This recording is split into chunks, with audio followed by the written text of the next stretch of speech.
Tonight on Hunter. Probably the same talent who pulled the 5 other jobs, only this time they brought fireworks. You robbed a bank owned by a vicious mob boss? I know this cop named Hunter owes me a big one. I owe Smokey my life. What? I don't want to talk about it. Get out! $1 million scam down the toilet! You haven't booked Terry Smokey because He's gonna help us pull another bank job.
Very tall money.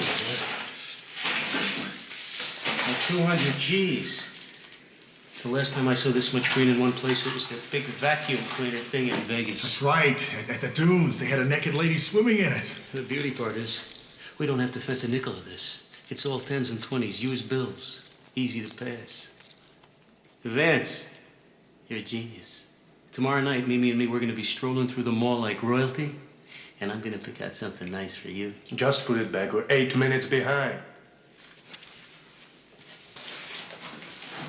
Fill those bags. Come down to the pipe.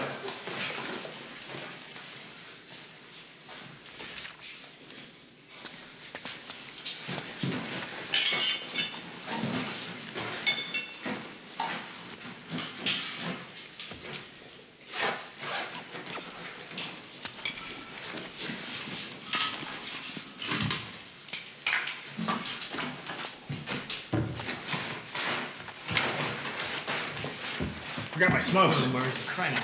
Yeah, well, I forgot. Hurry up! I'm coming. I'm looking.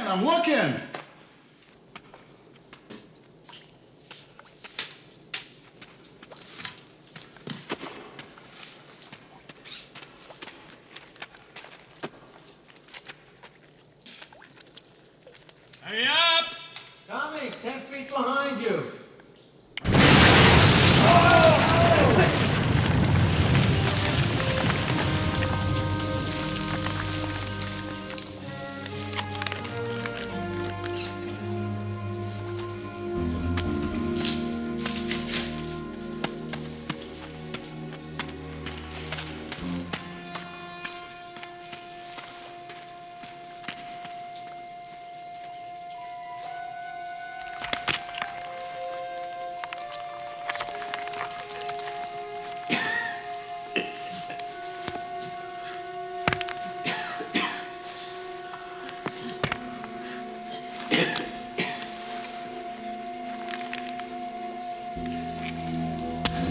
Murray, you idiot.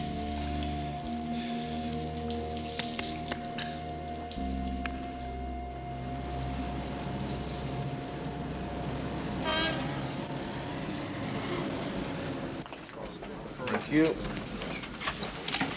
Your bomb squad thinks it was a shaped charge. Set off remote. UHF, like with a garage door opener. It's probably the same talent who pulled at 5 other jobs. Except this time they brought their fireworks. What I want to know is why they decided to blow this particular tunnel. I don't know. I'll tell you what I think. You got 2 styrofoam cups, 2 crowbars, 1 dead body in the tunnel. I think one partner decided he didn't want a partner.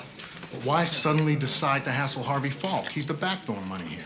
Oh, that's still only rumor, Hunter. My office has been trying to connect Falk with Third National. He's built a paper jungle. Frank Buck and 20 MBAs would get lost.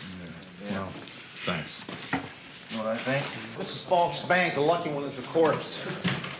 Hey, Stuart. Haven't seen you since the crash of '87 and that shootout at the stock exchange. Got any insider tips? Buy low, sell high. Ah. You know, the thief must have liked what he got in there because he left stuff behind in the safety deposit boxes. Stuff you could take to a fence, bag a few $100,000. Well, see you guys. Thanks, Stuart. Got an ID on the body. It's a Michael Andelman. His rap sheet's mainly small-time stuff. This tunnel job was a definite career move. Michael Murray Andelman? Yeah, Michael Murray Andelman, you know him? And his brother-in-law partner, Terry Smokey. The albatross around my neck. What do you mean? I don't want to talk about it. Well, wait a minute. What are you talking about? I owe Smokey my life. What? I don't want to talk about it. You can't just leave me like that. What do you mean?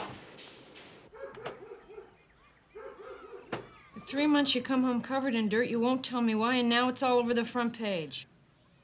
Hey, baby, how about this? It says we get 18 months parts and labor. Don't tell me it wasn't you and Murray. Oh, my God, they found a dead man. Is it Murray? Tell me it isn't Murray. They got this humidity control thing and the crisper.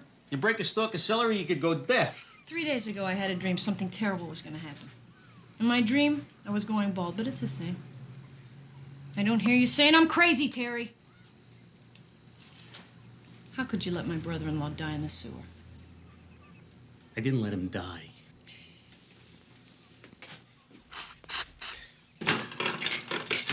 He went back to get his cigarettes and the roof caved in.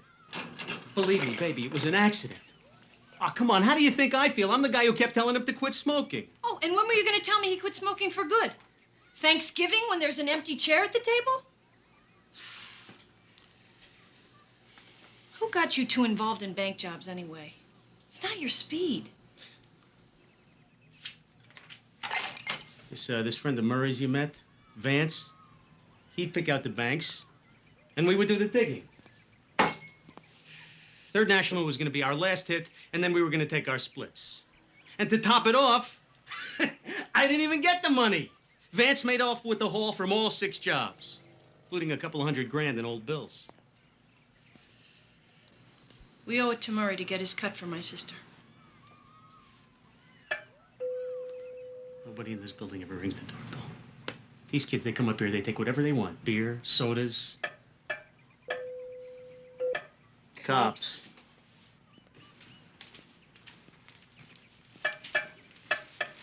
Hey, it's a gray BMW. I don't get it. It's 2 scroats who work for Harvey Falk. What's Harvey Falk want with us?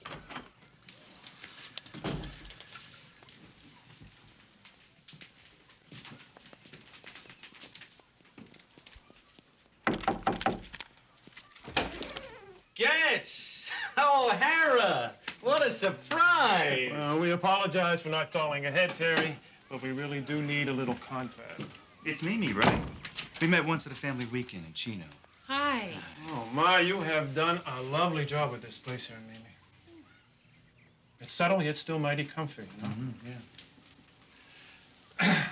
We heard about Murray, and we wanted you both to know that we share in your hour of sorrow. Thank you. That's very nice. Word's on the street, is it? Why don't you make yourselves at home? I've got some coffee on. It's good and strong. Oh, thank you, Mimi, but we're strictly decaf.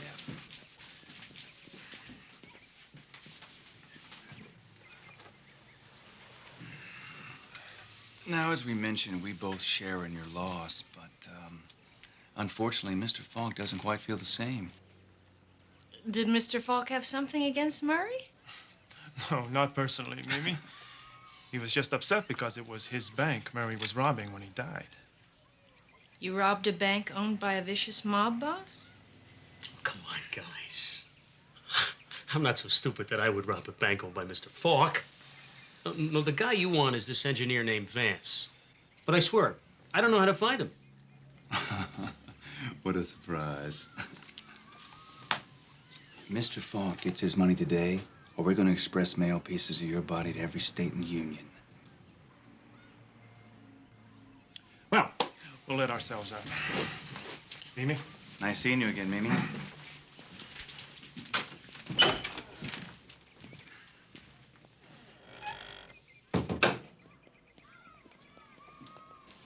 First you bury Murray, and now you're gonna make me a widow.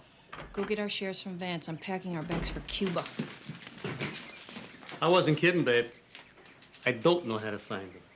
Then why in the hell are you smiling? All banks have insurance. I'll bet that unmarked cash wasn't on Falk's books. That's why he sent his college boys over here to get it. I know that look. That's your crazy look. I know this cop named Hunter owes me a big one. I hand him Harvey Falk. He hands me a reward. Ugh.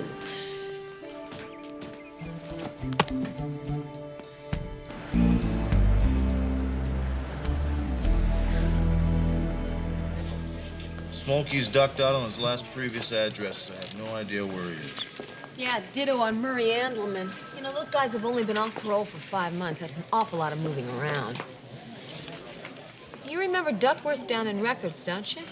Duckworth? Yeah, I know Duckworth. He has a very interesting story about those two guys. Yeah? Yeah. It seems several years ago, they were both found boosting camera equipment out of this department store, disguised as delivery men. A rookie cop answered the call, and when he got there, there was some guy in the alley who was all whacked out on PCP or something, and he, when he saw the uniform, he pulled a gun. Well, Terry Smolky beamed this guy from behind with a telephoto lens, thus saving the rookie cop's life. Really? Yeah. And the rookie cop's name was... Richard Hunter. He hasn't let me forget it since. Hunter. Yes, Sporty, what do you want? Yeah, I'm listening. You see, that's not gonna happen, Sporty. Uh-huh.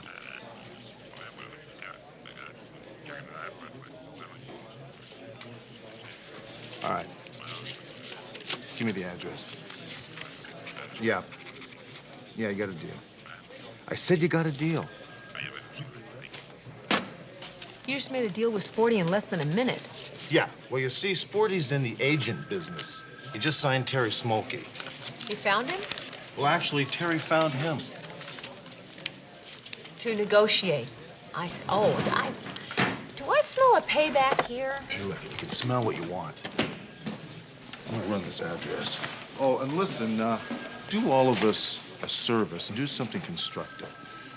Run a check on all the backgrounds of all the ex-cons and parolees that you can find that has a tunneling MO.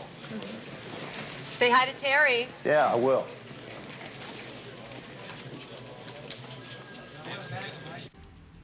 This makes 6 banks tunneled into and robbed in L.A. this year. But the first real lead, the bank robber's body was identified as Murray Andelman, a part-time lawnmower repairman from Reseda with a history of petty crimes. Police are searching for Andelman's accomplice who survived the tunnel explosion. Police are hopeful they can track Andelman's movements and locate some of the stolen millions, mostly personal jewelry taken from safe deposit boxes. Next, we'll check the weekend weather.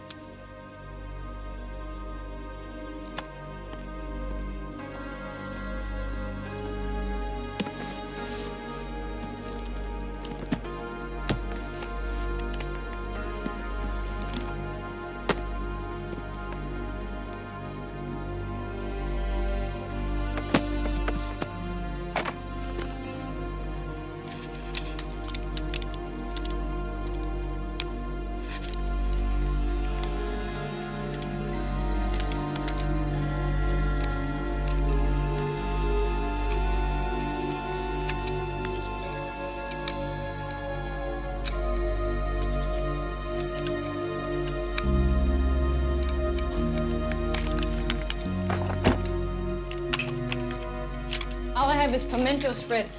Terry ate the cheddar ball when he came back from... Work. How do you like your ice, Hunter? Get in here, Terry. Sergeant Hunter doesn't care about your stupid refrigerator. Listen, Terry's had a hard life. The thing with his mother, but you know this bit. I just want to keep him out of jail. I'll be gentle. I appreciate it. All right. Let's see. Who had the crushed and who had the cubes? Sit down.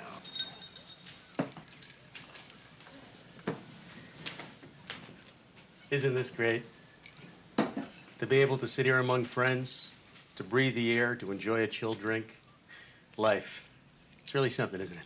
You want to tell me about Vance? He'd set up the jobs. We'd dig. We didn't even know where the tunnels were going. You can't spit on that stretch of Wilshire without hitting a bank. And they all look the same on the inside. Did you tell Falk's men where Vance was? I don't know where he is. Tell him about the money, baby. We found a bag of old money. About 200 G's. It wasn't on the bank's books. You see, that's when I think Falk is really after. He's using the bank as a laundry. Oh, yeah. Well, perhaps. How about you and I take a little hop down and see the booking sergeant, shall we? Wait a minute. Remember what I did for you? How can I forget? Well, don't I deserve a deal? If you help me catch a killer. Killer? Yeah, you see, Vance blew the tunnel. He wanted everybody to think this was his last job. He should be flying over Rio right about now. Didn't I always tell you not to work with killers? You see what happened? You met him. He took us to dinner. He was a nice-looking guy. Well, maybe you can point him out in the mug book for us. Come on. Hey, don't forget your jail bag, baby. I put in some clean underwear and a roll of fours. I love you. Good.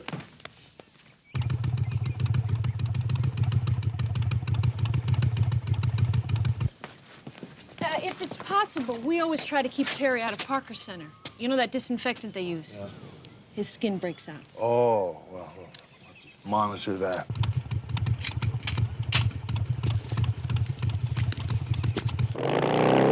No, I will not stop by the pharmacy and pick up soap. No, I'm gonna be at my sister's. Listen, you can talk day or night. You really can.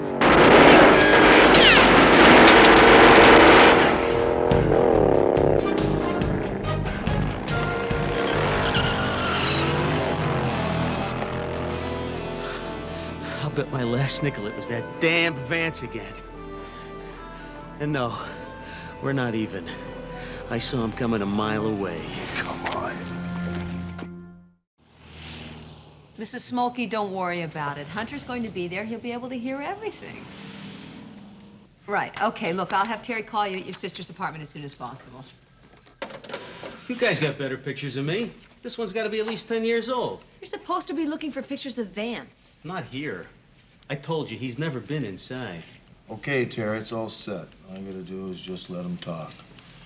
I want to hear it's Harvey Falk's money, Third National Bank, all in the same breath. And this is the room where the freeway strangler confessed.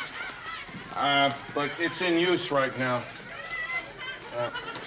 Why hasn't he been booked? He's looking at some photographs, and then we're gonna book him. Can I ask you why? Yeah.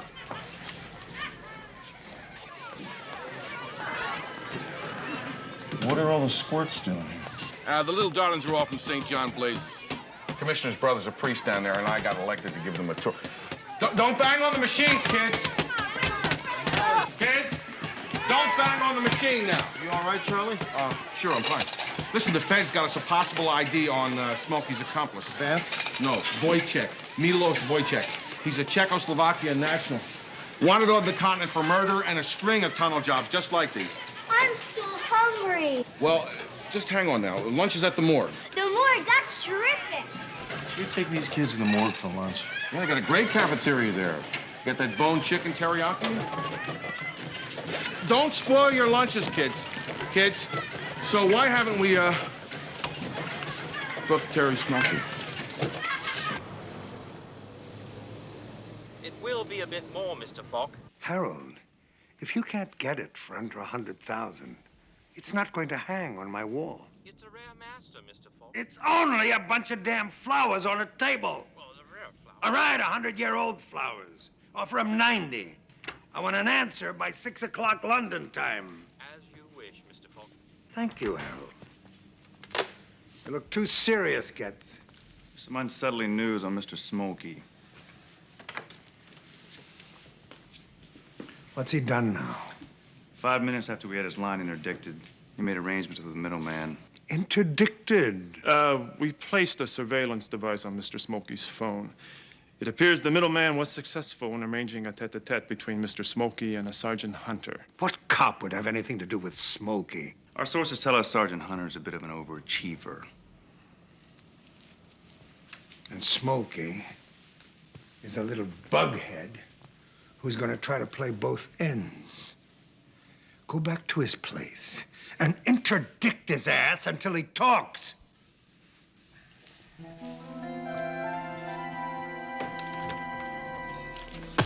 The operative word is reasonable.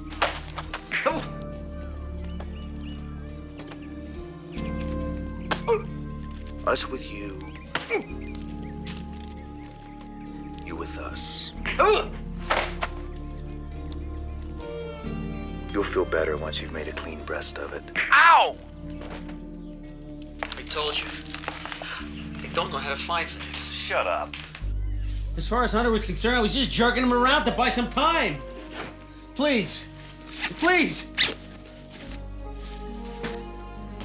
Don't. Please tell Mr. Falk I didn't know Third National was his. Oh, we're very disappointed in you, Terry. Maybe we better continue our conversation in the kitchen, Terry. Come on, you little weasel. Frost-free, very impressive. And I guess this is the meat keeper. Ow! I'll get back up.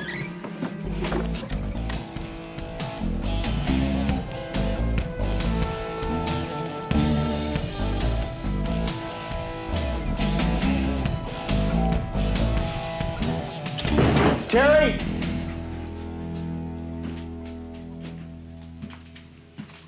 Are you all right?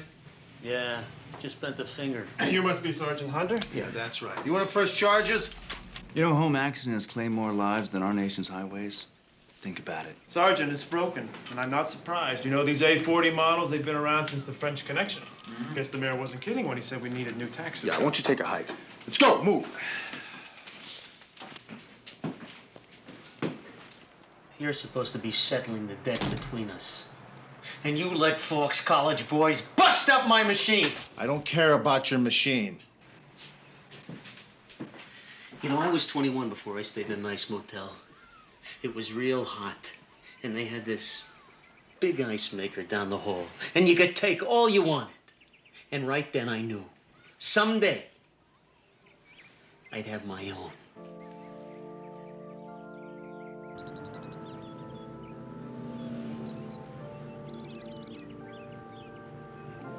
I hate funeral homes. They always prop up the body so the stiff looks like he's on some ride at Disneyland. Hey, haven't we arrested half the people in here? Yeah, I think crime brings people together. Yeah, look at him, look at him. You see what I'm talking about? He looks like he's just been strapped in for the log ride. Hey, look, there's Mimi over there. Why don't you go over and talk to her? Maybe she needs a little TLC or something. Well, maybe what she needs is to have her head examined. Look at this coffin. Walnut with the inlays. And exactly how much does this blanket of roses cost, anyway? $200, but not out of your pocket, Mr. So Long Murray. Can I have your tools? Look who sent it.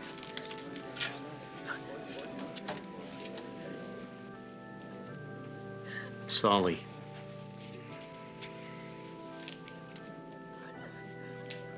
Our bail bondsman. 20 years. How'd he get roughed up?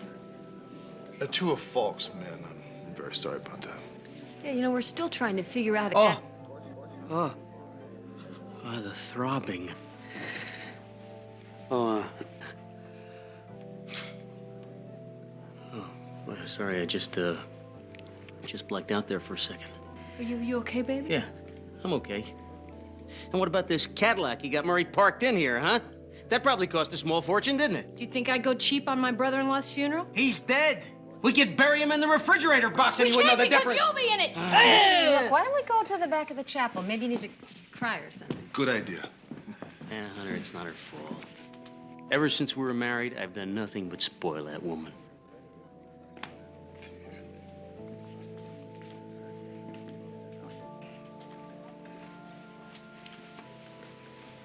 Mimi, you have to understand, Terry's under a lot of pressure. Do I look like I'm on a vacation?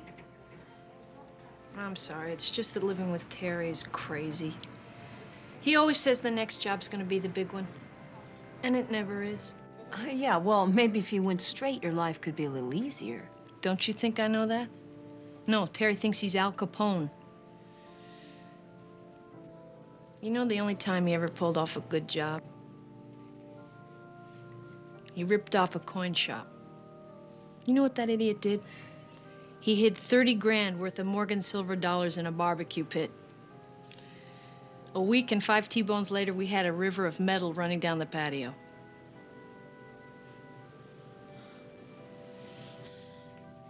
Mimi, you know, you might be able to help us out here. You and Terry had had dinner with Vance. Do you remember anything that he said that might be able to help us to find him? I don't know. It was the usual meet the family kind of thing. The guys who hire Terry usually spring for dinner once. They want to get a look at me so they'll know who to blow away in case Terry crosses them. Makes sense. Well, it's like any business. Anyway, Vance took us to a Sizzler on an all-you-can-eat night. And Terry and Murray were having bets who could eat the most shrimps. Terry was cheating and... Hey, wait a minute. There was something. Vance was complaining about the sweep hand on his watch not working. Yeah. Yeah, it was a fancy job. A Hurd. A Hurd. Hur. A Hoyer? Yeah. 7 dials. The guy was from out of town, so I told him about a little shop on Reseda Boulevard. Handles those imports.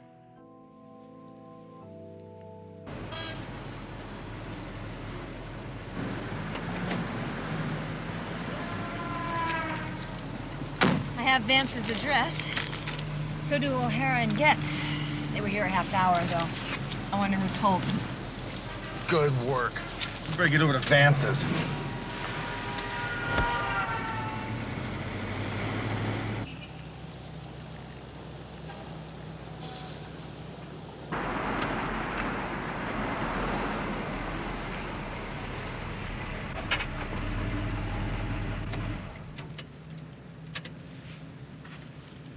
Everybody in place? All set in the alley behind the building.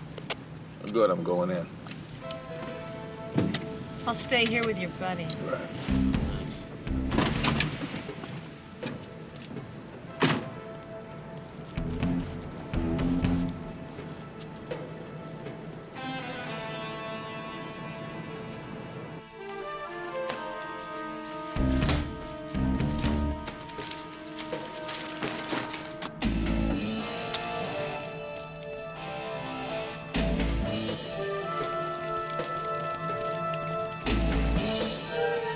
Men on the pool side. Cover the waterfront entrance and the fire doors.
Jerry, what do you got down there? Yeah, down here, Hunter. Wait, something near the window. What the hell was that?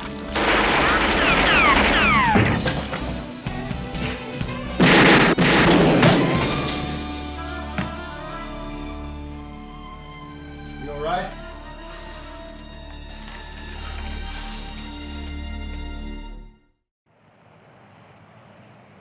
Once they rappelled down the building, the suspects disappeared. The coroner said they put a round into Vance. They had a one-way ticket to Aruba, all paid for. He sure didn't put a lot of effort into making his house a home. I bagged more evidence out of a phone booth. What do you have? Well, I found this behind the television set in the living room. You think it's hot? Well, I don't know. I think we'll let the lab boys tell us that. You still gonna go see Stewart? Yep. Good. Why don't you get a list of the board of directors for Third National Bank? We should do a back check on all of those people over there. Okay, no problem. You know, I think we ought to book this evidence and get out of here. I hear that Charlie is very irritated that we haven't booked Terry. Oh, yeah. Yeah, let's get out of here. I don't know. I wonder if we'll ever hang Harvey Falk with Third National. Or with anything, for that matter. I mean, the man has his own personal parking space next to the grand jury. He sidesteps every indictment. Let us worry about the bank directors, all right? We might be able to find a wrinkle. Maybe. But Third National is a hell of an institution. Secure as the Rock of Gibraltar. No energy investments or foreign loans. In fact, I bank there. Are you serious? Why not? They've got great customer service, and you should see the calendars they give away at Christmas. Little Norman Rockwell. Wait a minute, wait. I'm a little confused here. Are you keeping an eye on Third National or doing their commercials? Oh, wait a minute. If you can prove Falk is behind Third National, we'll be on him faster than you can say Securities Exchange Commission. But then you'd have to buy your own calendars. Yeah, McCall. So what do you think? Black China tea? I'd say English breakfast. You picked up on that, huh? Well, I've done my homework. Somebody found a bag full of this stuff. Bank hasn't claimed it yet, though. From a professional point of view, how big a bag? Oh, about $200,000 in 10s and 20s. You know, rubbing it with tea bags is still the best way to age paper. Strictly low-tech. No chemicals. Smell goes away once you pass it. The quality? Oh, first class. Nice plates. No sloppy photo offset. You think these bills would pass through a currency counter?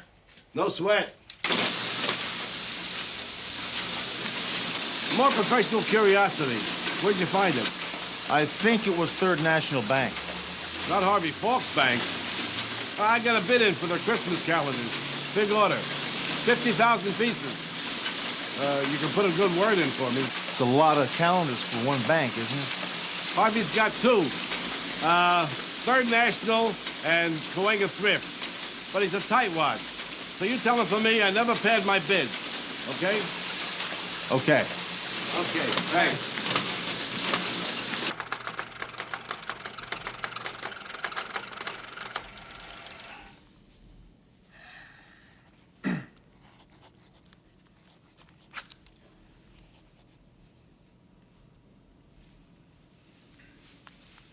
It's short. I got the same thing, sir. Short how much? 10,350. You said you got every bill. Well, I believe we said that we took every bill, i.e., every bag that we could find, sir. Now, a number of scenarios come to mind here. Vance, nee Wojciech, could have stashed the money somewhere else other than his condo. Oh, yeah, right. He could have. If you two are an example of what our universities are turning out, our country is doomed. I'll give you a scenario. How about somebody gets crammed into some place small and heavy, and then gets dropped some other place really deep? That was on my list. Go through it all, and then do it again. Because if the cops find any of our counterfeit, we, i.e., you, will have flushed $1 million scam down the toilet!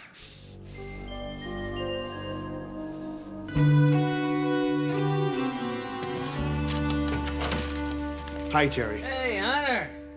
Great to see you. It's a real fiesta here. Uh-huh. Everything a guy could want. Yeah. Except for one thing. Unlock me, would you? Yeah. Catching up on your greens, are you? How did you know about this? Yeah. I didn't even tell Mimi about Yeah, this. well, you had 50 of them in the refrigerator. How'd you fool her all this time? She's used to my quirks. Yeah. Well, there it is. Don't get married to it. It's not yours. Yes, it is. I deserve it. It's fake. It's as real as any money I'll ever have. It's counterfeit, Terry.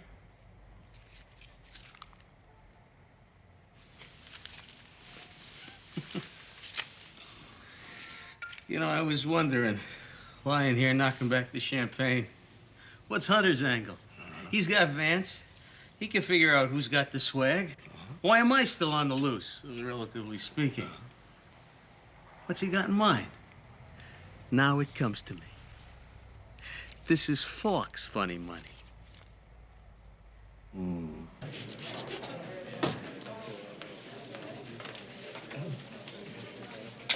What is that? Raspberry Slurpee, or whatever it was they were fighting with in here. Is this the Wojciech info? Yeah, it's from the police department in Prague. Confirmation they know that we killed Wojciech. They suggest we cremate him. Of course, they don't give me a release notice. I'll be dealing with that for weeks. You know how to clean this stuff? Well, lemon juice is good, I think. Or turpentine is. I can call my mom and ask. Yeah. 6 European murders and 1 here, and now he's just a bad memory. I think we ought to let burglary chase down the money. Hey, Hunter, you did give burglary Smokey, didn't you? Well, Charlie, what I've done is... Captain, did you know that in the last year, Third National recycled more than $18 million in used cash with the Federal Reserve? Yeah, you see, a Falk turns over counterfeit money to the federal government. They shred or burn it, and then they return the real money to him. Pretty good scam, huh? Yeah, and the only way we even found out is that this Czech safecracker who has more guts and brains picked on the wrong vault. Is the SEC working on this? They banked there, Charlie. They can't even nail the guy. You guys turn anything on this Third National job? No. Listen, Falk is our primary suspect. We're still going to have to connect him to all that missing bank loot. Who knows where he stashed it? Well, we know where it is. At least we think we do. Yeah. You see, we think Falk's got it in one of his other banks, Cahuenga Thrift. Nice big vault. Wait a minute now. If the SEC isn't playing, who's going to let us in there while Falk's still holding the bag? So wait, you haven't booked Terry Smolke because... He's gonna help us pull another bank job.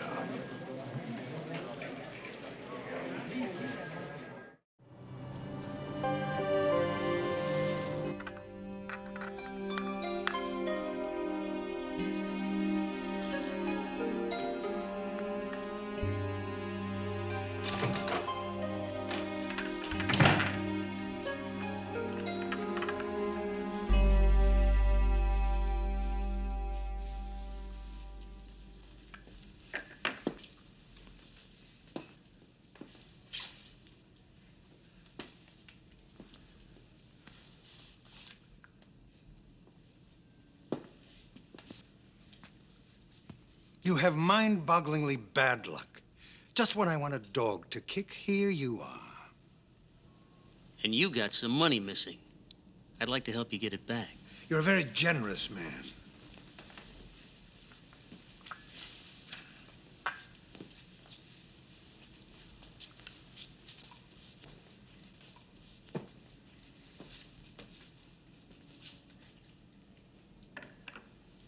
You know, I was, admiring your handiwork. I figured out how you were scamming the Federal Reserve with T-bills. Don't make bad jokes. In fact, don't say or do anything. Stand over there.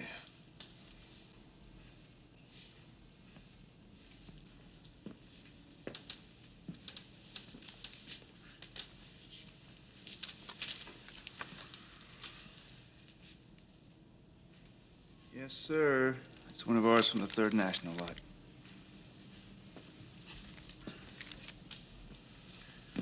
When we last saw you, you were running a wire for Hunter. You didn't give him this? No. I got immunity for steering him to Vance. Why give him a bonus? That's that.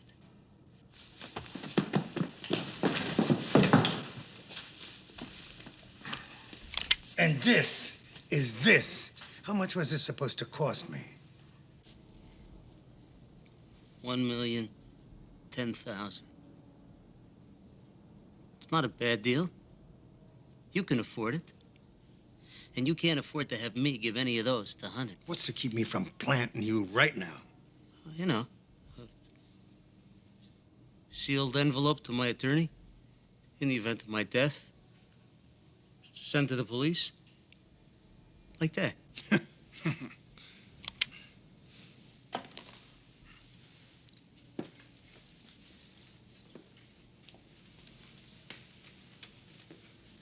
Okay. I'm not putting the screws to you. You said okay. Sir, it's after hours. We don't have the amount on hand. It'll take a bit to set things up. I got time.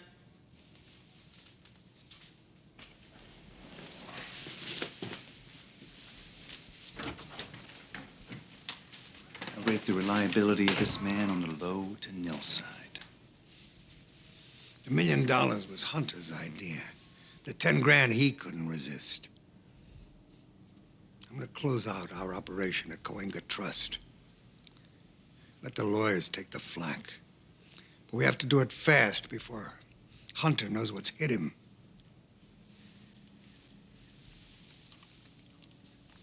You college boys are bad enough, but guys like Smokey shouldn't work in our business. Typical traffic and parking density for this hour, sir. No suspicious vans or trucks, no groups of men loitering. I don't think there's any organized surveillance, sir. I advise you to proceed as soon as possible. We have a 2-minute window. Hey, I'm happy right here. Evening, Mr. Falk. Mr. Richards, nice to see you. Good evening.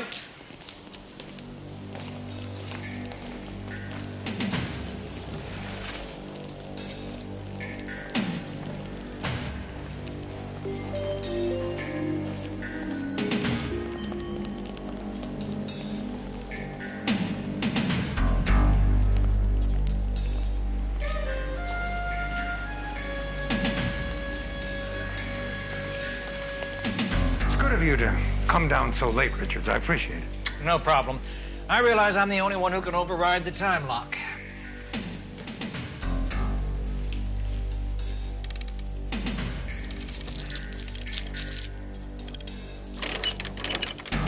Gentlemen, help Mr. Richards with the door.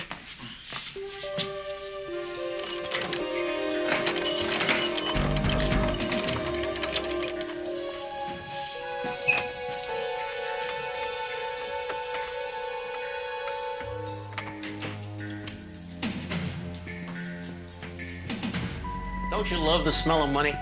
Stand over there. Minute 10, sir. No, if you like, you can just give me my money now, and I'll be going. It's still your end of the deal. Listen, it's getting a little warm in here. If you don't mind, I'd like to go outside and wait in the hallway. I always get kind of claustro in places like this.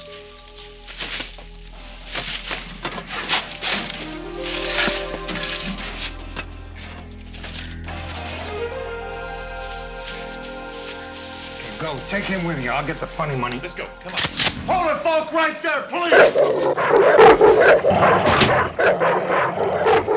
your dog off me! Get your dog off me! I'm working out of here! Or you'll take your snitch home in a body bag. Oh, come on, Hunter!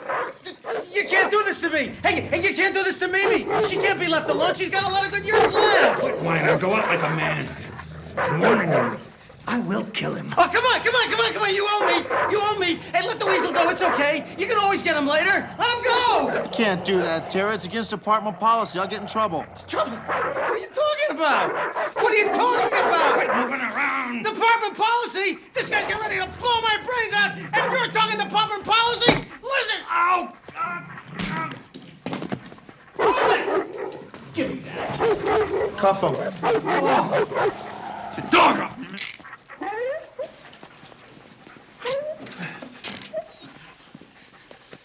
You make me sick.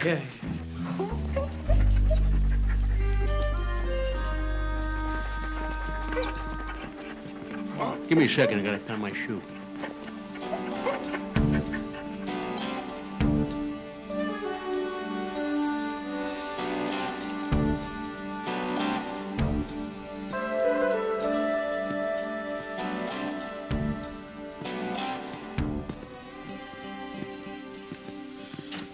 That was smooth. You okay? Hey, no problem. You were great in there, Terry. Appreciate it. Well, great. Thanks for jumping right in there. You get going. After you.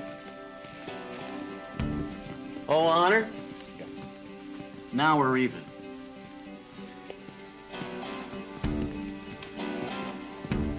What's he limping for?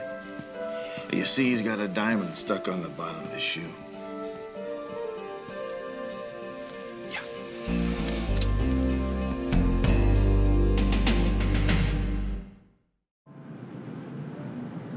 Here's to the president of Cahuenga Thrift, a man who definitely knows the meaning of the words play ball. And to you for wowing the DA and putting my Terry back on the straight and narrow. Well, for now. Nobody's perfect. I'm committed, all right. High-end appliance repair is an up-ramping, fast-track profession. This is nice. This is new. Terry gave it to me to celebrate. Could I see that? To celebrate life. Life with its ugliness and misery. Hey, at least we have each other and good friends. Yeah, shut up a minute. Tell us about the ring, Mimi. Can you believe this guy? 2 weeks on the job and his boss gives him this ring as a bonus. What can I tell you? The guy loves me. Isn't there gum on that?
Tonight on Hunter.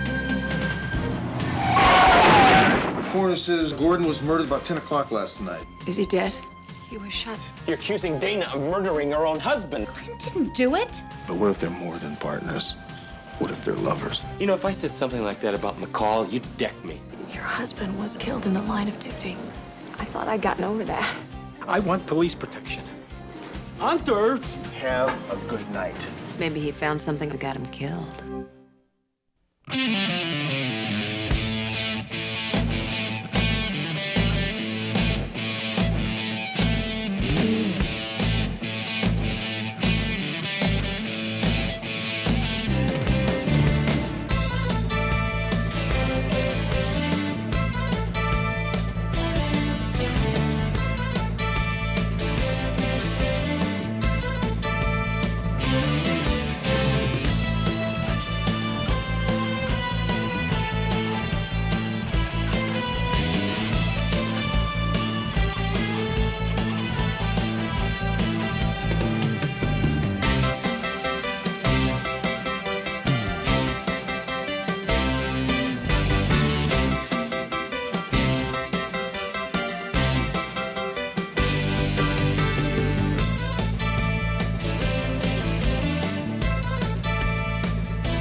Vámonos de aquí.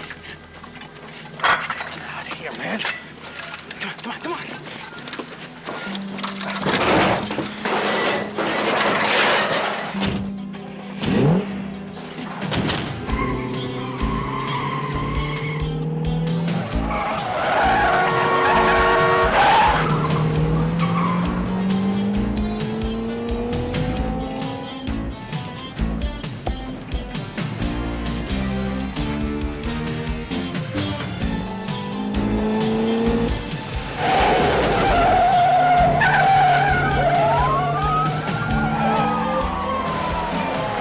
Adam 27, in pursuit of a van heading east on 7th.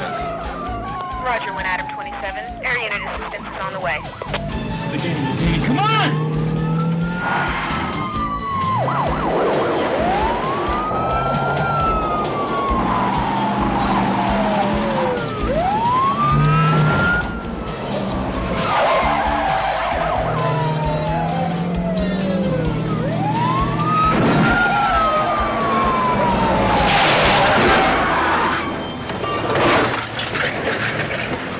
Freeze right there! You two, hands up against the van.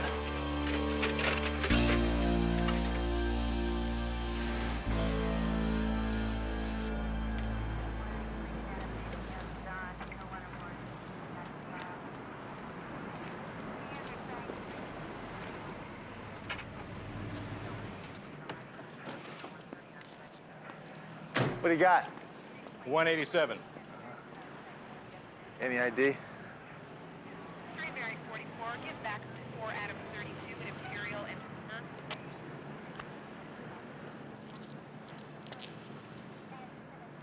7 Adam 23, see the woman at 311 and liquor store on 3700 block of Tower.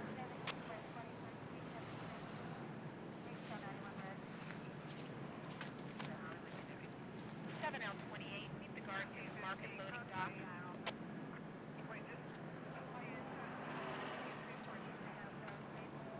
12 Adam 64, the serial number shows the San Pedro stolen. Got a good print here. Let's see if we can get a plaster cast of it. SID's rolling on that right now.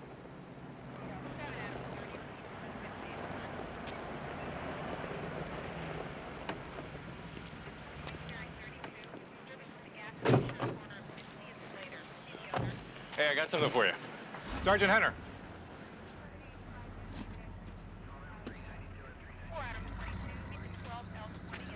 Picked up your broadcast. We caught those 3 dudes doing a land speed record in that van. It was loaded with tires, wheels, and a lot of used parts. There was a 45 under the front seat. We may have bagged your suspects. I don't think so. That's a small caliber round.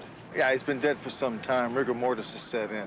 I want you to book these guys in a 484 auto. Also hold them in conjunction with investigation 187. Got it.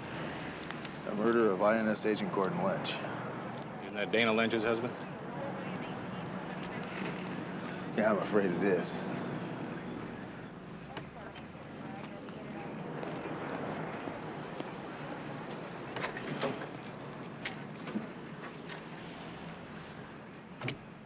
This is 1 William 156. Have Captain Devane meet me on Open Tack Place. Roger, 1 William 156. Stand by.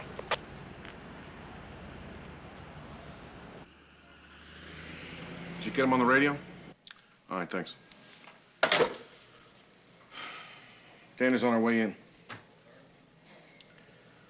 I sure wish there was some easier way to do this.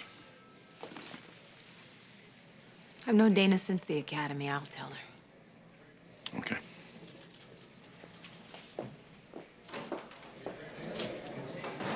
Whose case is it gonna be? Well, Gordon was an INS agent. The FBI's gonna have jurisdiction.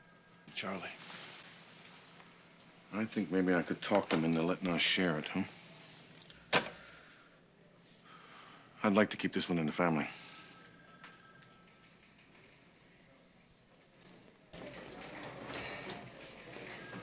Hey, Kate, I need to talk to you about your 318 follow-ups. And Lynch, you go see Captain Devane. Come on.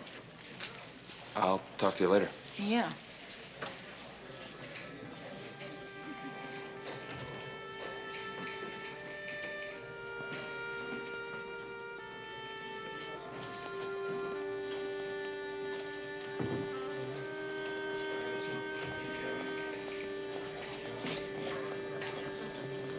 Dana, Hey, Dee Dee. Captain Devane asked me to speak with you. Why don't we go someplace private? What's it about? Gordon?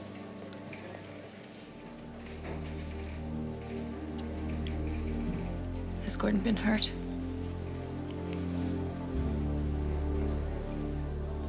What's happened to him, Dee Dee?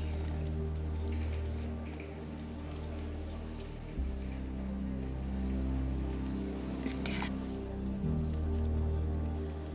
He was shot sometime last night. Dana, I'm sorry. He's gone.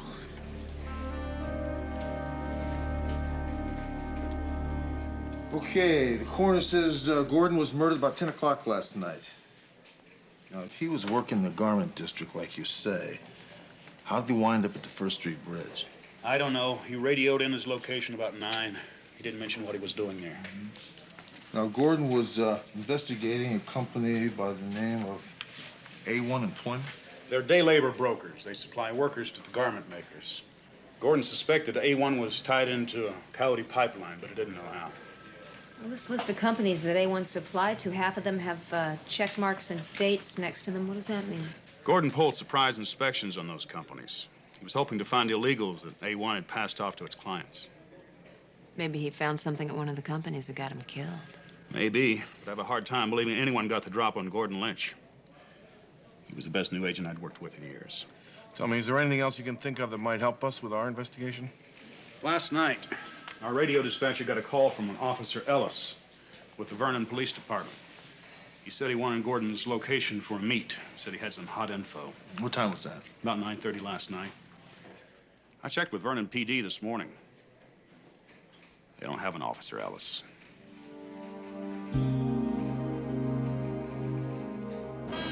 We explained to Mr. Lynch that the new immigration laws could put us out of business if we were caught using illegal workers. Where were you last night at 10 o'clock? We were here, working late. We stayed past midnight. Are you suggesting that we had something to do with Gordon Lynch's death? Look, fellas, I'm not suggesting anything yet. Well, it's the truth. You find out different, you give us a call. I'll do that. Listen, I appreciate your time. Hope your business continues to prosper. If you guys happen to leave town or go anywhere, please give me a call. The phone number down here in the bottom right-hand corner is a direct line to my office. Thanks. Look, you gotta clean up this mess. I'm not going down the sewer because of you. Why don't you think, man? Use that head of yours. Hey, lay off! Maybe I'll call that cop, take my chances. But you got a death wish, you don't talk to him. And get rid of whatever Lynch was looking for. I don't want that cop to pin a murder rap on me.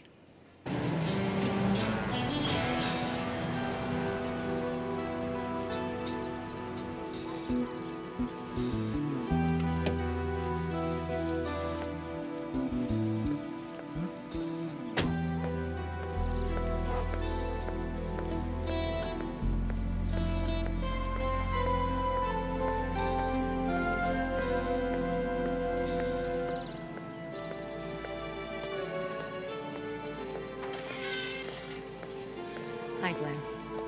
How old was he, 35? That's right, 35, something like that. Really young. At least they didn't have any kids. Hi. How's she doing? She's really hurting. She's taking it real rough. You know, I kind of wish you'd talk to her. I mean, you're the only one who really knows what she's going through.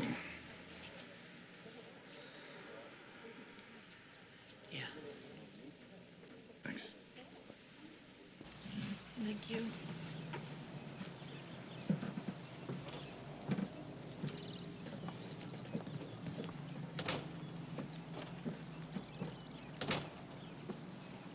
Hi. How you doing? I feel numb. Like I've been hit by a Mack truck. Yeah, it's to be expected. It takes time. Captain Devane said that your husband was a cop. And that he was killed in the line of duty. Mm-hmm. Same with Stephen. He died about 6 years ago. I thought I'd gotten over that. I guess it's something you don't ever really get over. You just kind of carry it around inside, you know? After a while, it's not so bad. I'm here for you if you need me. Thank you.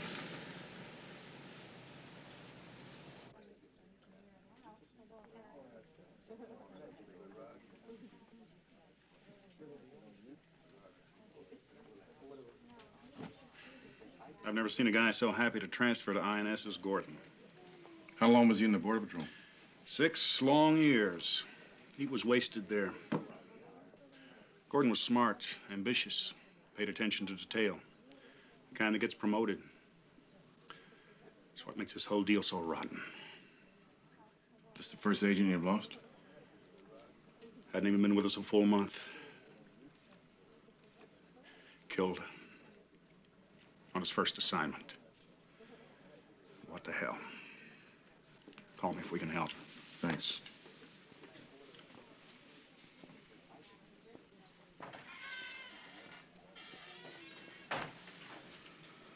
You know, I wish we'd had something, a lead or something we could tell Dana. So do I. I didn't really get a chance to know Gordon very well, but he seemed like a wonderful person. Yeah, he was a saint. But he made a lousy husband.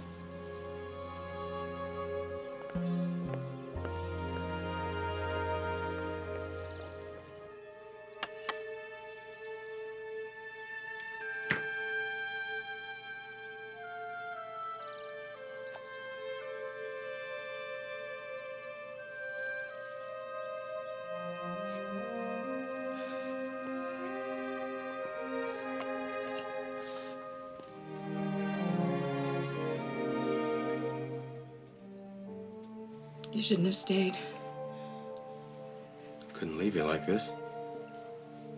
I'll be okay. Hey, come on. Don't go getting brave on me now, huh? I'm your partner. Come on, let it go. You're more than my partner, Glenn. You're all I've got.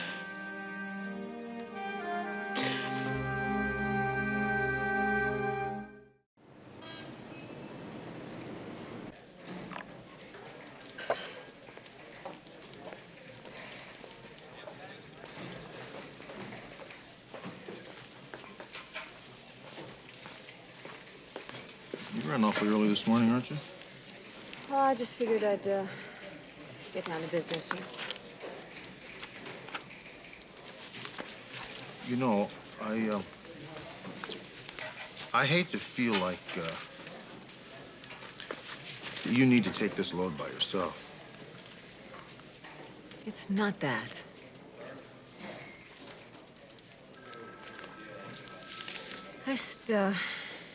I didn't sleep very well last night, so I just thought I'd come in and try to take care of this case early, you know. It's brought up a lot of very difficult memories. I understand that. You could have called me, though. I know. Thanks. All right, what'd you find on the A1 unemployment?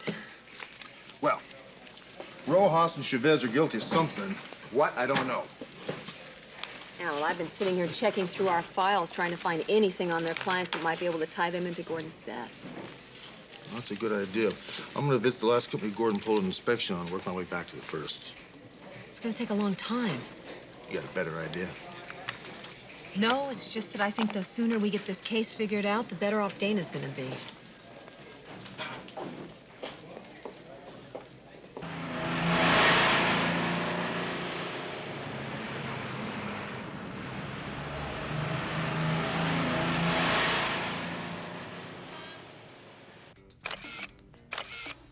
Okay, now look a little bit more to your left. Okay, back over. Now bend over. Give me that sexy, pouty look. Oh, wonderful. Okay, you're doing great, baby. The camera loves you, sweetheart. Okay, let me get these lights adjusted now. Mr. Fuller. Oh, Mr. Hunter. Right on time. Be right up.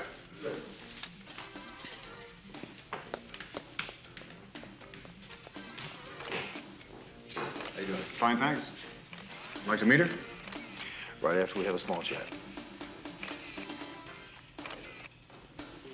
To the right here. Mr. Hunter, we're down this way. Oh. You wouldn't happen to be the Mr. Christopher, would you? No, I wish. No, I'm just a hired hand. You see this? This is the Mr. Christopher.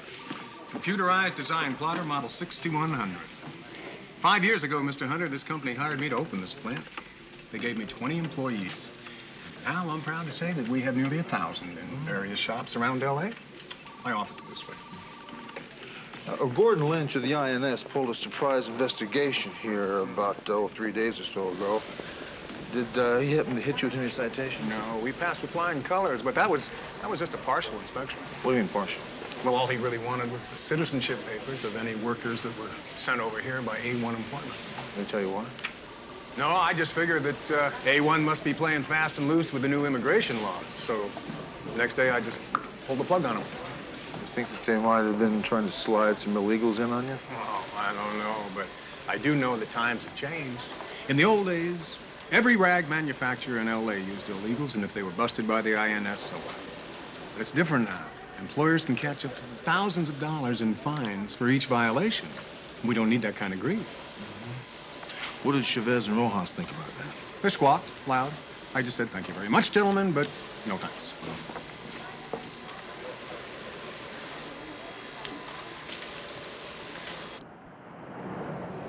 Sergeant McCall? Yes. They told me at the desk that you're handling the Gordon Lynch murder investigation. Is that true? Yes, that's right. How can I help you? Well, I was working the night that Gordon Lynch was killed, and I responded to a call that I think you should know about.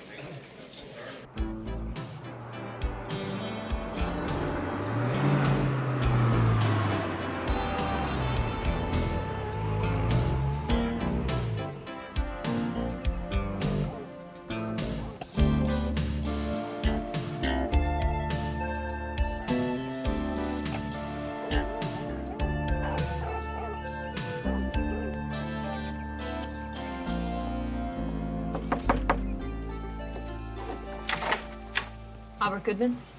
Yes? Sergeant Dee Dee McCall, homicide? I just need to ask you a few questions, Mr. Goodman. It's about the Lynches. Oh, yes, I heard about Mr. Lynch getting killed. The sheriff's department said that you phoned them about a disturbance at their home night before last. Yeah, that's right. Well, they were fighting like cats and dogs. I was worried about Mrs. Lynch. Well, the deputies say that when they arrived at the house, there was no one home. Are you sure that it was the Lynches you heard arguing? Yes, ma'am. A few minutes after I called the cops, Mr. Lynch got in the car and drove away, and a little bit after that, Mrs. Lynch did the same. Certain about that? All my faculties are in perfect working order. How often did you hear them arguing? Oh, look, Sergeant, I don't like squealing on my neighbors, but if I do, shouldn't you at least take me out to lunch?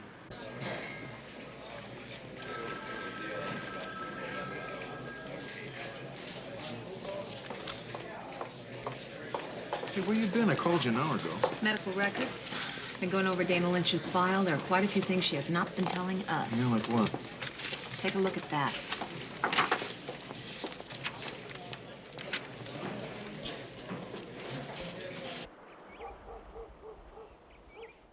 I'm glad you stopped by. I was going to give you a call this evening. Would you like a cup of coffee? Yeah, I would, thanks.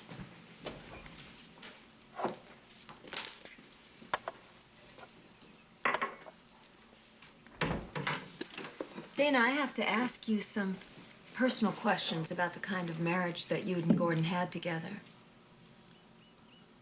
It was kind of stormy, wasn't it?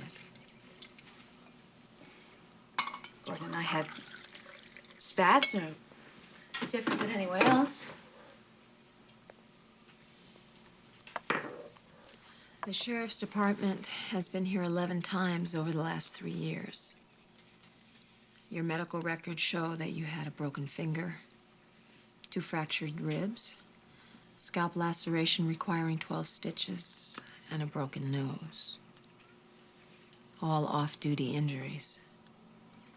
Guess I'm just sort of accident prone. Dana, we've both seen this pattern of violence before. Gordon was beating you, wasn't he?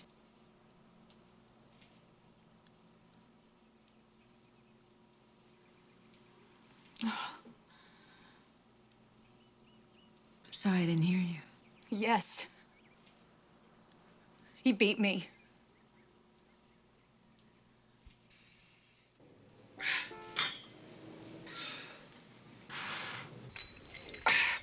I never pried into Dana's personal life.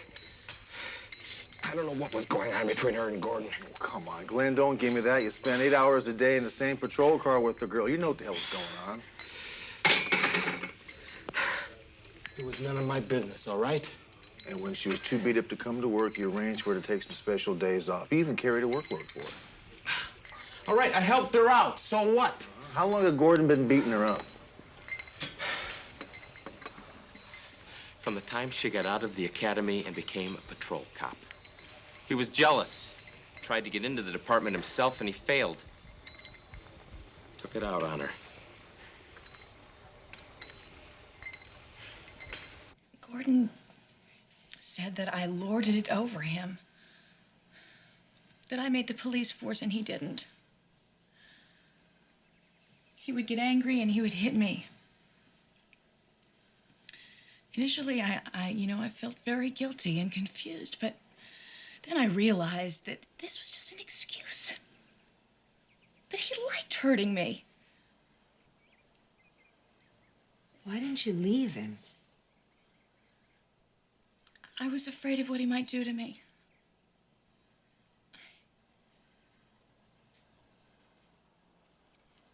You could have gone and gotten some help. Dee Dee, I'm a police officer. I'm supposed to be able to handle violence. And what if the department found out that I couldn't even handle it in my own home? I imagine that Glenn Cates was pretty upset when he found out what was going on. Did he ever make any threats against Gordon? I don't believe this. You're accusing Dana of murdering her own husband after all she's been through. Look, maybe she saw no other way out. Maybe she had to kill him. You know, if I said something like that about McCall, you'd deck me. That may be true, Glenn, but I still need some answers.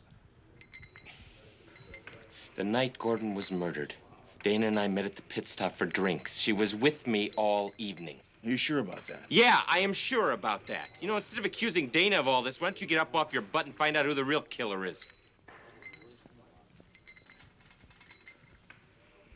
Glenn and I watched the Lakers-Warriors game together. We didn't leave the pit stop until almost 11. You know, we'll have to check that out. If you're covering for Glenn, we'll find out. Well, I'm not covering for him. Glenn didn't do it. Then who do you think did? I don't know. What are you asking me, Dee Dee? I haven't done anything. I'm telling you, there's nowhere to hide. I didn't count on nothing like this. 'Cause I'm scared! 'Cause I'm scared, that's why. Look, I'm going to the cops and I'm gonna hope they believe me. What you do is your business. No, you listen. We're not partners anymore. From now on, it's every man for himself.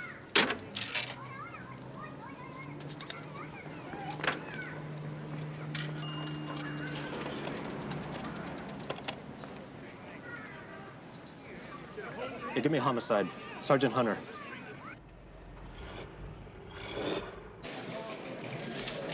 Sergeant Hunter, you got a hot one.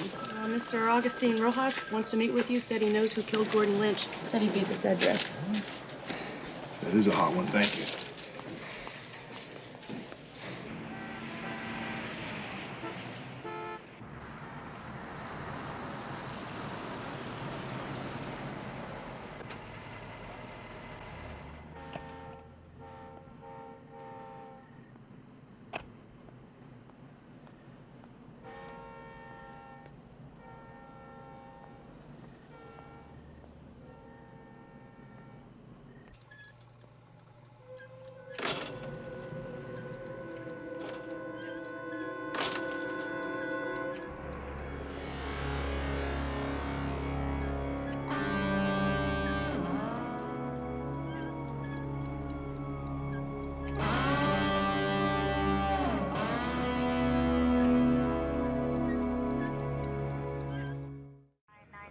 2 days ago, I overheard Augustine talking to Lynch on the phone, that they set up a meet for that night. He was afraid that the killer had seen him. He got scared, so he took off. I think whoever killed Lynch did that. Yeah, who the hell is it, Chavez? Look, I swear to God, he didn't tell me. Look, I could be next. You gotta help me. I want police protection. You know what I'm gonna do? I'm gonna leave you out here on the street. I think you'll like it. Hunter! Have a good night.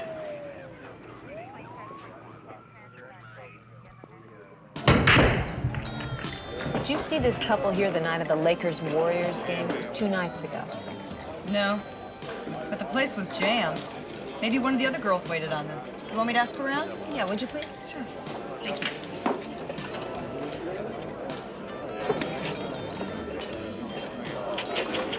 Dale Loomis, what are you doing in a bar without a woman? This is a first. Yeah, looks like my luck has changed. Sit down, McCall. I'll buy you a drink. Thanks, I'll take a club soda. All right. Sweetheart, club soda for the lady and another one of these for me. So, what have you been doing with yourself, McCall? I'm working the Gordon Lynch murder. Oh, yeah. Too bad about Dana. She's a fine person.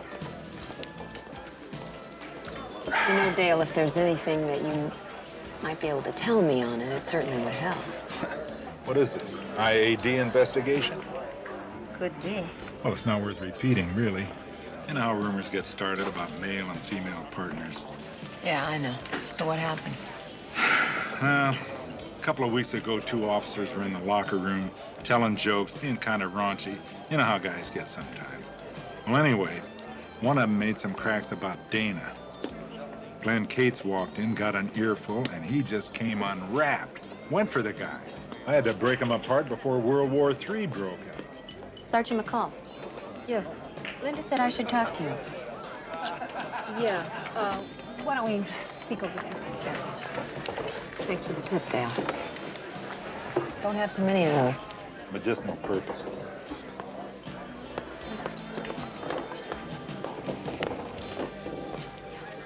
I served these 2 a couple nights ago.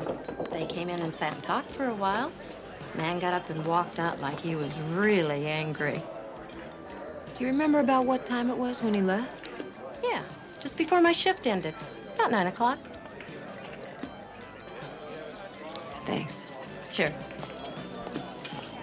This case is going to IAD as of now. Charlie, don't do it now. You talk to Glenn. You talk to Dana. Now, it is obvious they conspired to cook up that phony alibi for Glenn. It is possible, just possible, that they also conspired to kill Gordon. Captain, I don't think Dana's a killer. Abused women do not usually turn the tables on their husbands and murder them. Well, that still leaves Glenn Cates, doesn't it? And there's no proof at all that he didn't do it. I'm telling you, if we don't move on this, and it turns out that either one of them are guilty, we're going to be up to our eyeballs in IAD investigations. I think you and I ought to talk to each one of them again. Yeah. Okay. But this time, they check out 100%, or we drop-kick the both of them into IAD's lap, and that's the end of that. I can't believe that Dana lied to me. Do you think that she and Glenn were in on Gordon's murder together? Look, you're unable to shake down Dana's story. I'm unable to shake down Kate's story, right? Right.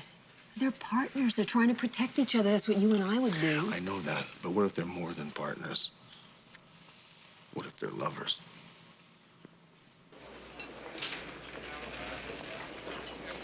Thank you. I never should have called Glenn that night. But I had to talk to someone. Glenn said that he left the pit at 9 o'clock. Where'd he go? He said he went home. You think he was telling the truth? Why would he lie to me? The question is, why did you lie to me? Did you lie so that you could give Glenn an alibi? So that we wouldn't have to find out where he really was that night? Dana, do you think that Glenn killed your husband? I don't know. Dee, I just don't know.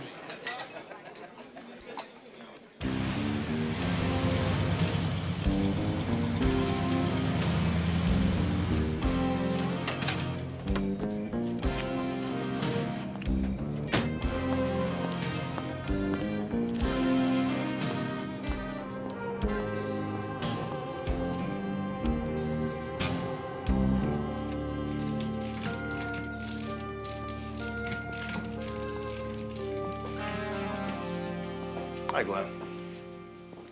Hi.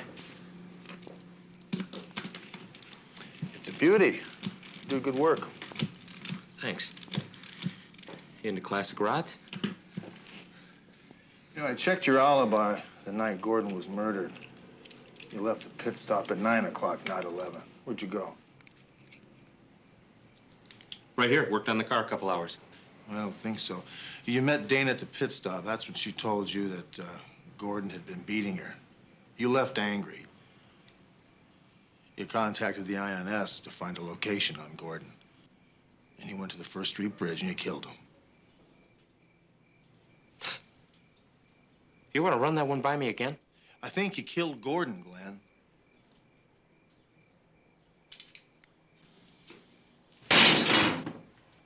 You're gonna be one righteous cop to walk up to a fellow officer and accuse him of crap like that.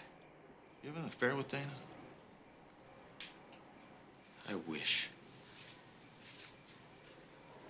She could have done a whole lot better than Gordon Lynch. You know, I know what you're thinking. And you're right. Dana means a lot to me. But it's a one-way street. Always has been. You think it might have become a two-way street with Gordon out of the way, like killing him? I thought about it. In fact, I used to dream about killing him. I wish I had. But I didn't do it, and neither did Dana.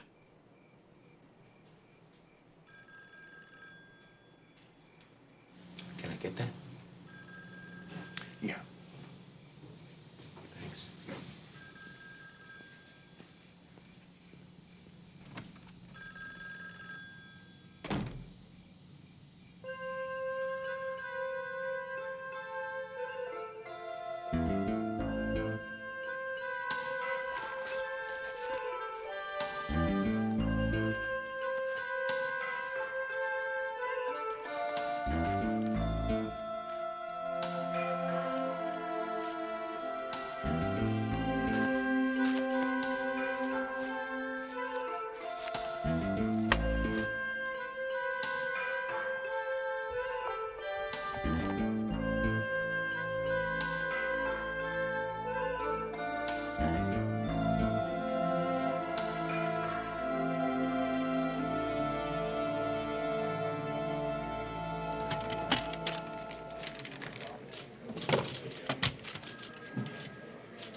Okay, come on.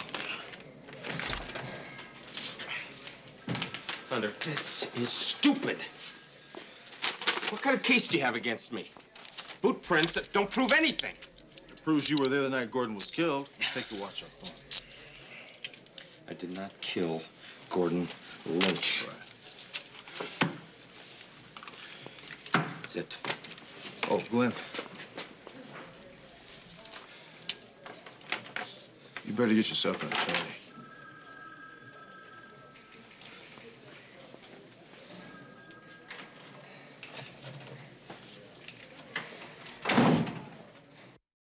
I didn't kill Gordon Lynch. Yeah, I saw him. We argued. That's all. He was alive when I left there. From there, I went back to the pit stop, but Dana was gone. The next day when I heard Gordon had been killed, I thought it might look like Dana had done it. So you lied to give Dana an alibi? Yeah, I wanted to protect her. I know that's wrong, but Dana is no killer. I also remembered something else that happened that night. Yeah, what's that? Gordon was there to meet someone. Maybe they killed him. What makes you think that? When I first approached Gordon, he couldn't see too well. It was dark, and he called out someone else's name. What was the name? Chavez. 1 William 156, be advised. 1 William 134 reports Carmelo Chavez is not in the employment office.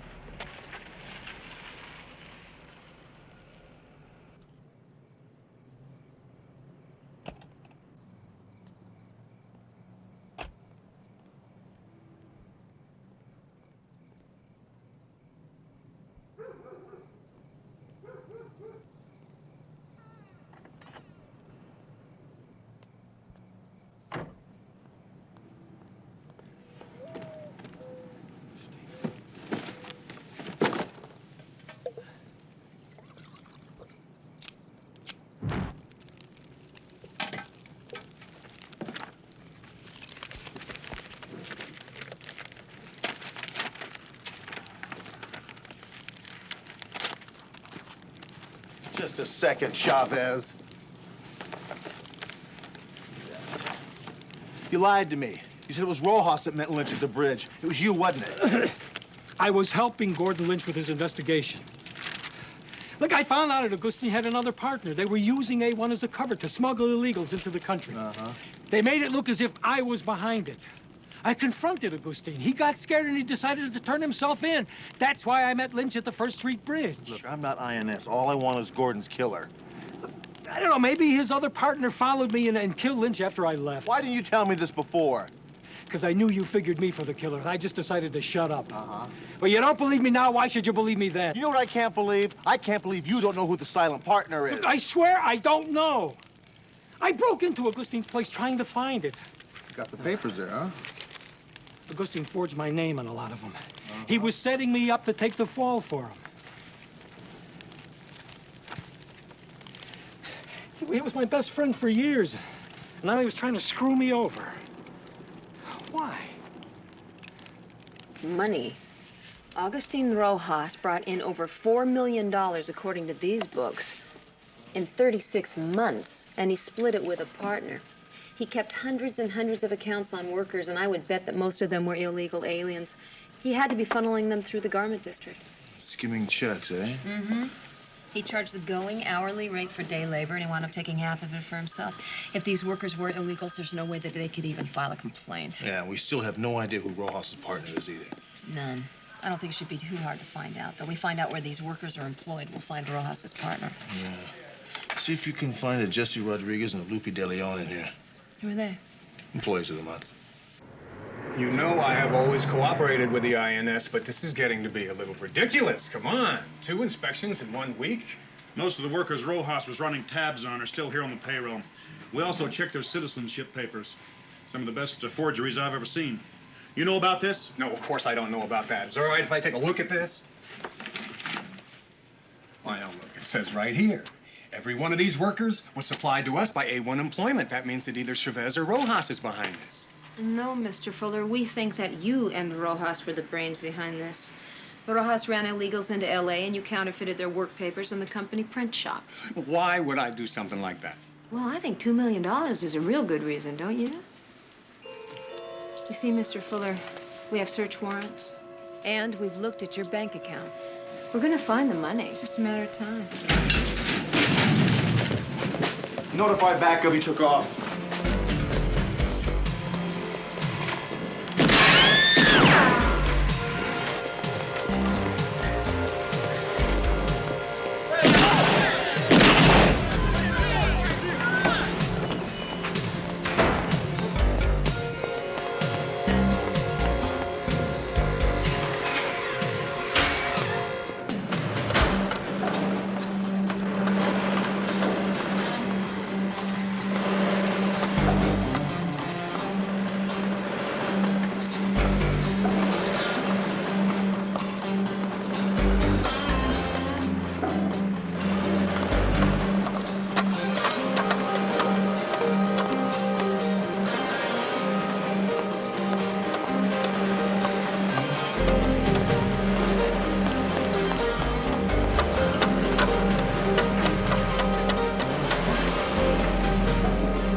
You busy?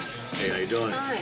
Pretty good. We just came from the DA's office. He's going for 2 counts of murder 1 against Fuller. Good. We really appreciate your help. I just want to say thank you, Dee Dee. I couldn't have gotten through this without you. You're welcome. Funeral's tomorrow at noon. We'll be there. Bye.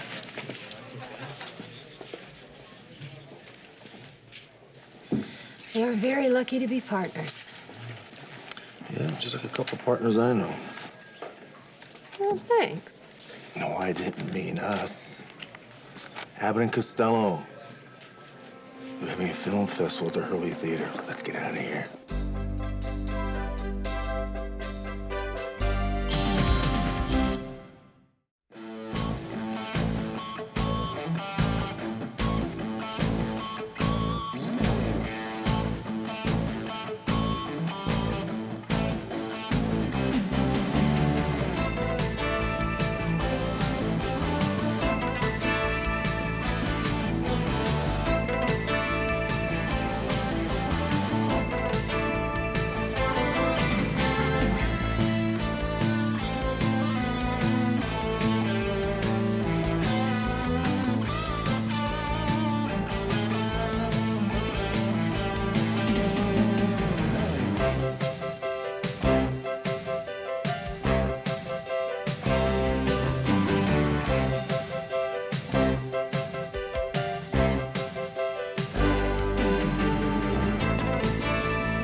Tonight on Hunter.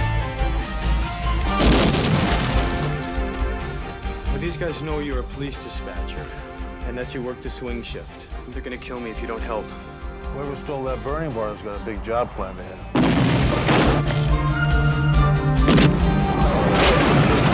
$5 million in gold bullion was unaccounted for. Now, that's about 1,000 pounds. If the police find him, or the gold, he dies. Hold it right there, please!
Roger, code 6, 51522 West 7th Street.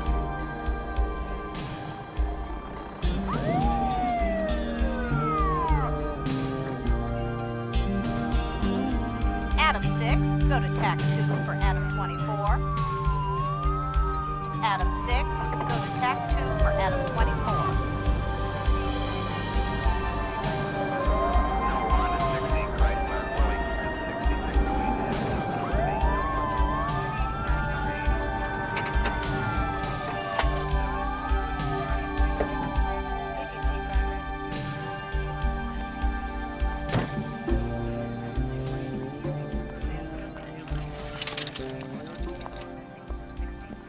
I know that it's difficult, Mr. Gilman, but please keep on going. What else did they take? Well, I made a check, and they've taken a few things. 2 welding tanks. Just a second. They smashed down the front door, and they hit the night watchman. They didn't kill the guy, but he's elderly. EME says he had a stroke. Hi, I'm Sergeant Hunter. My manager. How you doing? What'd they get? 2 oxygen tanks, Metal burning bar. A burning bar? Yeah, we use it to cut elevator or air conditioning shafts in old buildings. Uh-huh. What else they got?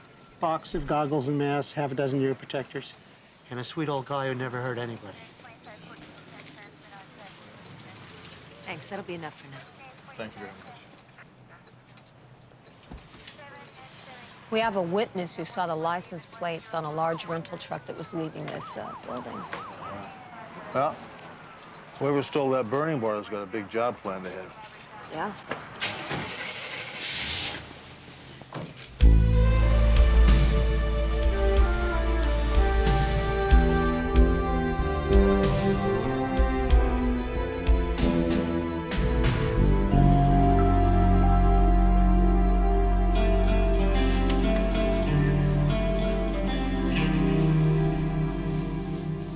What about Eddie?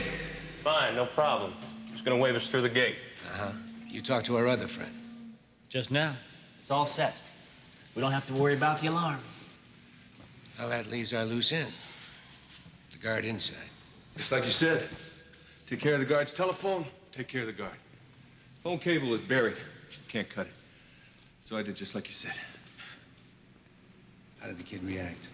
Scared to death. Do anything. Tomorrow night. Okay. Tomorrow night.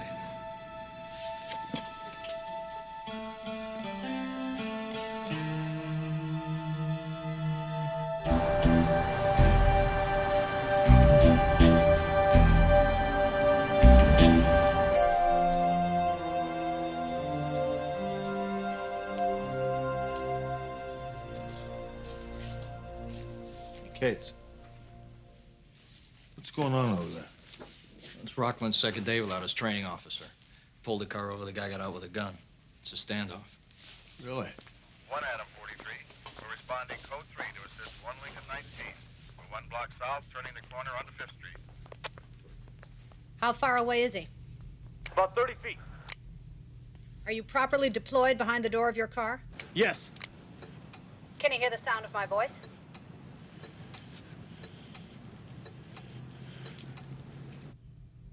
Can you hear the sound of my voice? Yes. All right, I want you to put the mic down, aim at his heart, and shoot him.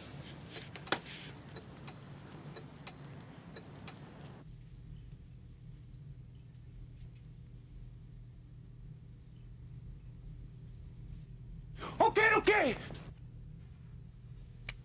Suspect in custody. Code 4. All right, Roger. Carol. All units, code 4. Shoot him? Hey, it seemed like a good idea at the time. You know, Carol, I think you do these little things here just so you'll have some stories to tell later on. You mean like the time I sent back up to a domestic dispute, even though a hot-headed rookie named Rick Hunter told me he didn't need it? That's right. You know, there'd be one less Rick Hunter around here if it hadn't been for that. Yeah, right. Look, I had it all under control, believe me. Sure. Husband with a shotgun, wife with a .45, brother-in-law with a butcher knife? Hey, you could have handled it, Rick, no problem. Yeah, you left out the baby with the Uzi. All right, gang, let's go back to work. Come on. What you got? Well, we've got a dead night watchman and enough equipment that's been stolen to pull off another very large burglary. We also have the license plate number off the truck that was seen leaving the building. Listen, Carol, give me an hourly broadcast on this as a possible vehicle involved in a burglary. And if located, stake and notify one of us, okay? You got it, Dee Dee. Good job, Carol. Thanks. 1 Adam You know, with that burning bar, Charlie, we can expect some sort of a bank job. Yeah?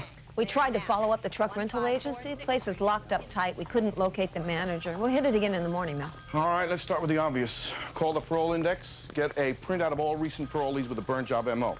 Then see if we can match any of them to the rented truck that was used tonight. You already did it. Oh. I guess that's why you guys get those big fat paychecks.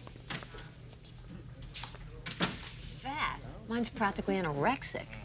Mine died of starvation in the spring of '85.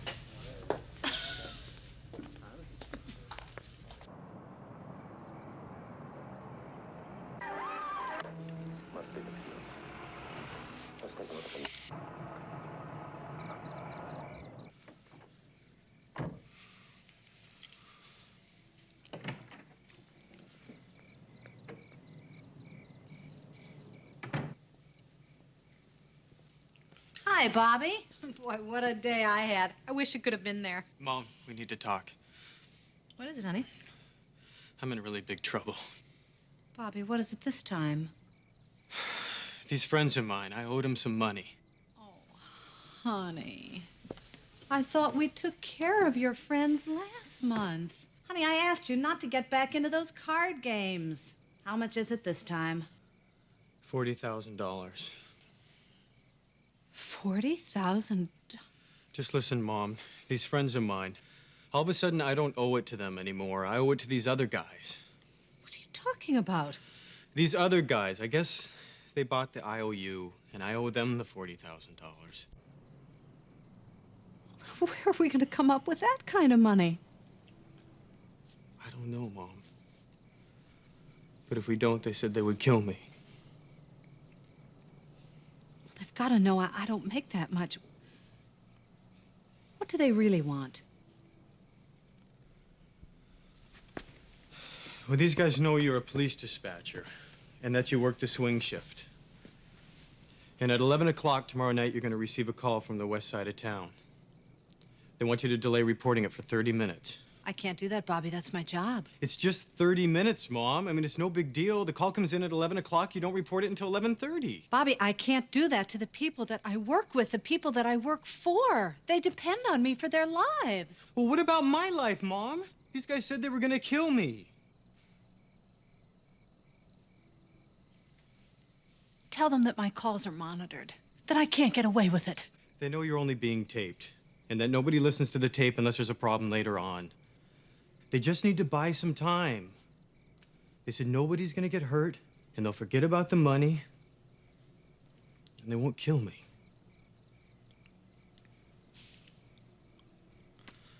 I'm sorry, Mom. 1 William 157, advise 1 William 156 on code 6 at Western Truck Rental on the suspect 459 vehicle.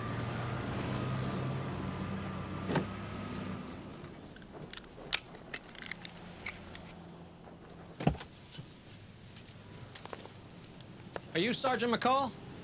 Sure am. Great. I rented the truck in question to a John Grady. He rented it for 2 weeks, paid cash, but he left a credit card number for collateral. What are the chances we'll see this truck again?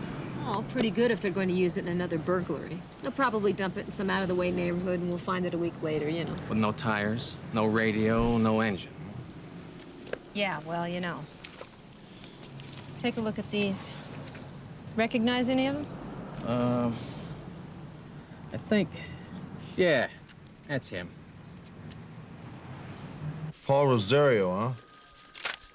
Yeah. Paroled 8 weeks ago out of Chino. Yeah, Rosario was using a fake license and a stolen credit card under the name of John Grady. I've got an old address here on Rosario. I'll run it down. It's probably no good, though. Okay.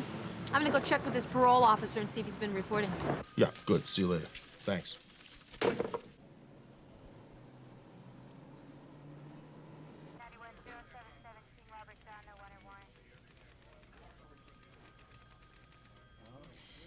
One Adam 47, okay, code 7. Julia, would you go down to the cafeteria and get me a sandwich? It is my turn, isn't it? The usual. Yes, thank you.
line. Let's see if they measure. Third down and inches to go for a first down, just shy of the Pittsburgh 7-yard line. Power right setup, strong right. Gooman is the fullback, and the tailback is Charles White. They give to Gooman, bangs to the right, and may have gotten it, may not. Let's see where they mark it down on his forward progress. It looks like it's inside the 7 as they marked it down there. Maybe, maybe not. We'll have to see. First and goal to go. The ball just shy of the 6-yard line. First and goal to go. Just shy of the Pittsburgh 6. Inside, 1 minute to play, 45 seconds to go. Gooman in motion to the right, turn and a pitch to Charles White, cuts it back.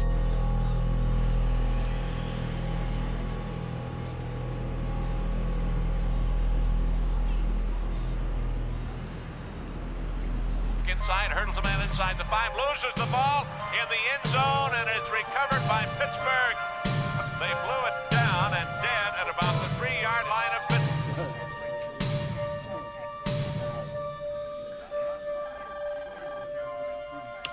Police Department, Operator 47, what are you reporting? Do you have a missing persons department? I'll transfer you.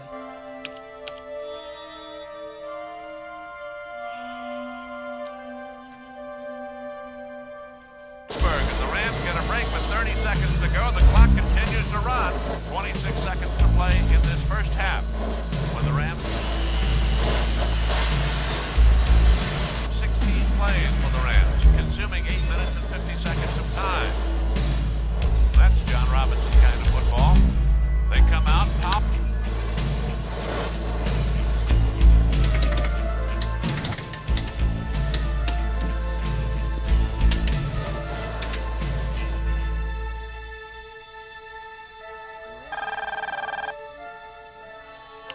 Police Department, Operator... This is the security guard at LAX, building 121 South.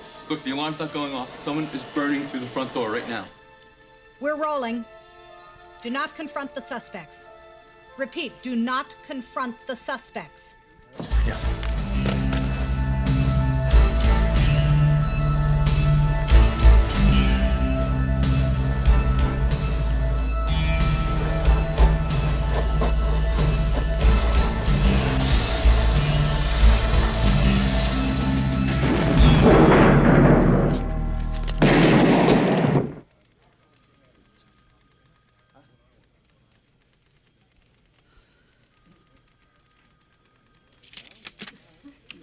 All units in the vicinity and 1 Adam 47.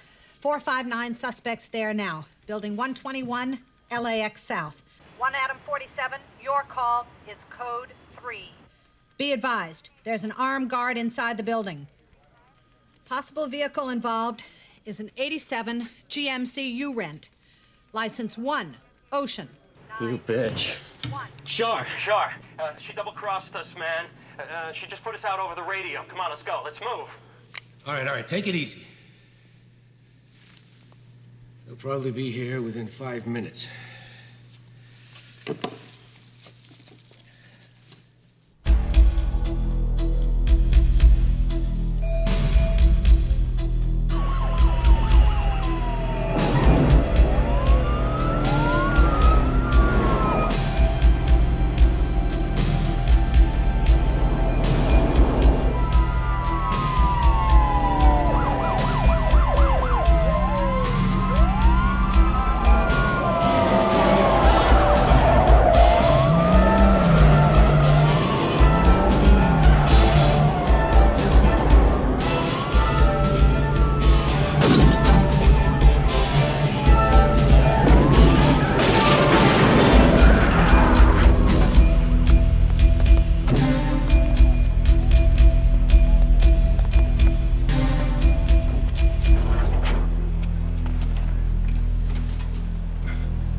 driver was our parolee, Paul Rosario. Shot in the back of the head with a .38. His buddies propped him up in the truck, jammed down the accelerator. Needed a decoy. Fun guys. You're not kidding. Bought them some time, though. Got away going in the other direction in the second truck. How do you know there was a second truck? Airport completed their inventory. $5 million in gold bullion was unaccounted for. Now, that's about 1,000 pounds. You can't cart that away in a wheelbarrow. Half a ton of gold. What are they doing with that? It was in the process of being transferred to Japan. It was only supposed to be held in high-security storage for 6 hours. Well, we ought to send up a chopper, get some aerial photos. General overview of the area. So much for high security, huh? Yeah. Communications say they received about half a dozen or so false alarms at this facility over the last 3 weeks. That might be an interesting coincidence, but check it out.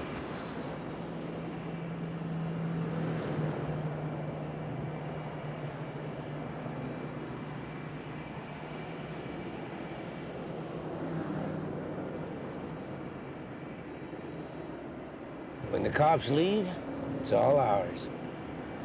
Why'd you have to kill Rosario? Wouldn't have gotten away if I hadn't.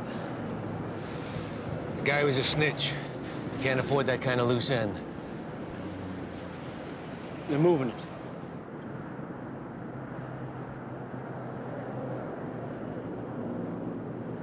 Let's go. Go where? What do you want to do? Cut a hole in the fence? The place is crawling with cops. We'll catch him on the way out. Ah, there's too many exits that truck could take. Which one do we pick? Damn it. I got the license plate. So what?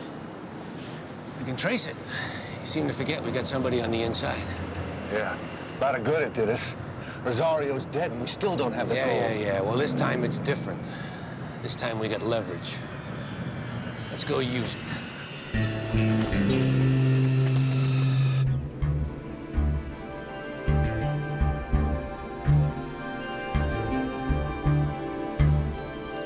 That sector of the airport was shut down last night.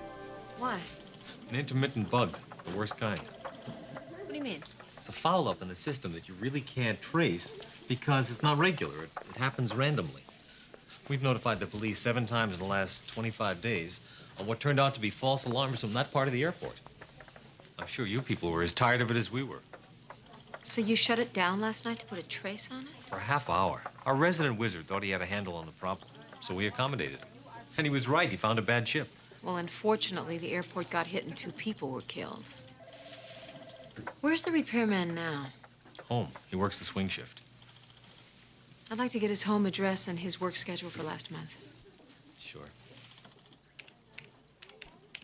1 Animate, code 6, 5th and Columbus. Adam 8, Roger. Police department. Mom. Oh, Bobby. Honey, where are you? I've been worried sick. Are you all right? Mom, they're gonna kill me if you don't help. Go across the street to the phone booth and wait.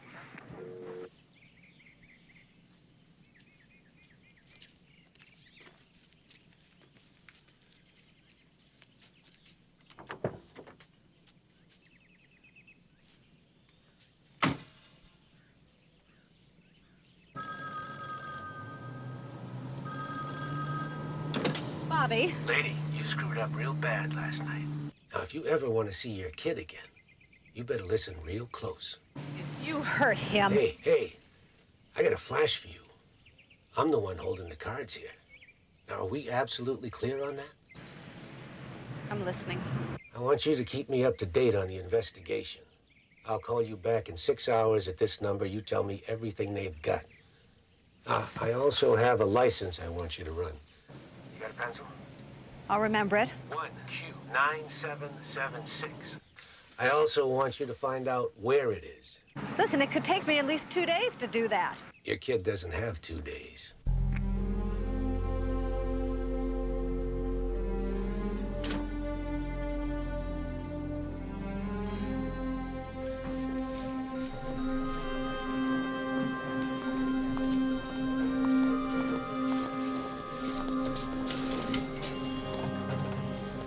Carol, how you doing? Oh, not bad, Rick. I had a break. Thought I'd stop by, see how you were doing. Yeah, well, usual Wednesday, 2 dead bodies and a half a ton of missing gold. Half a ton? Yep, $5 million worth of gold and no suspects. Any leads? Nothing to write home about. Speaking of home, how's Bobby doing? Bobby's fine. Good. Listen, Rick, I gotta get back to the pit. I'll see ya. Okay, hon. See you later.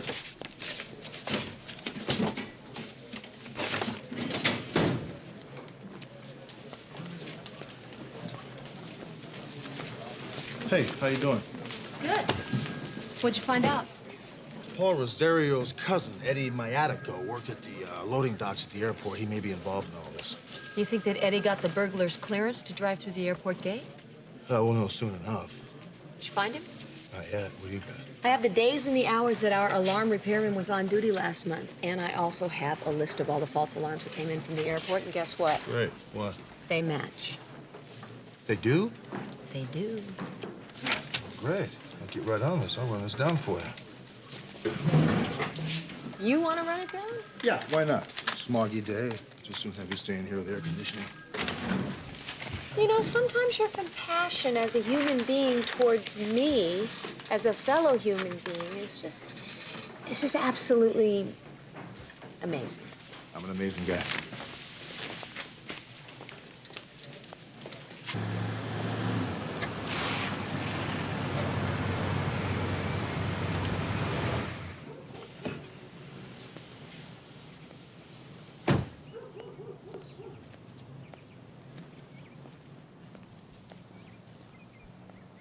Hi, Eric Level. Hi, can I help you? Yeah, I'm Sergeant Hunter, LA Homicide. Oh, son, go back and play with your sister in the back there. What can I do for you? You're a systems engineer for CSS, are you? Yes, I'm a troubleshooter. Oh, you're in trouble, all right, Eric. Look, I'm no crook, okay? This cousin of mine is in prison, and he told this guy in there about my job, a guy by the name of Alan Shar. And when Shar got out, he came over here and he said to me that I was going to be $100,000 richer and my family was going to be dead. So you faked the alarms at the airport as an excuse to shut the entire system down? Yes. You should have called the police. He said he was going to kill my family. I understand that. All the more you should have called the police. Now, have you talked to Shar since last night? No, I haven't. Look, we'll see what we can do about getting your family some police protection. What have you got? Where's Bobby? Do the police have any suspects identified yet? No. Do they know what was taken? Shipment of gold. $5 million worth. Do they know where it is? No. Not going to answer any more of your questions until you let me speak to my son. Lady, we have got 24 hours to solve this little problem or your son is dead. You understand that? Yes. Now, what about that plane? The vehicle belongs to a construction company that was subcontracted to the airport. They've got 6 maintenance yards in the area. I'm not going to be able to find out until tomorrow which one it's at. Where's Bobby? Hidden. If the police find me, or the gold, he dies. Now, somebody should be at that construction company by 7 a.m. I'll call you at 7:30.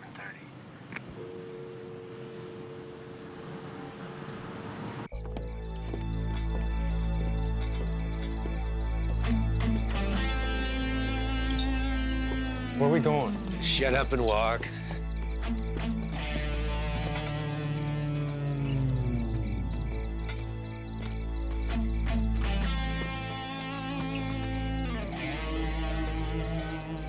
Come on, Matt. Get in. Don't do this to me. In. Come on, come on.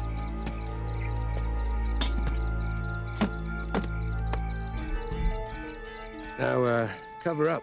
I don't want you to get cold. Do it.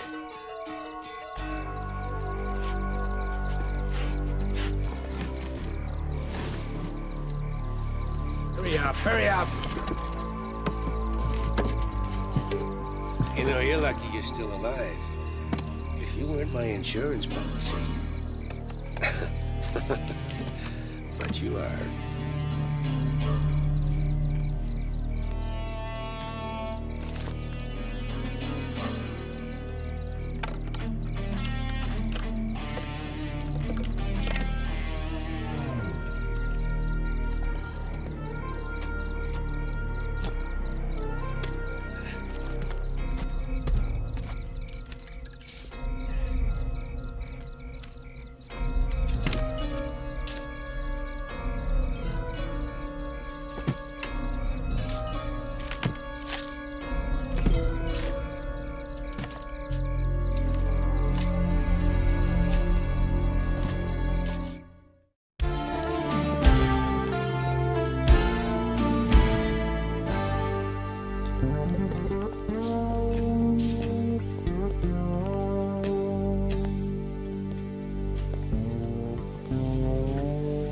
up, Sporty?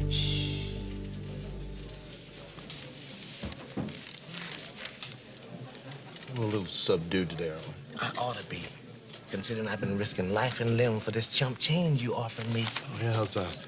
Look, you told me to find out where Eddie Mayatica was, the guy who works at the airport. Yeah.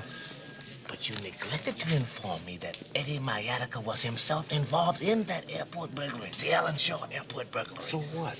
So what? Alan, don't leave any loose ends behind, Shaw. That man bumps off any and all potential witnesses, man. He'd bump off his mama if she was a witness, because that's his modus operandi. Now, if he finds out that I'm helping you, Sporty James will be sleeping with the caterpillars. You dig what I'm saying? Will you shut up? Nothing's gonna happen to you. Oh, you guarantee that? Yeah, I guarantee it. Now, where the hell is Eddie Mayatico? Try the Red Circle Bar in Culver City. Yeah. Red Circle Bar. CC. All right, Sporty. Look, I just happen to have the old Sporty James snitch file here. Let's do it off the books this time, okay, Hunter? I don't even want to risk it. You don't want your money? Yeah, I want my money. I gotta pay my rent, man.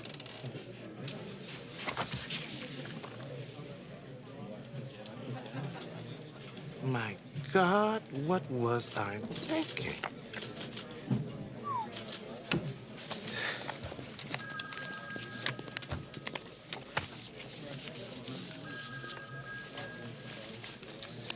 Want to burn that for you? No, I'll take care of this myself, okay? Yeah.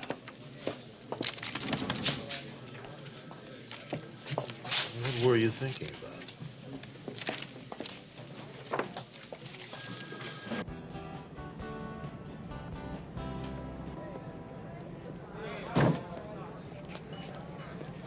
I don't like this man. The guy did his job. Are you kidding? This clown is the original Mr. Mouth.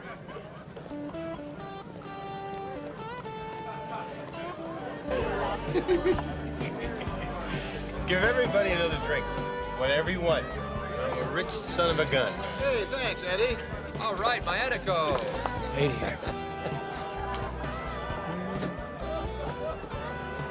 Hey, my partner, belly up to the bar. So where's my cut? Shut up. Hey, they don't know what I'm talking about. So where is it? Just come on out back. Sounds good to me. The bathroom in here stinks anyway.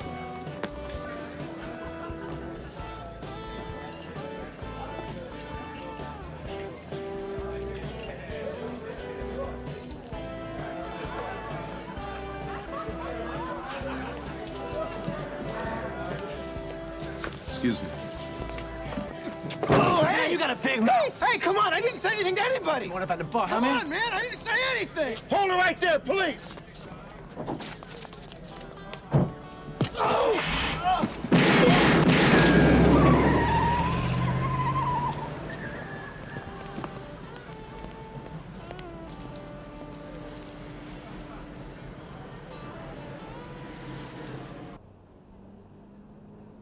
Good morning. This is Sergeant Myers, homicide.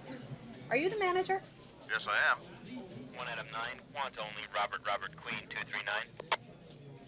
Just 1 minute, please.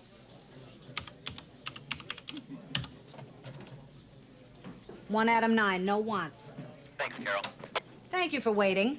We're looking for one of your vehicles. The license number is 1Q9776. Sure, let me check. Great. The corner of Western and 29th. It's in a garage there for maintenance, but they're not going to work on it until tomorrow. Please, let me talk to Bobby. I'll call you back at 6 o'clock. If everything goes smoothly today, you'll have your son back by tonight.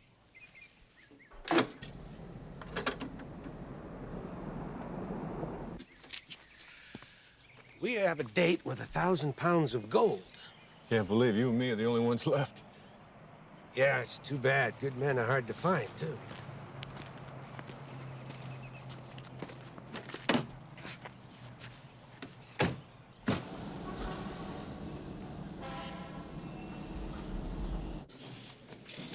A lot of dead bodies, a lot of dead ends. I'll tell you what, this case is keeping me up at nights. I keep thinking about that gold.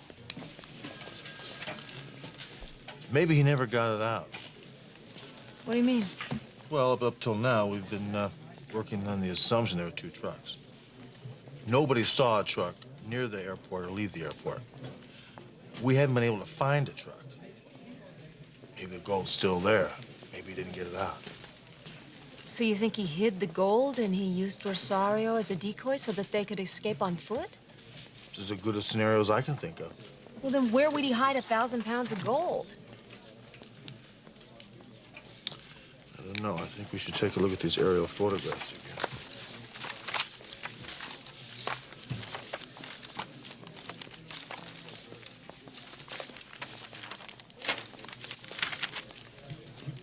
Okay, let's see. Wait a minute.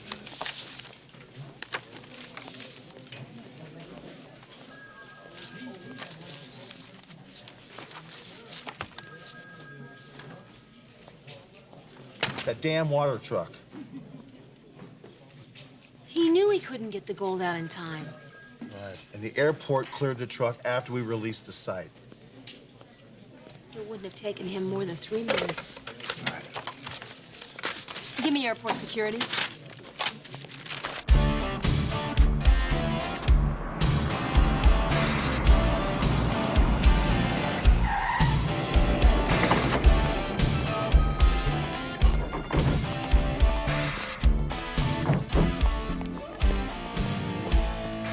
I don't see a water truck, and I don't see 1,000 pounds of gold.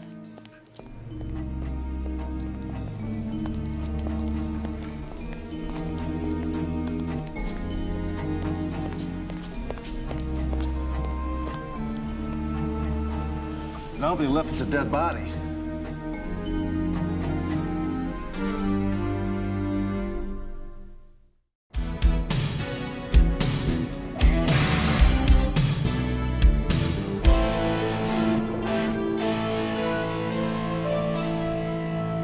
This guy has managed to stay one jump ahead of us all the way. How the hell did he know where that trunk went? Did he have it tailed? No, he had to have found it, otherwise he would have gotten to the gold yesterday. The time of death for Char's partner was less than an hour before we got there. Well, Char's probably halfway to Mexico now. He had a plan going in. You can bet he had a plan going out. He's a smart cookie. Char couldn't keep the guard at the airport from calling the police. Right. So when we got the phone call here,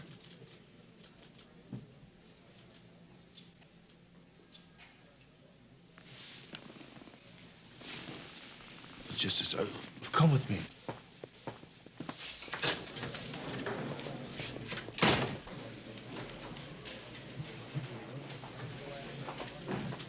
Adam 6, go to Where tack are we 2 going? for Adam 24.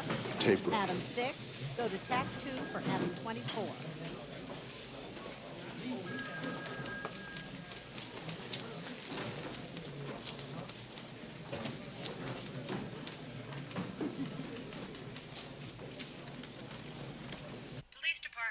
This is a security guard at LAX, building 121 South. Look, the alarm's not going off, but someone is burning through the front door right now. We're rolling. Do not confront the suspects. Repeat, do not confront the suspects.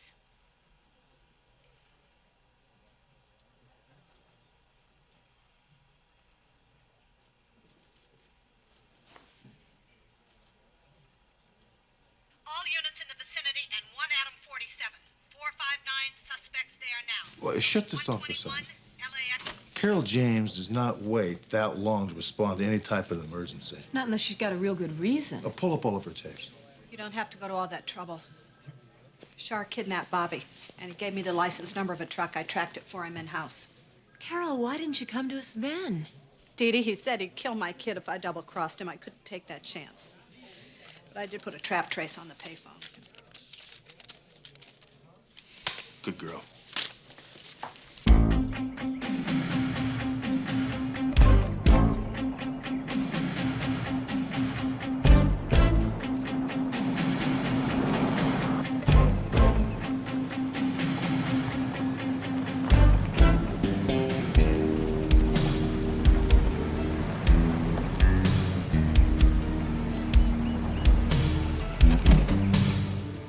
How you doing? Fine. See this guy around here recently? Yeah, he used the phone booth. I seen him drive off to the north. There's a couple of places up there. Right down this road? Yeah, 5 miles. Thanks. You're welcome.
Get me out of here!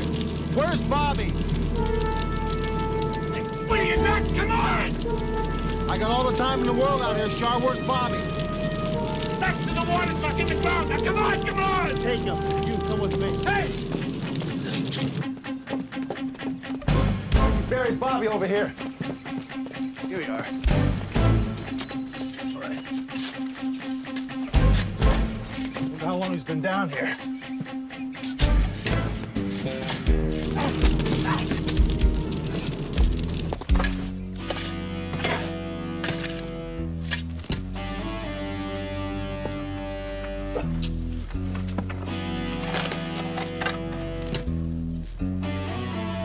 Come on, grab the other end. Get him out of here.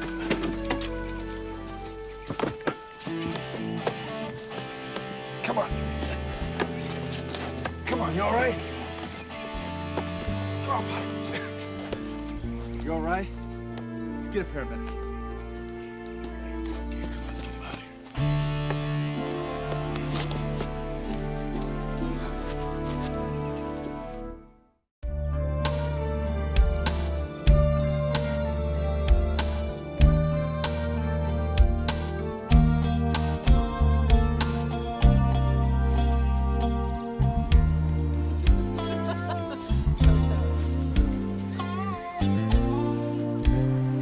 Hi. Hey. Look at this. You got for that. you guys. Right, well, Oh. I don't eat this type of stuff, but she might. Although she doesn't eat this type of stuff unless it has red dye 47 and some white chocolate all over the top of it. Hey, thanks a lot for everything. You're welcome, Bobby. You know, the district attorney will take into consideration your testimony, but there is a chance you may have to do about a year in county. I'll be thinking about that guard that got killed for the rest of my life. Well, don't forget, Bobby, you've got some good support here. Carol, how's the teaching going?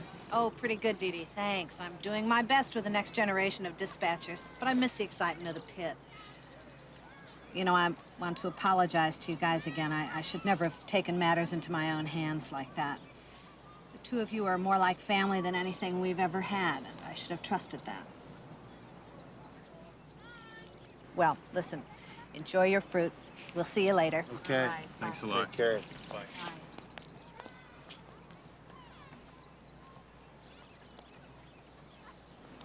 What is that? This is a horned melon. They use them down on the islands to catch blowfish. I see. I wouldn't eat that if I were you. Why? Because we don't know where it's been.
Tonight on Hunter.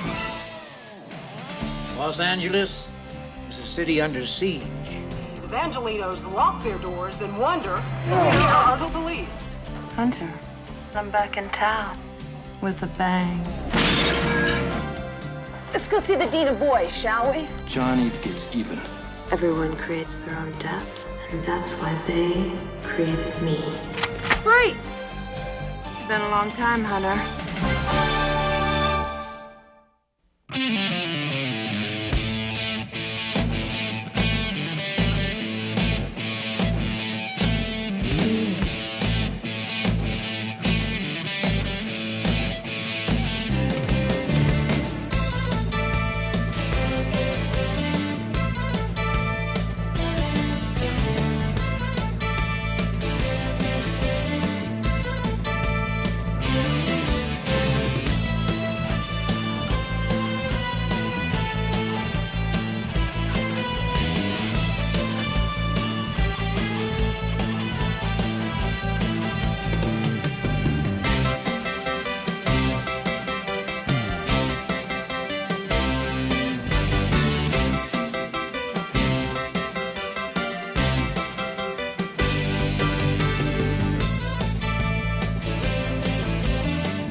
$500 miles to Austin for a turn down.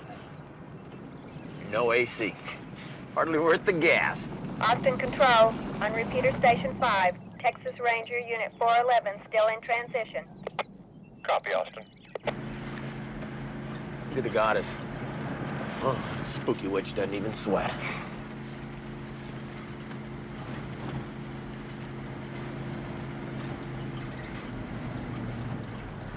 Hey, let's check it out. Don't stop. Let's call it in.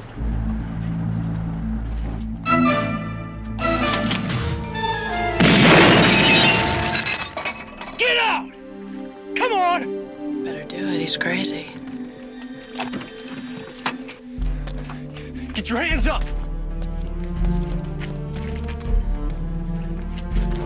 Get her out!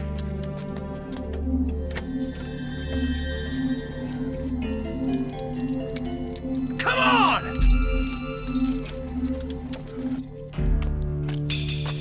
Come on, get over here. Put your hands on the roof. Come on! Put your hand behind your back.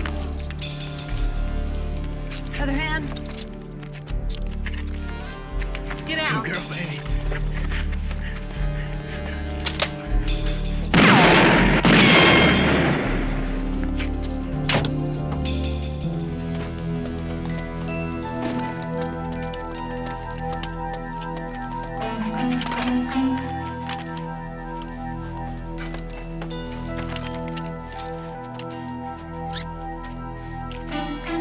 Nice day out today now, isn't it, Sheriff? You did it. I said I would, didn't I? Yeah, didn't you?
by for a message from Chief Darrell Gates to all divisions. Howdy. I've asked Deputy Chief Curtis Moorhead to be with me today. He's key to what I want to talk to you about.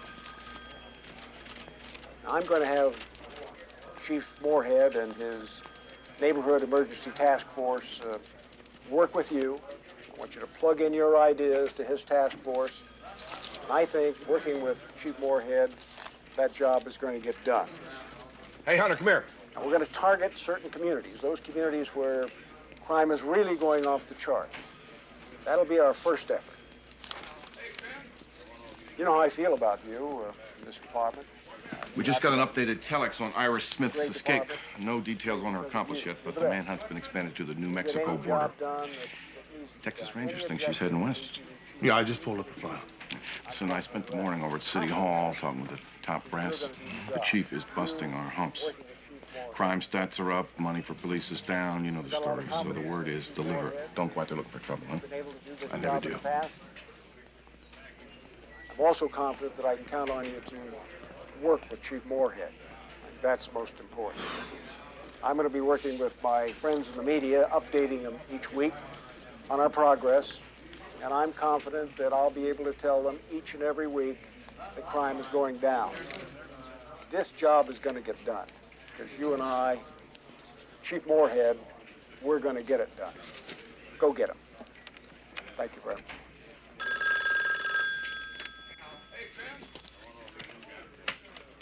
Sergeant Hunter. She says to tell you she's here. Who's here? Who is this? Iris Smith is here. She's gonna kill me. Help me. Charlie, line 2, 187 in progress. Where are you? I'm at the Riverside Apartments. 1648 Riverside. 209 Sandra Clement. Sandra? Let me speak to Iris. Devane, 187 in progress. 1648 Riverside. Black and white, code 3, and an earring there right now. Hunter, I've missed you. And I'm back in town. With a bang. Sandra? Sandra! Did you get it? Yeah, they're rolling right now.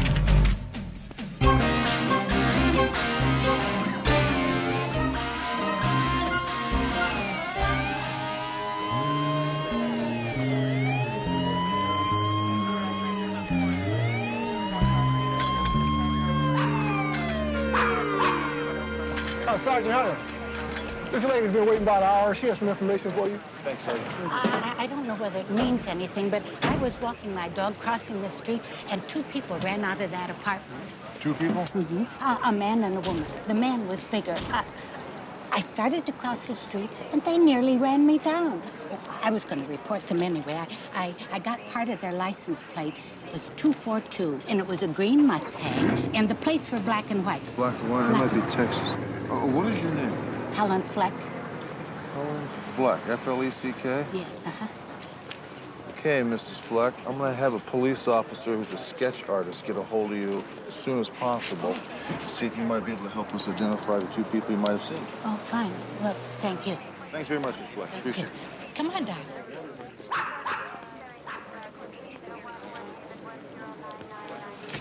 Are you the cop in charge here?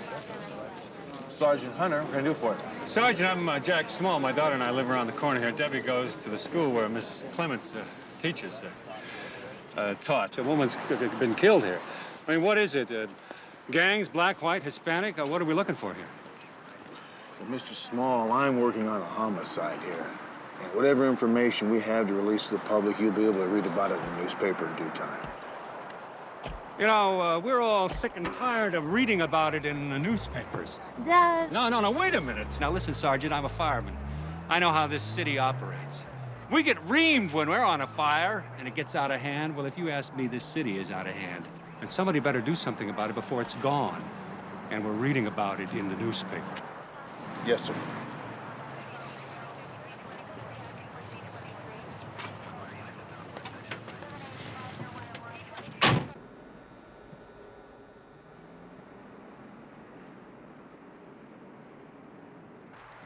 Well, we're focusing an intensive investigation on this case.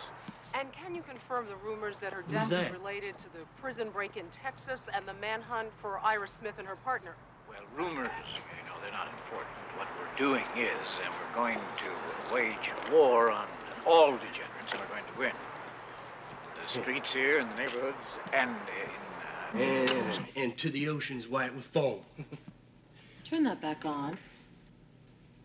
Hey, something's turning on, maybe. But it ain't the tube. What is it, huh? You know what day it is? It's Wednesday. Never touch this. Never touch nothing of yours?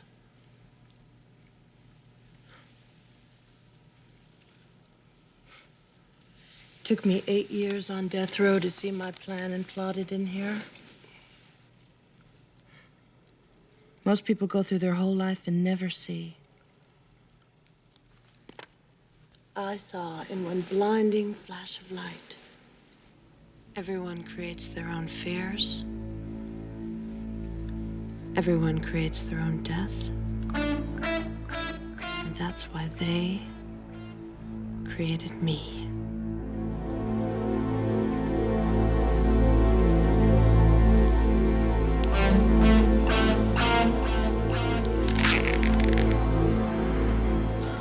You look beat. What's going on? Well, the Texas Rangers are looking for the blue Mustang, and we're looking for Iris. So far, she hasn't shown up. Well, maybe somebody will spot her. Austin just twixt us some more background. She just lost her last appeal. Was due for lethal injection yesterday. Definitely the end of the road. Apparently she was hell on wheels in the joint. They had to lock her down both night and day. What's the deal with her? Who is she? I arrested Iris about 10 years ago in Los Angeles. I extradited her back to Texas on a murder charge. Other than that, I have no idea who the hell she is. Well, why would she kill a civics teacher from Pierce High? I don't know. Your presence is requested in the task force room. Oh, wonderful. I'll pass, Charlie. No, that order comes directly from the mayor via Deputy Chief Moorhead. Well, why should we have to sit on an NET meeting? I got bad news for you. You're part of it. For those of you who don't know, I'm Deputy Chief Moorhead. This division's dropped the ball. We're in a war. Los Angeles is a city under siege, and it is way past the time that we started defending ourselves. Now, I read the mail that comes into City Hall, and people are scared. Every time they turn around, a neighbor's mugged, or raped, or murdered. Community perception is that the police exist to warm the stools at Dunkin' Donuts. Captain Devane, thank you for joining us. Watch commanders, you know where you stand. Detectives, these are your assignments. Yeah? Any questions? Yeah. Last time I looked, I was in charge of this division. I wonder why I'm the last one to find out about these new assignments. Because this is my task force. But, Chief, you can't pull people off ongoing cases. Yes, I can. But I'm working on the Clemens homicide with Hunter. Am I not speaking English here? The vacation's over, people. We're hitting the streets running. One homicide, one cop. You think you can manage alone, Sergeant Hunter? What, the murder part or the donut part? Why am I being placed undercover at Pierce High? Well, the Sandra Clemens case ought to tell you that. She was a teacher at Pierce. Here, in the middle of my trouble. Now, a cop in Sandra's place might just help pull some of these pins out of here. Look, I don't think you understand. What was didn't work. You are no longer what you think you are. You are my task force, appointed by the mayor, who pays your ticket. I don't want any more thinking. I want you to do what you're told.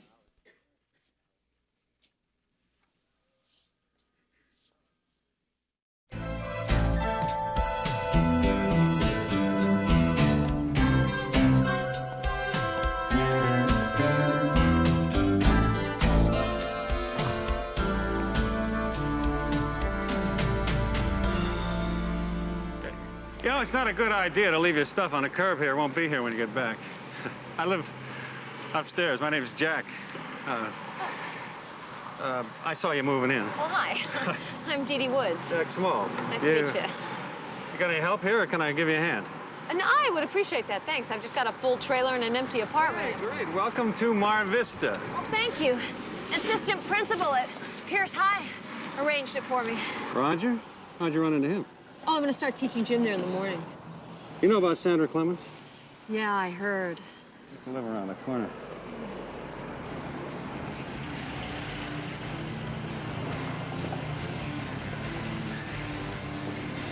Excuse me a minute.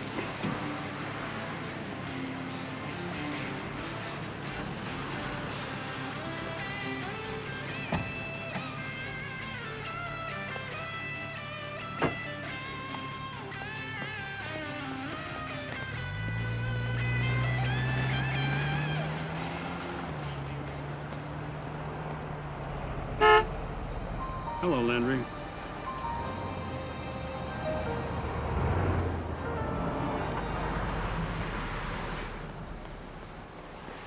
Single parenting. You got kids? No. Yeah. I swear she comes home from school stoned on something half the time. If they don't do something at school real soon, a lot of us who care for our kids are gonna do something. What? What the cops are afraid to do. We got a little neighborhood program here to pick up the slack. Let me put it this way. You can sleep soundly. Somebody will be watching over you. Hey, you guys seen my bucket slip on Duncan? Hey, Charlie. You know I'm just now getting a response on those Texas plates? What do you mean just now? Before he's got the whole damn system jammed up with out-of-state traces for VCRs for stolen car radios. Take a look at that. 2 Mustangs. One 69 registered in Abilene to a doctor, still parked in the garage. Number 2, 67 registered in Waco. William Joseph Powell. Yeah, we're waiting for his arrest record to come through right now. Well, can you connect this Powell guy up with Iris Smith? Well, Charlie, our witness said that she saw 2 people, a woman and a man, leaving Clemens' apartment the night she was murdered. Powell could be her accomplice. So what's next? Well, until the report comes through, I'm gonna do some legwork for the car. All right. Yellow line makes you witness a robbery at 5th and Strange. Is that yours, Steve?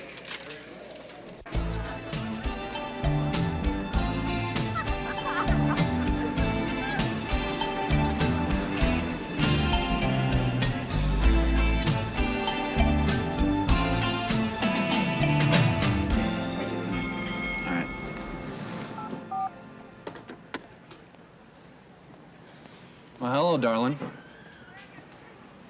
It's Miss Woods. Let's see your pass and your ID. Whoa, chill out there, honey. I know about you. Gym teach, in from Pico.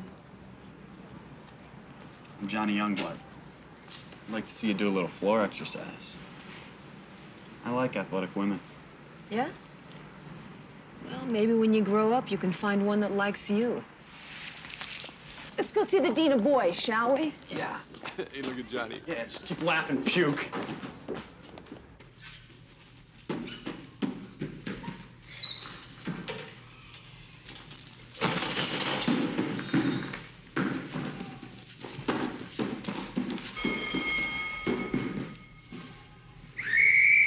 Okay, girls, that's enough for today.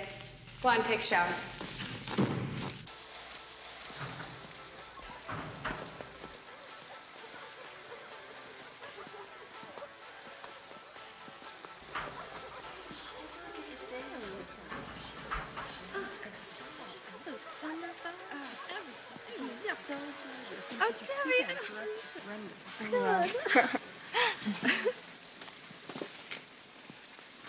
Well, most schools forbid smoking in the locker rooms.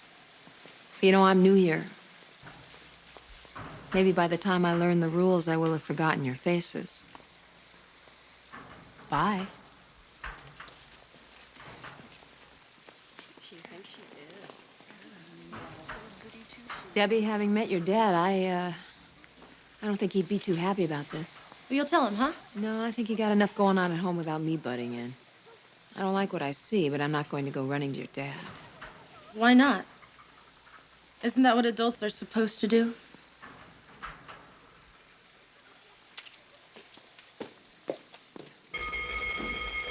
You got 3 periods before lunch and 1 afterwards. But if you're really, really serious about this, the girls' JV basketball team needs a coach. It's been a long time, but I do have a mean jump shot.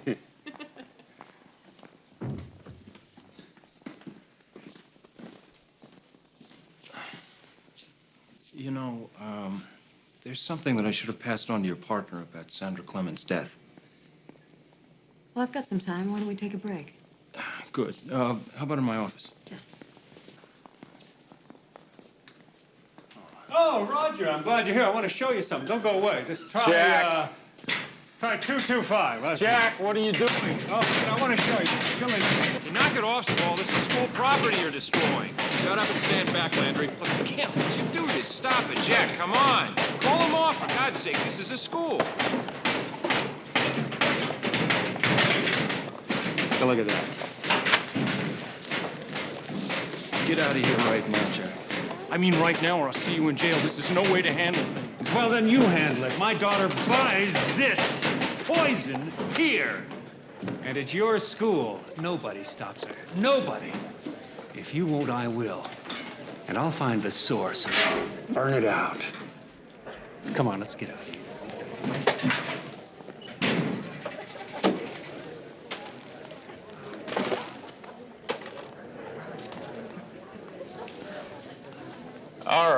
All right, everybody back to class.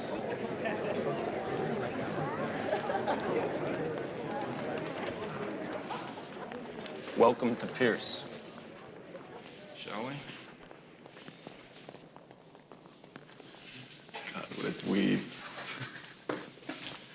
Oh, I hope I don't get stupid when I get old. Should we clean out the lockers? Why? We're not dumb enough to deal. Severino. He's got a new deal for us, so don't take forever. Get me a cheerleader, and I'll kick in a couple of $100 for your trouble. Start a list. Sophomores. We may need a lot of talent sooner than you think. Maybe even a gym teacher. Come on. Look, do the usual background check on Miss Woods. She's already breaking the rules. If she doesn't check out, she'll wish she never came through that door. Got it.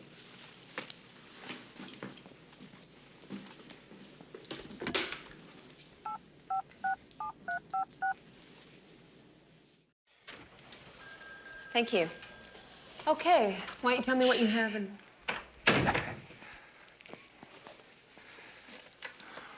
The kids figured out a way to wire open my intercom line and listen. Are you kidding me? These kids bug your office? You haven't worked in juvenile in a while, have you? No, I thought that raiding trash for test copies was heavy stuff. They say the annual sale of illegal drugs in the LA school district is $7 million. So we're talking about dealers here? No, as a matter of fact, we're talking about this guy right here. John Thomas Youngblood. Or Johnny to his friends. And at Pierce, you hope he lets you call him Johnny. Yeah, we've met. So if it's not drugs, what's his action? Power, money, control. Every angle you can think of. He knows that you guys target the dealers, so he's smart enough to stay away from that. But if you want to buy a grade, buy a gun, buy insurance, buy a date, Johnny's the one. He runs his business now through a need-to-know chain of command, beepers, message centers. Sandra told me that Youngblood was hitting on her, heavily, and she turned him down. And Johnny gets what Johnny wants, or he gets even. Wait a second, we're talking about a high school kid here. Now, do you actually think he put a hit out on Sandra Clemens because she wouldn't go out with him? Do you even think he knows Iris Smith? Look, I don't know who he knows, but he does not think small. Sam Yasker, citywide honors teacher, was the last one to confront him until the superintendent got some photos. A little Mexican getaway weekend, beach resort, Sam and another teacher. Another man. Anyway, I heard that Youngblood paid a private detective to follow Sam around for several weeks. So now, our best teacher is pursuing a career in real estate. I mean, if you want to get a handle on why this neighborhood shivers in its sleep, a young megalomaniac punk like Youngblood is a good place to start. All right, I'll have my partner look into it.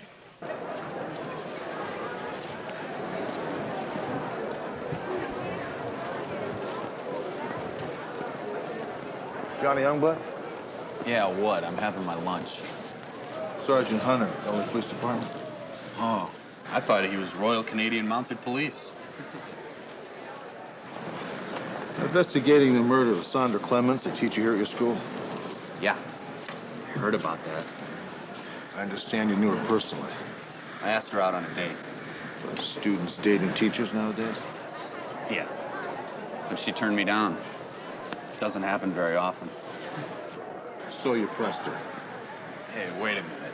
Anybody who doesn't want to go out with me, I don't waste my time with. How long have you known Iris Smith? What? Forget it. Where were you Tuesday night about 10 o'clock? Around. Cruising. Anybody with you? Yeah, 3 girls and these guys. I'm sure you'll verify that, right? Oh, yeah. Good luck in school. Thank you.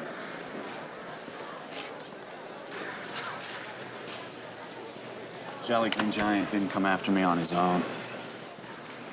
Roger Dodger over there is looking mighty happy with himself. Hit him tonight.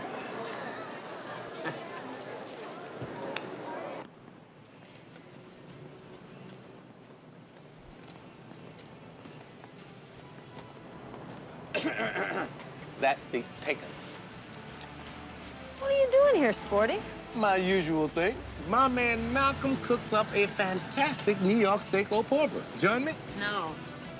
Malcolm, I think we should uncork the Beaujolais. I'll pass on that, too, thanks. I'm still working. I know. I figured you'd be by for lunch, you know. Nobody eats at that cafeteria anymore. Yeah, I still have a mystery meat. What do you mean you know I'm working? Yeah, the word's out. Those kids check out a new teacher closer than the CIA. But your cover's still intact. So who asked you? Well, I am a respectable broker of information. Hey, Malcolm, man, watch my steak, man. When I say rare, I really mean rare. Enjoy your lunch, okay? And thanks for the tip. Oh, that's not the tip. Here's the tip. The guy you want to watch is named Youngblood. He's into a lot of things, and he is dangerous. And a further word is that he is no longer into the secondary school scene. That's what I'm hearing. Thanks. I'll keep a watch on him. Hey, Malcolm. Caesar's, man. Anchovies.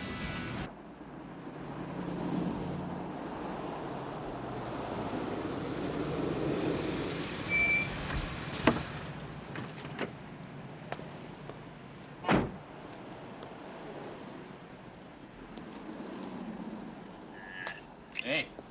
Hey, Big John. What are you dropping in? CD, phone, subwoofer. Dennis from Encino.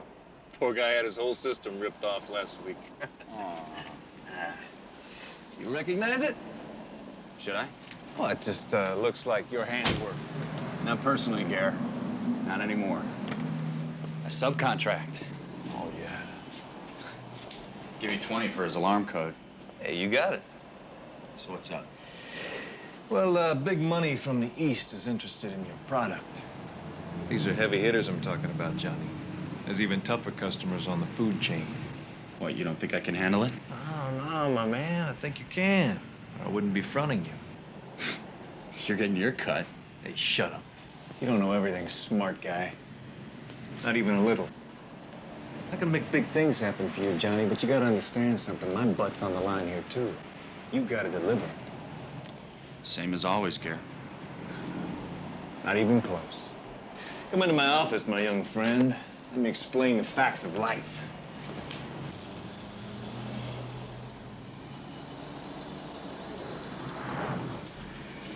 Why don't you swing it around, baby? I'll pop him through the window. Later. And now. I said later. Like you promised, Billy.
These are our streets, our homes, and we're taking them back. Like vigilantes? Well, you call it what you want, but it's better than waiting for the next available law enforcement officer to get off his butt and help us. Now, this is a message. This is a message to the punks and the creeps and the addicts and the whores. And all of you can just stay the hell out of our neighborhood. That's Jack Small. He's not taking it anymore. You got Mr. an Small answer was for him? stabbed today defending his neighborhood. 3 nights ago, right across the street. We have saturated the area. We've shifted manpower until we're short-handed in neighborhoods that really need it, which is going to end up costing us more than it's worth. Well, you can see what it's worth. 5 minutes and 10 seconds of negative image. My God. My place, McCall, right inside that guy's building. What's she doing? Lining her cupboards? What do you expect her to do? Use her imagination. Break his leg. Anybody around here ever heard of damage control? This is my division. Well, then shake things up, Devane, and get us back in the game. It's going to be somebody else's division. As Angelinos lock their doors and wonder, where are the police? In Los Angeles, Saida Rodriguez Pagan. You're getting on my nerves with that thing, Billy Joe. Why don't you put it away? Make me.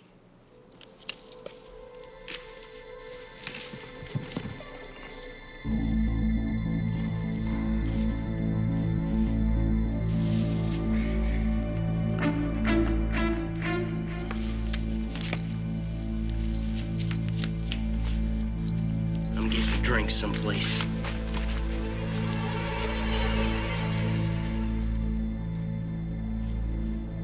Keep that thing in your pants. That's not what you usually say. Now is it, darling?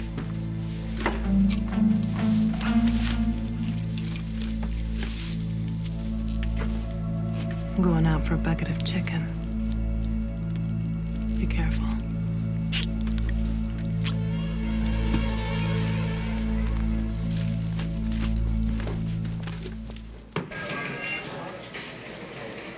Hey, Hunter, did you get that laser fax from Texas? It's on my desk. The picture, Billy Joe, came out great, thanks. Where are you off to? We found the blue Mustang. Armed and dangerous. Watch your back.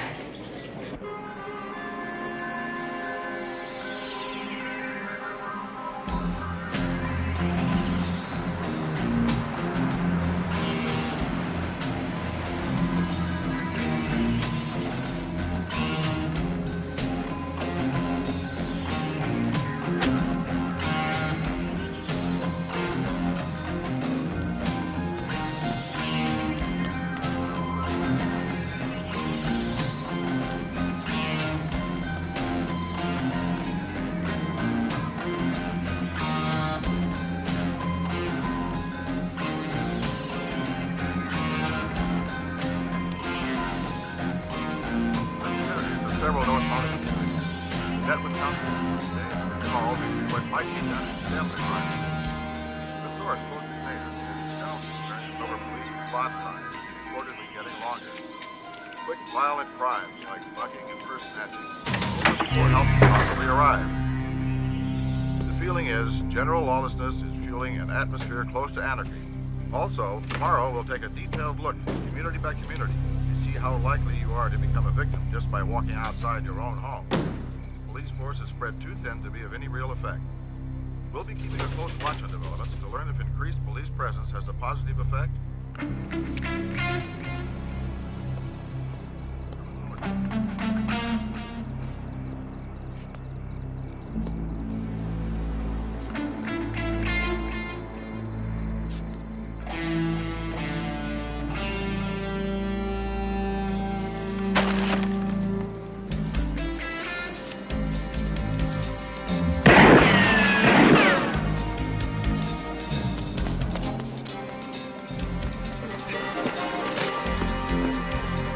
Get it back up. I'm on.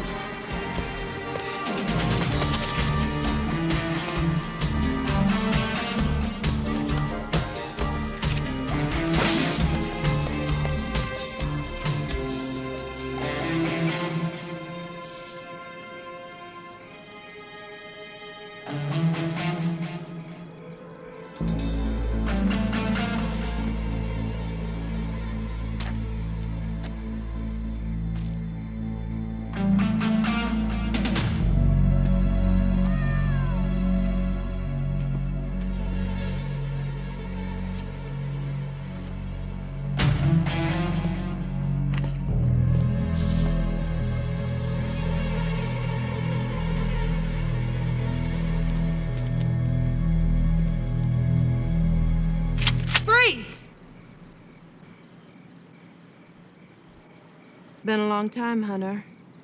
Good to see you. Put your gun down. Put it down.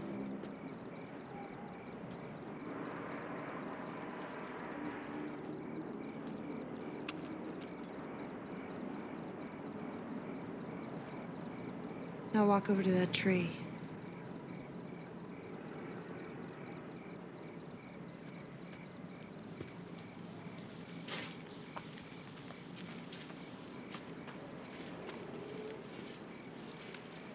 Now handcuff yourself to it. Yeah.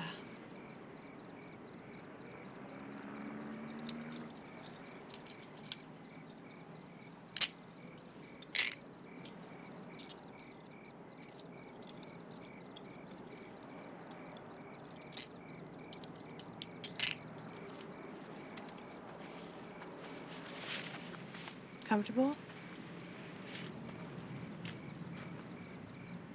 You know why I killed Sandra Clemens? Her number was up. Day of execution. I know you believe in capital punishment.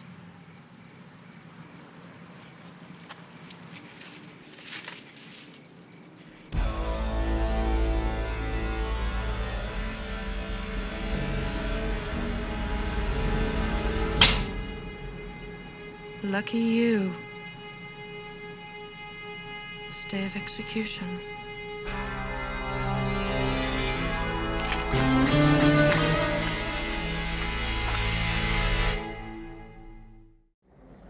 My officers put public safety first. They're totally in sync. All right, Kevin. Hi. What do we got? Well, you name it. We got more fingerprints than tape in our budget to lift them. We got hair from the sink, saliva from the bathroom tissues. We got earwax, plus every bodily fluid imaginable from the bed, including blood. Lovely.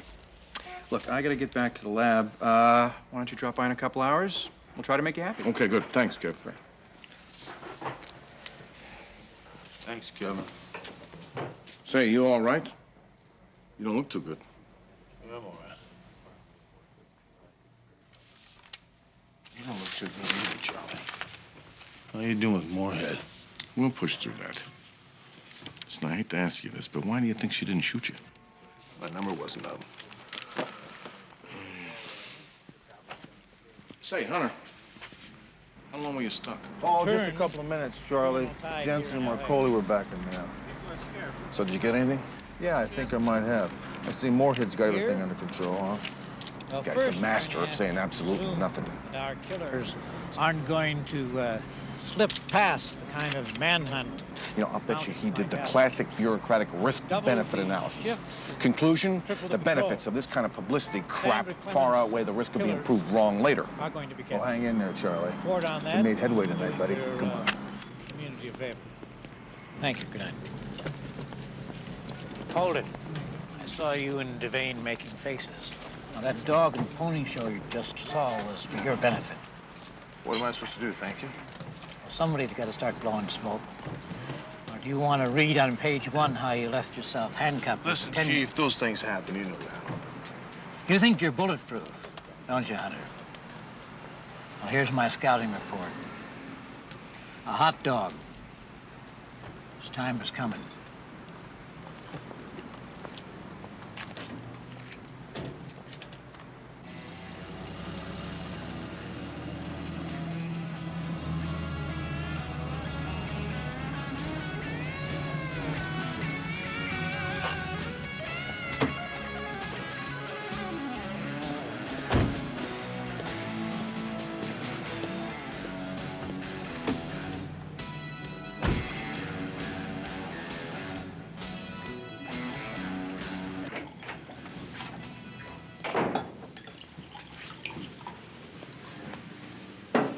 You'd probably prefer a brew, but I've got to educate you to a better class of pleasures.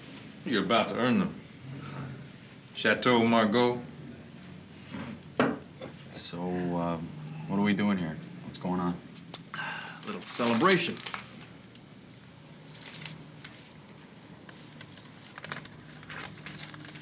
What's this for? Good faith. We're in business, pal. A firm order for 3 items by the 1st. There's got to be 5,000 here. Yeah, try 6. The local rep's a guy named Lenny Pike. You'll meet him. Is, this all mine? Wake up, my man. It's no dream. Hey, we're still talking small change. Now, this time next year, you're gonna be a middleman, skimming cream off 5 like you. You just show that East Coast money you're responsible, huh? Put that in your pocket. Yes, sir. No more kid stuff, Johnny. You're gonna grow up fast.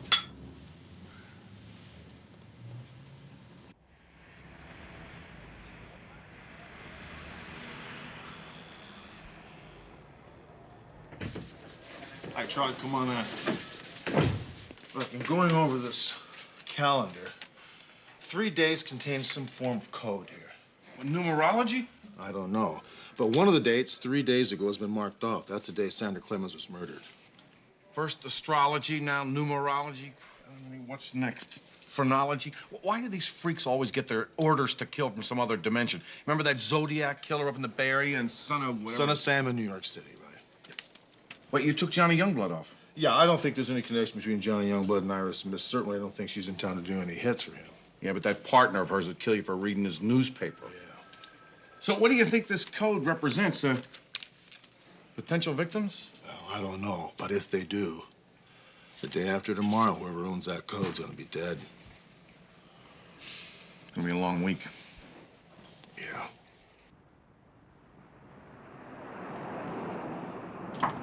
Who's it? It's me, Debbie. Oh, come on in. It's too late or something. No, absolutely not. Come on in. I'm just putting stuff away. Would you hand me that box right there? That was pretty cool what you did today in the locker room. Well, I don't want you to all think I'm the enemy, you know? Most kids follow the rules. Some you just have to push a little harder. Some, you know, you might as well just avoid altogether. Yeah, well. Thanks for the tip. I could use a break. I put on some water. You want a cup of tea? Yeah, sure, thanks. Okay.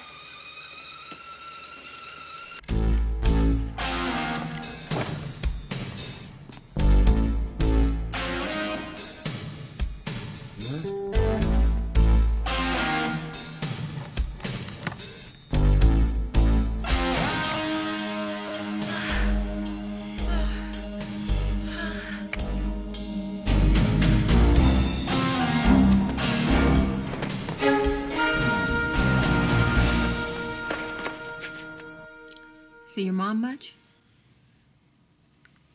Holidays mostly. She's back east, remarried to a lawyer. He doesn't like me very much. How about your dad? Yeah, how about him? I mean, I barely see him. Yeah, he's a fireman. It's 24 hours on and 24 hours off. And mostly when he's off, he's out patrolling the neighborhood.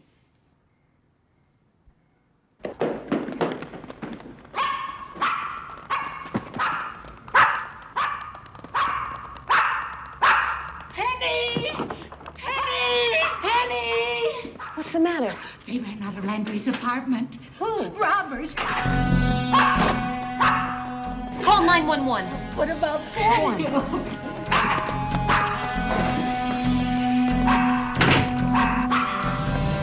Hey, hold it!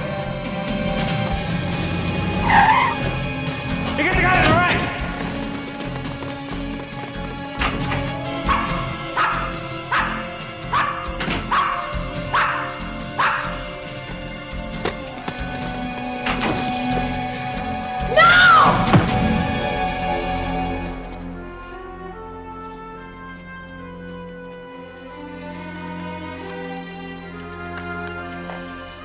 Call an ambulance.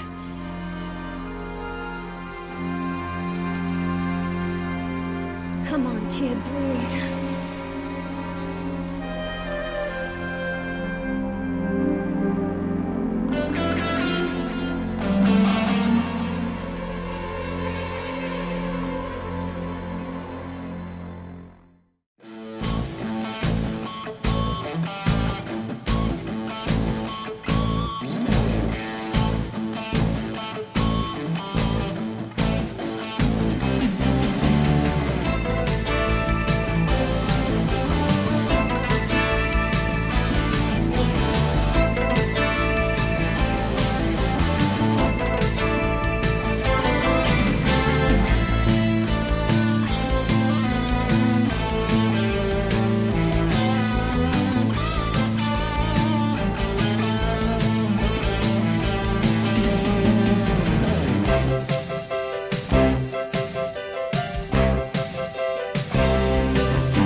Tonight on Hunter. You killed Alan. Do you think I want to see open season on teenagers? I'll get you everything I can. The people moved to dismiss all charges against the defendant. Order, please. I want to take Charlie out of the driver's seat and put you in it. You know, for an old guy, it still sounds like you can get it on. Too bad it was with one of your students. You're mine. I really think there's a place for me on this calendar. Hey, let's kill that cop tonight. Let's do it.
Los Angeles is a city under siege.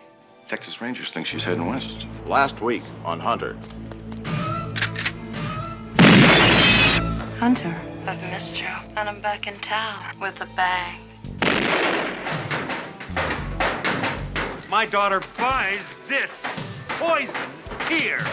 And I'll find the source and burn it out. Debbie, having met your dad, I don't think he'd be too happy about this. But you'll tell him, huh?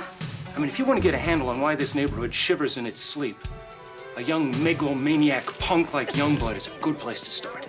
As Angelinos lock their doors and wonder, where are the police? Never touch this. The day after tomorrow, whoever owns that code's gonna be dead. It's gonna be a long week. Everyone creates their own death, and that's why they created me. Freeze! Stay of execution. Why do you think she didn't shoot you? My number wasn't up.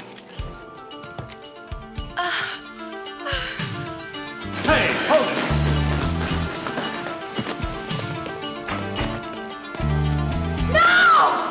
And now, City Under Siege, Part 2. The alleged killer is named Jack Small. Small's daughter is a student at Pierce High, where Clemens taught, and her I've got two alleged... actualities, and then let's try to use whatever Alex can get us from Parker Center. Thanks, Jack. Hang in there, Jack. We're with you all the way. No, Charles nothing's DeVane, missing. Central Division. Anything vandalized? That's what I would have expected, but no. The Marshall boy died for absolutely nothing. Listen, thanks, Mr. Landry. I do appreciate you talking to me. I'm going to speak to your neighbors now. We'll be in touch. A detective from Central Division, Rick Hunter, was nearly killed by Smith and her unknown accomplice. And I'm Captain DeVane.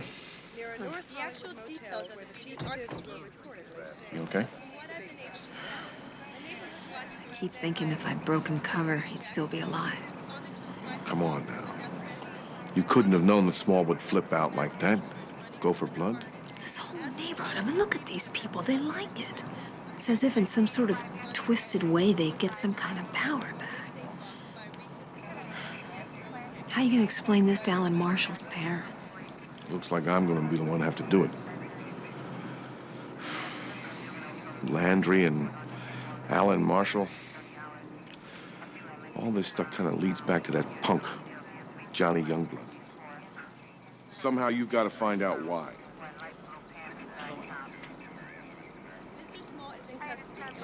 Thanks very much. Hey, way to go, Jack. Time somebody did something.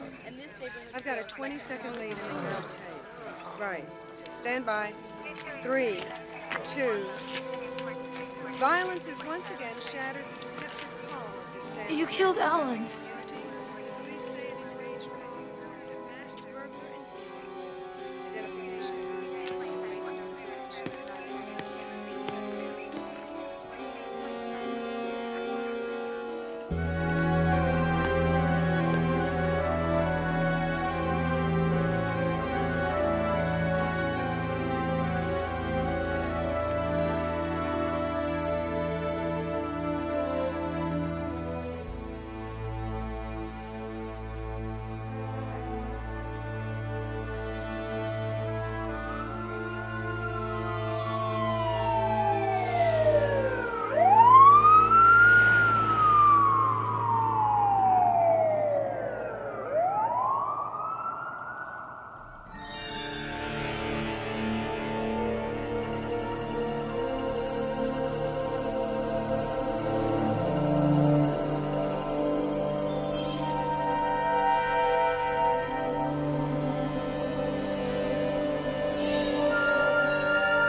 Well, the mayor's office has asked us to Camera develop 2, push in.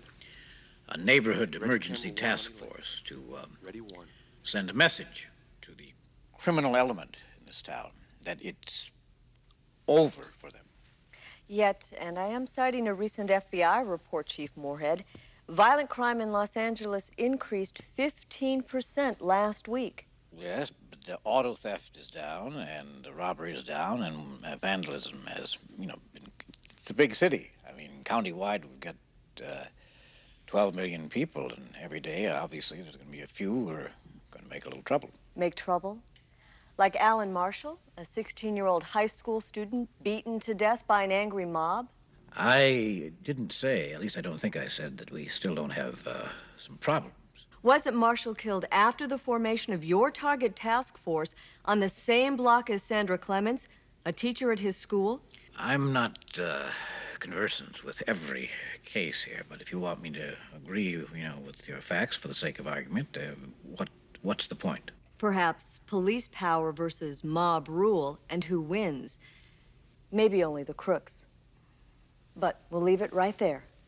Back after this. Okay, everybody, we're in black. 2 minutes, Elaine.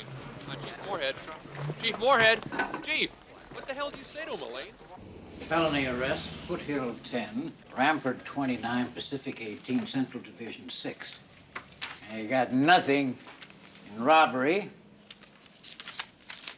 I'm looking here, I don't even see a decent burglary bust. Wait. We actually have a homicide collar. Now, is it a drug dealer? Or a rapist? Or a gang thug? The kind of animal that people want us to lock up? Of course not. You bring me a fireman. A father, the victim of a biker assault, trying to protect himself. Now get out of here and hit the bricks. Try to pretend you know how to be cops. Your arrest rate isn't up by 3 times at the end of this week. That's all you're going to be able to do, is pretend. Because you won't be cops anymore.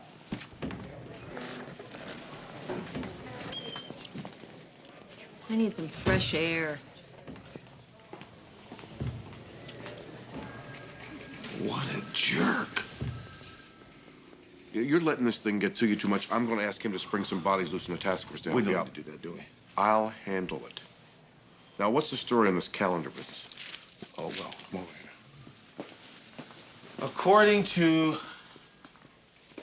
Iris's shrink, she's into everything from biorhythms, numerology, astrology. Let's lighten up on the astrology angle. Moorhead will hit the roof. Look, if Iris wanted to kill me, she had plenty of opportunity to do it. That's why I really think there's a place for me on this calendar. Well, at least get some rest. Martelli told me you were up all night last night. Yeah, it was.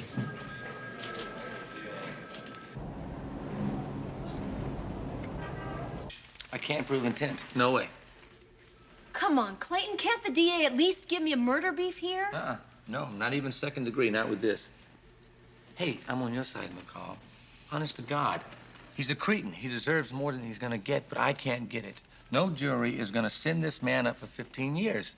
What we have here is a solid case of manslaughter, and that's what I'm gonna file. You know exactly what's going to happen here. This guy's going to do a year in county jail, and he's going to be back out on the streets. Probably. I have a son. He starts high school next year. He's no angel. Do you think I want to see open season on teenagers? I'll get you everything I can, I swear.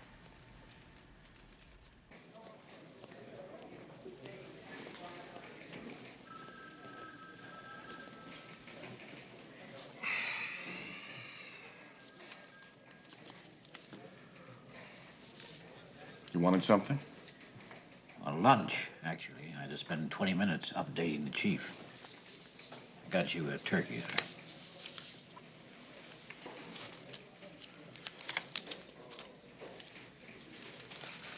I don't need your hostility, Devane.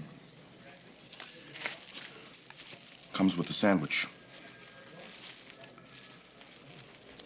So did you get my memo, or are you simply ignoring it? No, I'm not ignoring it. I'm rejecting it. That's what I want to tell you. If Hunter knows she's out to kill him, that should raise his motivation to find her. Well, Iris Smith is not your average garden variety killer. We have got to back him up. I can't spare any extra manpower. Sorry. If Iris Smith hits again, the press will be all over us and create more opportunities for lunatics like Jack Small to play hero. My office is jammed with phone calls and telegrams in support of Jack Small. Marshall's fingerprints link him with over 20 burglaries in that area. Now, when I release that news to the press, they're gonna have a parade in Jack Small's honor. You are really playing it close. You're playing politics with people's lives, with Rick Hunter's life. I'm playing whatever I have to play till your troops bring in some results. Now, look, my butt's on the line, Charlie, and whether you know it or not, so is yours.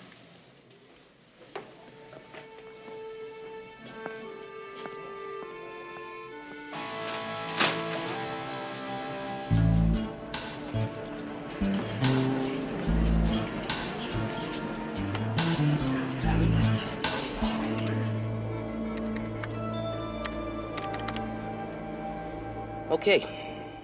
I bypassed your security. We're in. Good. Jeez, I didn't know Alan's middle name was Trask. Come on, just tell me what they got. Okay, this is Sacramento CII, Criminal Information Something Database.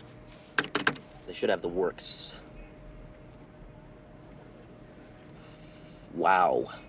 Fingerprints like 20 of our old jobs. Damn it. I don't need this right now.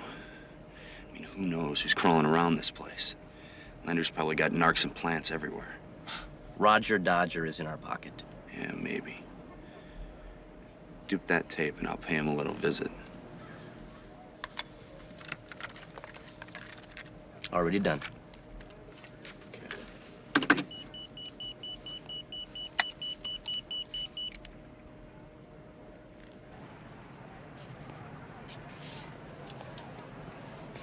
Hi. Have any passes? What are you doing in there? Homework? It's my life.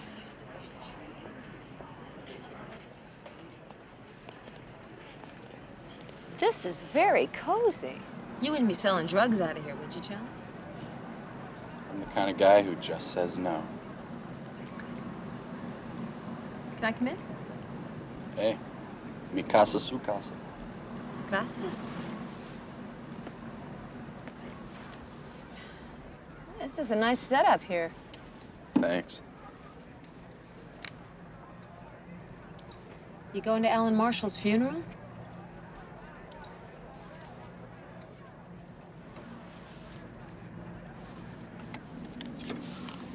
Oh.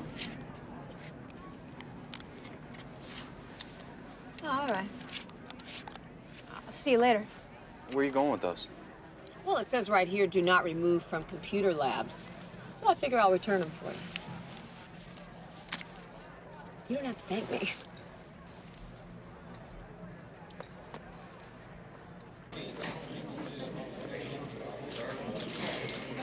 Hunter, Kelly tells me you're on fire. What's up? Charlie, I just spoke with Iris Smith's grade school principal. Guess who her fifth grade teacher was? Sandra Clements. Yeah. You see, it seems that Iris attacked Sandra after she caught her stealing some money from a fellow student. Sandra turned it in. Iris killed Sandra Clements over something that happened 18 years ago? Listen, I know it's very peculiar, but it looks like Iris is back in town to settle some old scores. Question is, how many?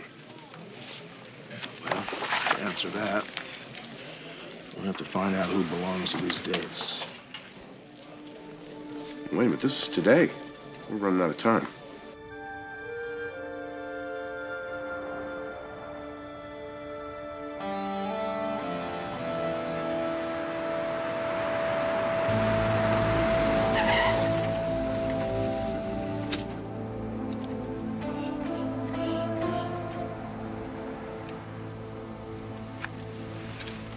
I love you, Billy Joe.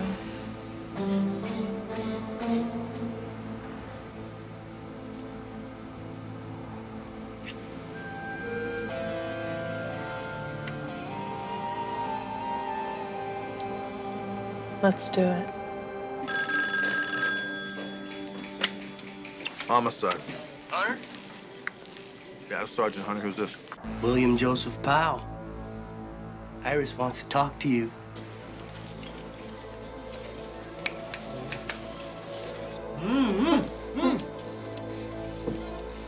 You have my calendar, Hunter. Yeah, I've got it right here in front of me, Iris. What are you doing? You know what I'm doing. Your time's coming. Yeah, you're next, Hunter. Billy's a little overeager. I told him to be patient. Well, I've been looking for it. When are we gonna get together? Look at the calendar. All the answers are there. You know what today is? Today's the 15th. That's right. Mr. Savarino's execution date. Figured out where we are yet? I hope so.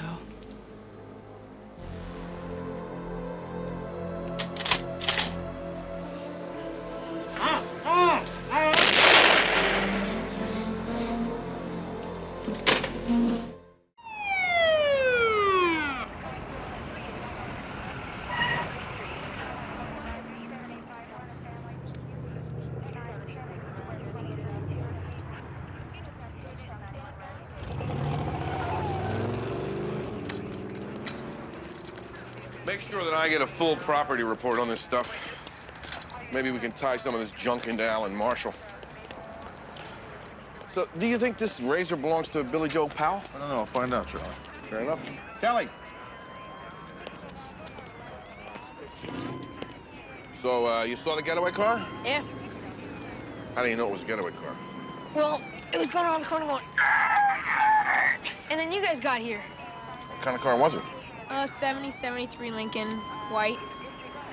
How about license number? Okay.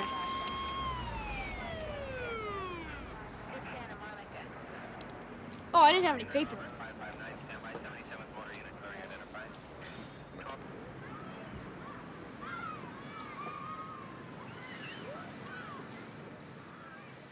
A little peace and tranquility I had. A little color. My wife thinks I look like I spent the summer in solitary confinement. How's the new crime czar? Running from the revolution like any good czar. Yeah. Chief expects me to turn it around overnight. Well, just manufacture some more of those favorable crime stats. Pacify the press, everyone's a winner. Rather drenched in cynicism, aren't we? No, not really. Just feeling kind of beat up by real life. I'd really like to nail this lunatic Jack Small with some heavy time. Another spoonful of justice down the drain. Well, wisely, I think. We're all expected to be involved with the art of the possible, as they say. Meaning? The Valley Voice survey says that 65% of our fellow citizens think that Small acted in self-defense while protecting his property. He should be released, scot-free. After all, it was a burglar that he killed. Number one, Jack Small was not protecting his personal property. Number two, the burglar was a 16-year-old kid. Yeah, but his release could diffuse the issue. Ease a lot of tension in that community. I can't help you, Moorhead. This guy's gonna take his licks with a manslaughter charge. How long have we been friends, then? Where did we meet? San Pedro, remember?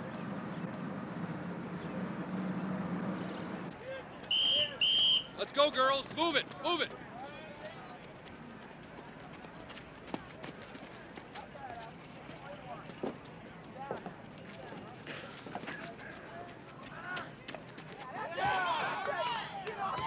What are you supposed to be, a scout? Don't get too comfortable. There are enough people are suspicious of me already here. What you got? You helping Vice out in some big-time investigation? No. Why? Well, I know that you expressly wanted me to check out this guy, Gary Severino. But in doing so, I found out that he's got some connections to a dude who's got a bad reputation. You know a guy by the name of Lenny Pike? Never heard of him. East Coast. Enforcer and bagman for some world-class players of the skin game. Well, check this out. Savarino paged Youngblood this morning. Got his number off of Youngblood's beeper. With Savarino gone, maybe this Lenny Pike's looking for a new boy to do business with. Interesting. You live here, Youngblood. No. Got this place for parties. I can do better than this. You know how often I fly out here? Twice a year. Maybe 3 times somebody puts a gun to my head. Or vice versa. Okay, Mr. Pike. You don't have to get heavy with me. Gary's dead. So don't you think maybe we should be a little careful? I don't have a problem with that. My problem's with delivery dates. I just want to take a little time off. A couple of weeks. One thing I want you to understand, Johnny. In this organization, you produce. You don't tell someone that you're worried about your delicate little skin.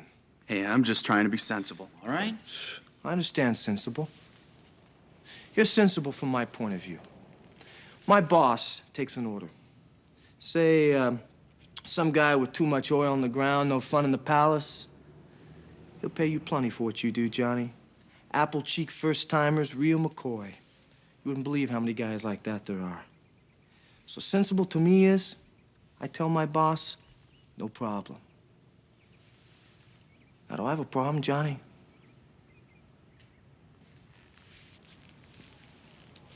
I don't want to make that 3rd trip out here.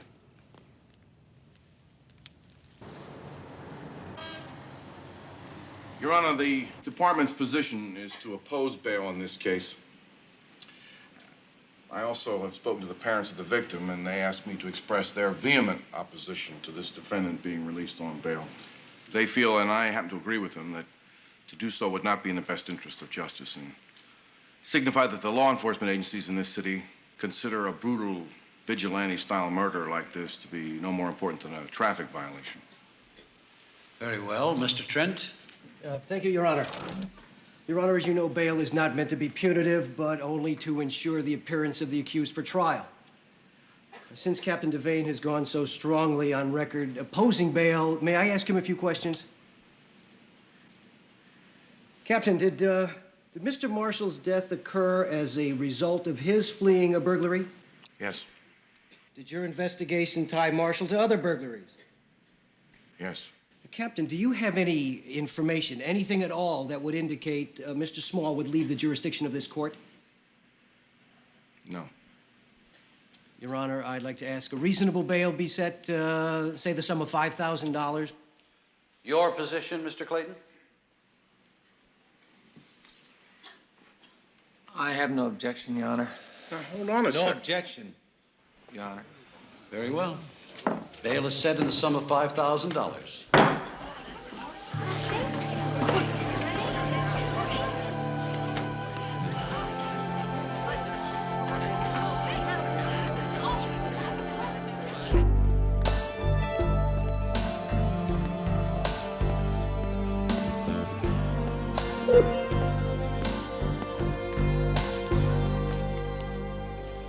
Dude, nice hunk of American steel you got here.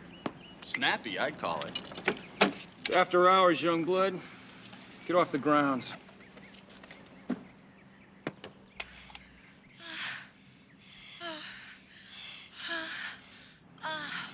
Roger.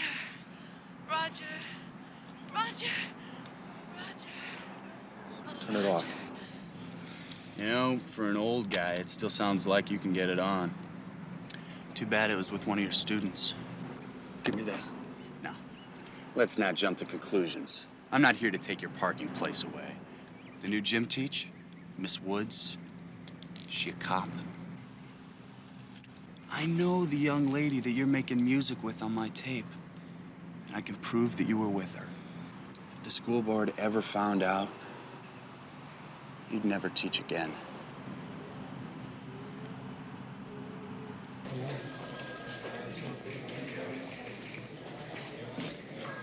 Hunter, you any closer on Iris Smith? We're getting there, Chief. Great. I knew you would be. You know, you're a hell of a good cop. Look, at this won't take long. It has to do with Captain Devane and the miserable job he's doing on the net force. Now, frankly, now, if I let him continue, I could be putting my own neck in a noose. Huh? You understand what I'm talking about? No. I want to take Charlie out of the driver's seat and put you in it. Could be a hell of a good chance for a promotion, huh? If you do the job right, huh? Think about it, okay? give me an answer, later today. Chief, I really appreciate the opportunity, but stick it.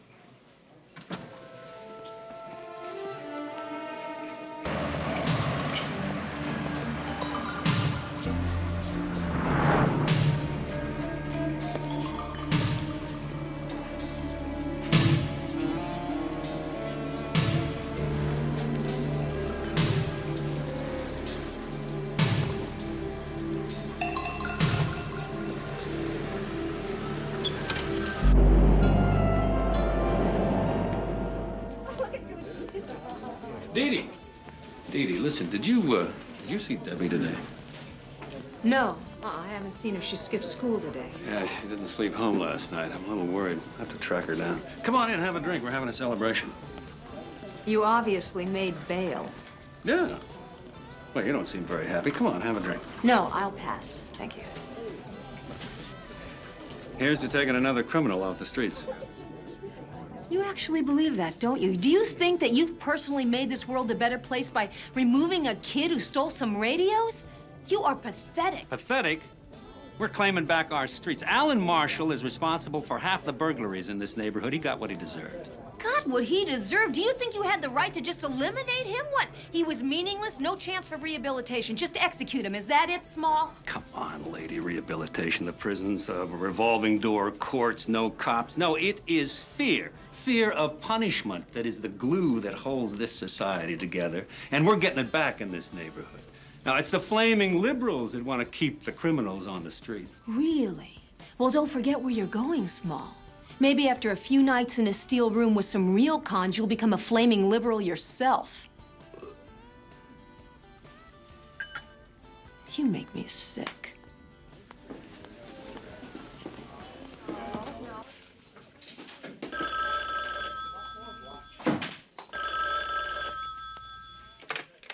Hello? Miss Woods, it's Debbie Small. Debbie, you all right? Can I talk to you? I'm in a lot of trouble. Where are you? I'm near the school. No, can you meet me at the gym? I'm afraid to come home. I'll be right there.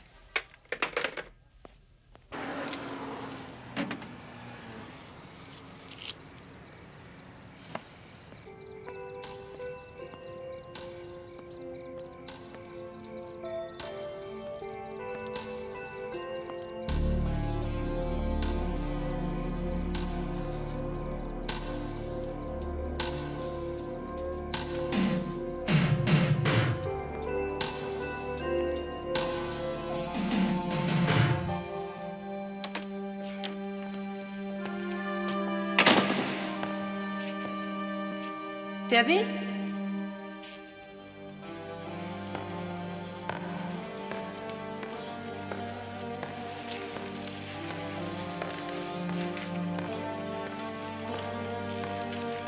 Debbie, you all right?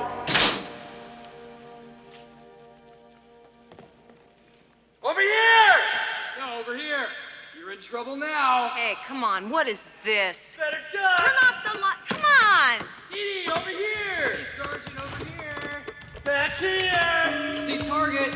Oh, great. Hey, come on! Sergeant Dee McCall, Central Division Homicide Detail. It's been nice having you at Pierce High.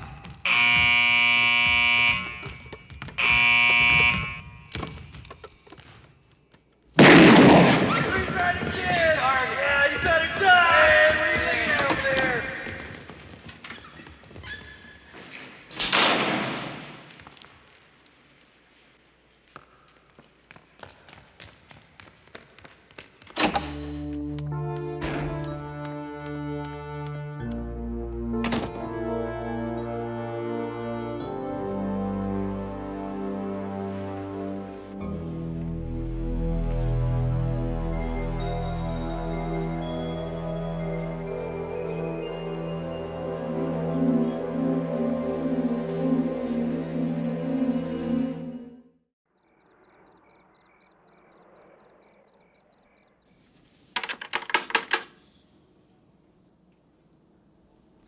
Who is it? Open up, Landry. It's McCall. It's official business. What is this? I thought you were undercover. So did I. You want to elaborate? Whoa, I'm not following. You were the only one at Pierce who knew my name. I didn't tell him. I didn't. Why would I do a thing like that? Good question. Hope you have a good answer.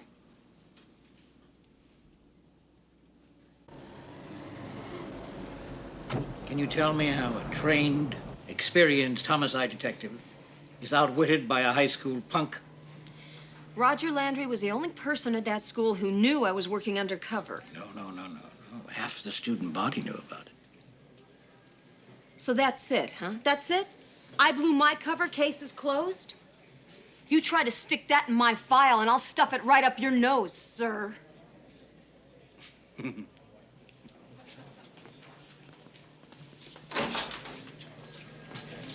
She's definitely your partner. How you doing? Guy makes me nuts. With all due respect, when does he go on vacation? Save it, huh? And you, cool off. So what are you working on, Hunter? Guess whose fingerprints are all over the razor blade? William Joseph Powell. Some good news for change. We also know what car he's driving, too. That's good. You stay on Youngblood, trying to find out what's on those computer disks. Listen, I'm gonna have things back to normal here, I promise you. Good.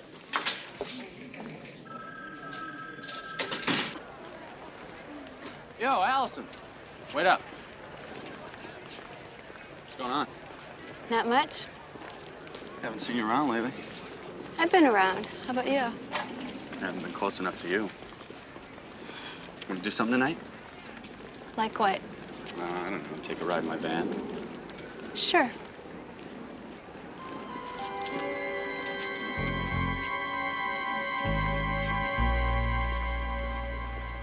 The computer disks you gave me are copies of software from a computer information service called CompuSource in Phoenix, Arizona.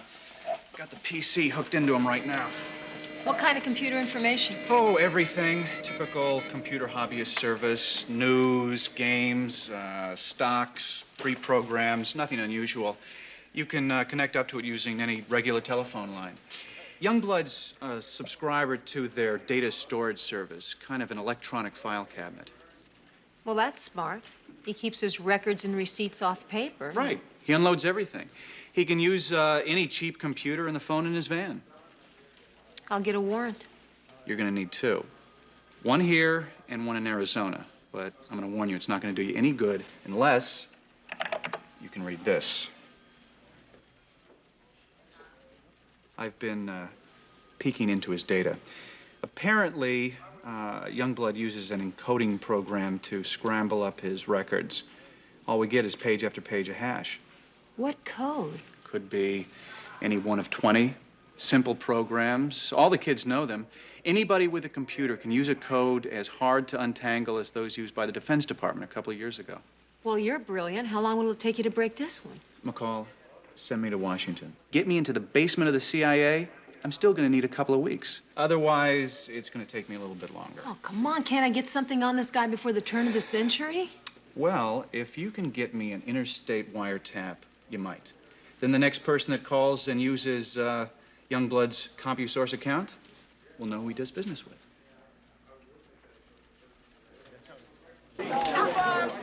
Small won't be interviewed, but the other members of his neighborhood watch group describe him as taking a hard law Okay, enforcement Saida, stand. we're ready in He was attacked by 5, bikers and 4, stabbed 3, 2. The preliminary hearing of Jack Small, dubbed the Vistamar Vigilante, will get underway this afternoon in Los Angeles. Demonstrators protesting Small's release on bail faced off with marchers hailing him as a local hero. Now, the DA is expected to present enough evidence to support a charge of manslaughter against Small. His supporters vow to fight the charge. His detractors say manslaughter is letting Small off.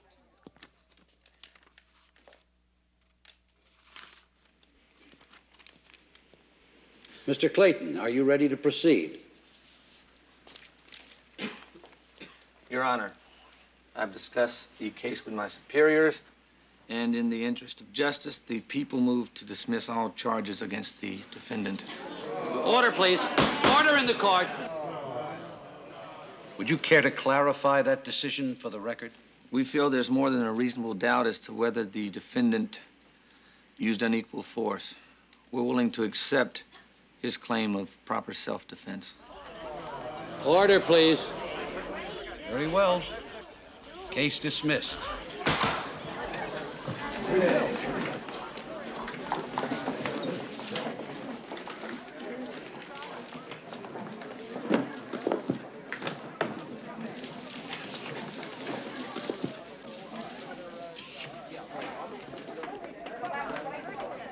Here he comes. Mr. Clayton, Mr. Clayton, why did you drop the Ed. charges?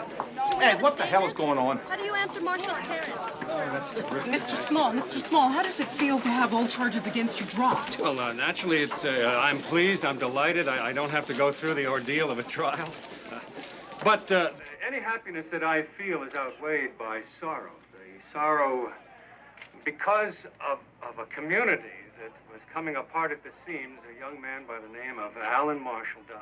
It has certainly given me a new sense of support for the police department that is doing everything that it can to make this city a safer place to live. Mr. Small, what's next? And what do you say to the parents of the dead boy?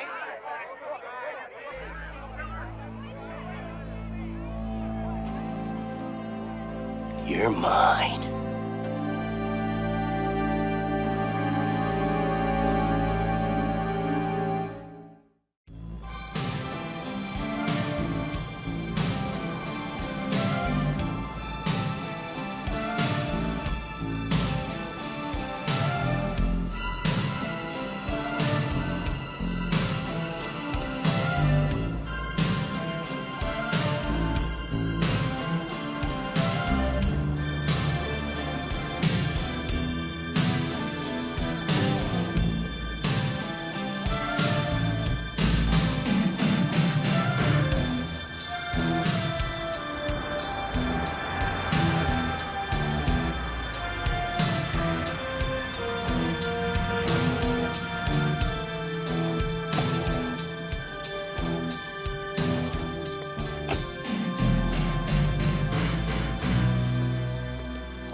Hi.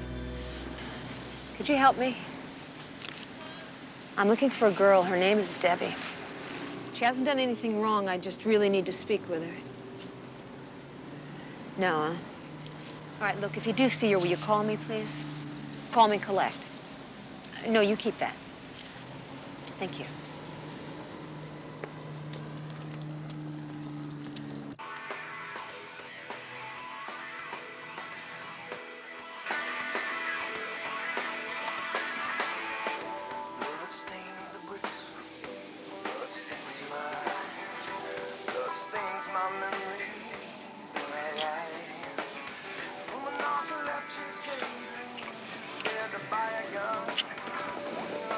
It's your first time?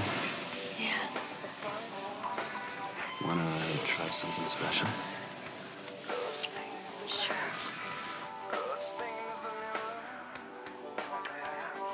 What's that for?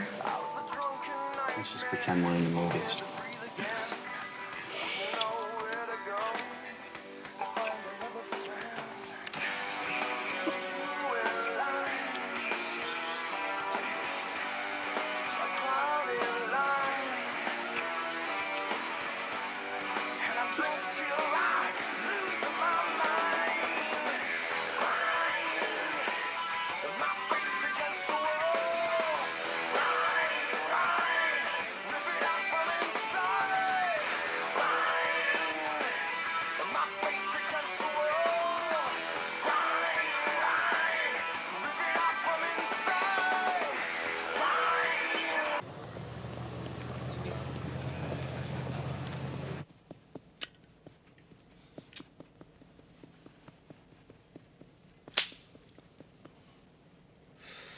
You gonna mess with that thing all night long?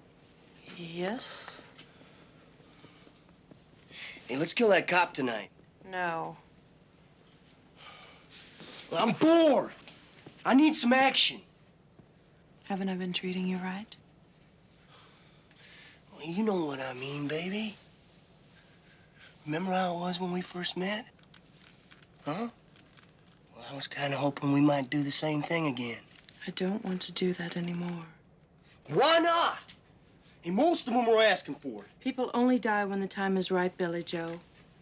You don't have to go out looking for them. They'll be delivered to you at the hour appointed by the universe. Hey, you sit there all you want. I'm going out. Cops see you, you're dead. And no one's gonna see me. I'm gonna have some fun.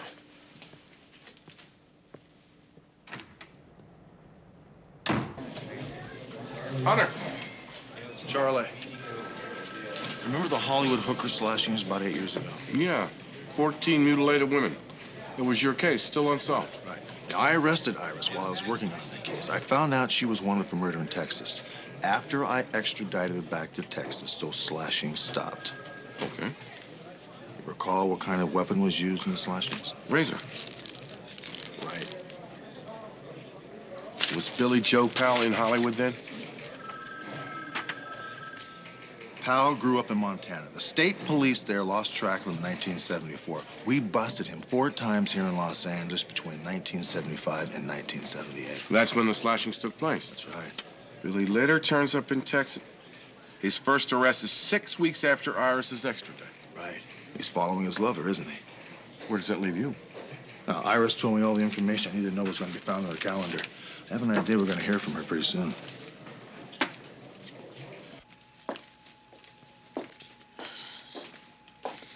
Why don't you go on home, okay? I'll lock this stuff up. Just, pull all that stuff from Gary Savarino's shop and leave it for me on the counter, all right? Thank you.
Who are you?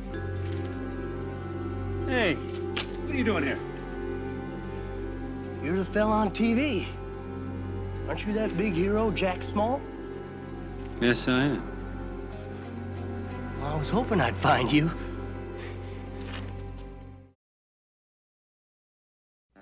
Tonight on Hunter.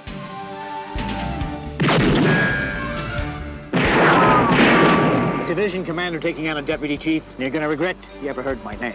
Debbie, you're $500 richer. Earn it. My whole life just kind of turned to crap. Lovemaking, recorded secretly. My partner was a student.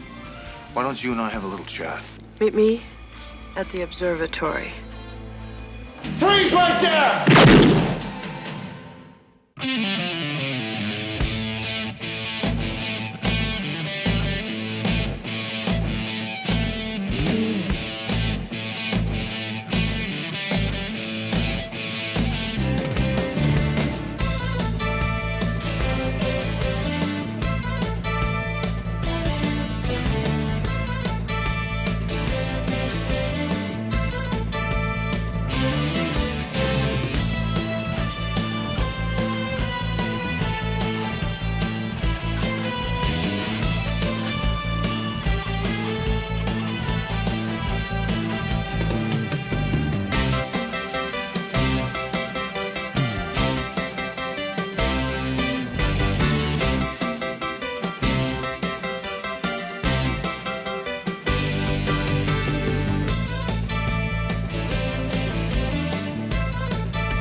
In the last 2 weeks of Hunter, Los Angeles is a city under siege.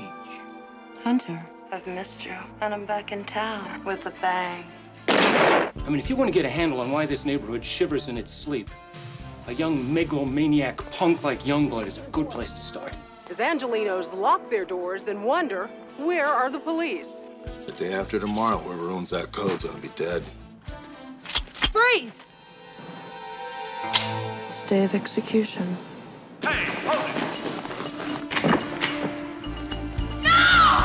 You killed Alan. I keep thinking if I'd broken cover, he'd still be alive. 65% of our fellow citizens think that Small acted in self-defense and should be released. And in the interest of justice, the people move to dismiss all charges against the defendant. You have my calendar, Hunter. Yeah, I've got it right here in front of me, Iris. Your time's coming. You're next, Hunter. Oh, Roger. You know, for an old guy, it still sounds like you can get it on. Too bad it was with one of your students. It's Debbie Small. I'm in a lot of trouble. Debbie, you all right? Sergeant Dee Dee McCall, it's been nice having you at Pierce High. I want to take Charlie out of the driver's seat and put you in it. I really appreciate the opportunity, but stick it.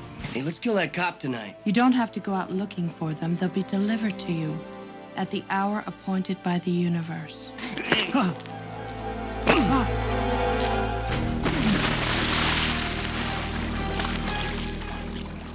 and now, City Under Siege, Part 3.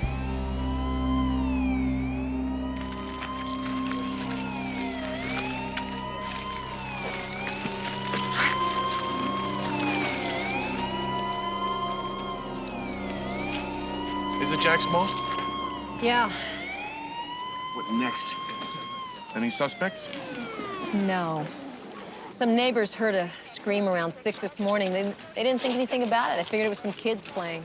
Until they looked out and they saw him floating face down in the pool. Revenge for the Marshall killing, you think? I don't know. I asked DHQ to go over and interview his parents. Good, good. What about Small's daughter, Debbie? Isn't that her name? She know anything about this? She's unaccounted for. I had Brendan check the apartment. Nothing. Chief, we understand the victim has been identified as Jack Small. Now, shouldn't you have anticipated an attempt on his life?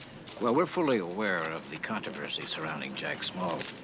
I assume or presume that he didn't ask for protection. However, if there's any dereliction of duty, you have my word that whoever is responsible will face the consequences. Thank you very much. Excuse me. One more question. Great. Here comes the prince of the city.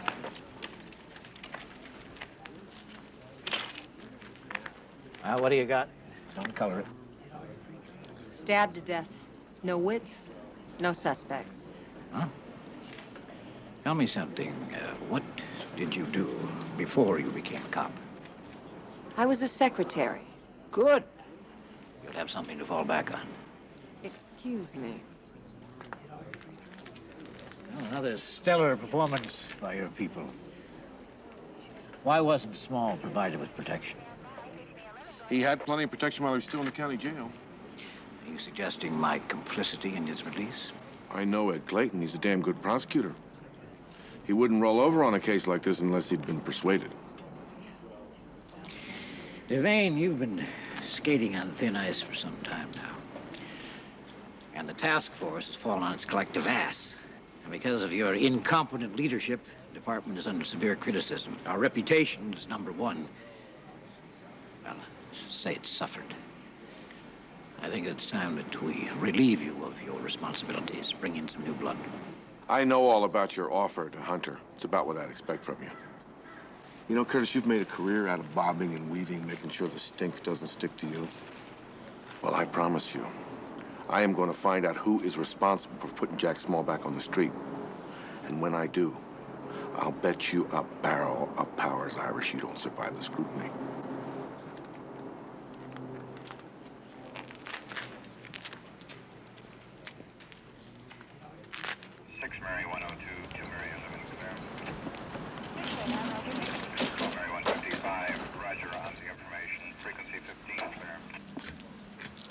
Now, you say that you saw a man running away? Yes, he had something shiny in his hand. I think it was a knife.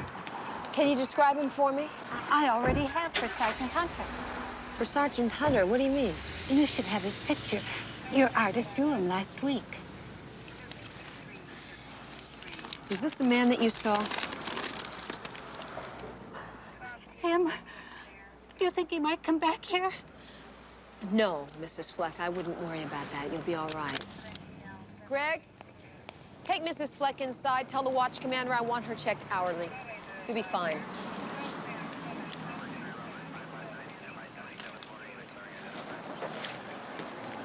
Debbie. Debbie? I don't understand. Why do they do that? I don't know.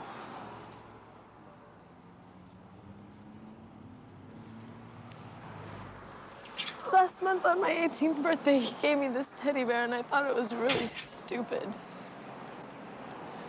He just wanted me to be a little girl. Why don't we go inside where we can talk? Hi. Hi. Debbie, is there, anything that I can do for you? Look, I just think I need to be alone. Deb? I'll be all right, really.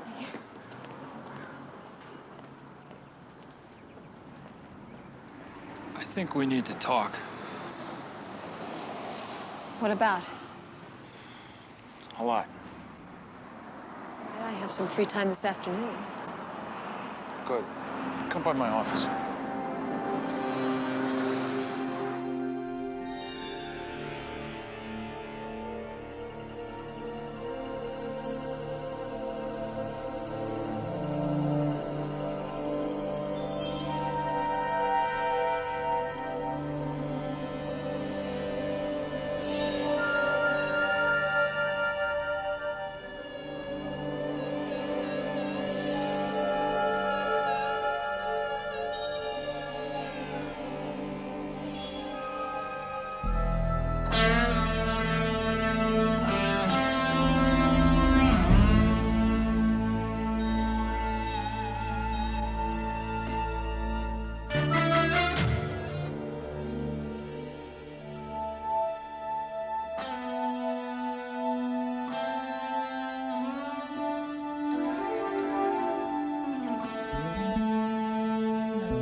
Rick, downtown store owner thinks he made Billy off the bulletin we distributed.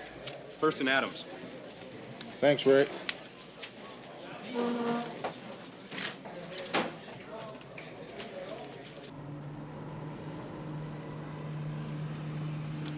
Yeah, hell. I saw him on the news just the other night. I think they're staying right over there. Hotel Baltimore? Yeah? You sure that's them? I'm sure. I've seen him more than I've seen her, but that's the guy that bought the knife. Thanks. Appreciate it. Yeah, no problem.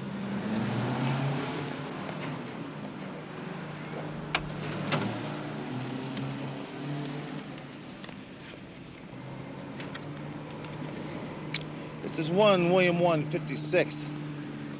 I am at 1st and Adams Street. Request a plainclothes backup in the rear of the Hotel Baltimore. Possible 187 suspect, code 2.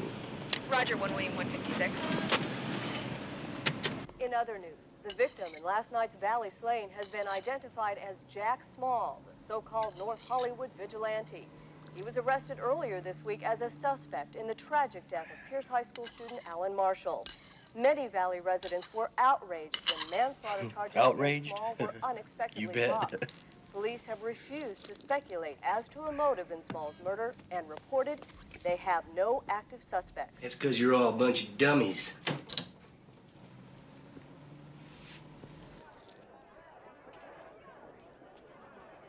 I appreciate your willingness to speak with me. You understand, of course, that I will be recording everything we say. Do you have to?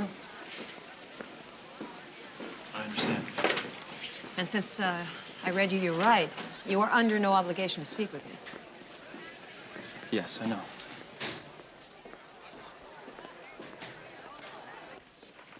Please have a seat.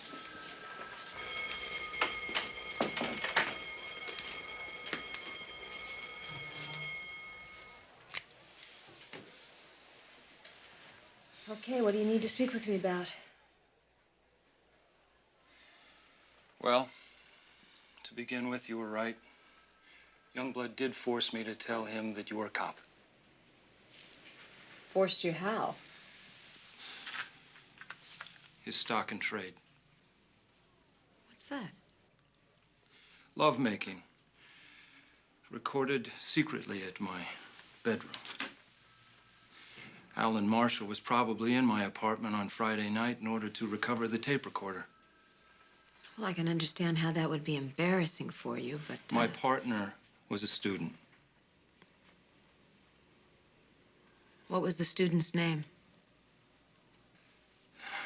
Debbie Small.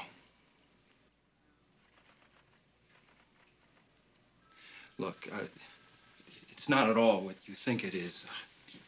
As a matter of fact, it started very innocently. Her father never gave her so much as a second of his time.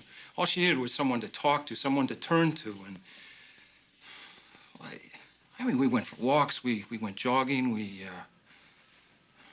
snuck out to the movies a few times. All I really wanted to do was to take her into my arms and to protect her.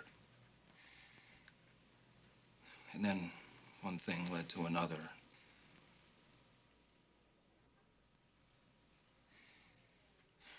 She is 18. She's a woman, Sergeant McCall. She just turned 18 last month, Landry. How long have you been involved with her? A year. How did Youngblood find out about it? She must have told him.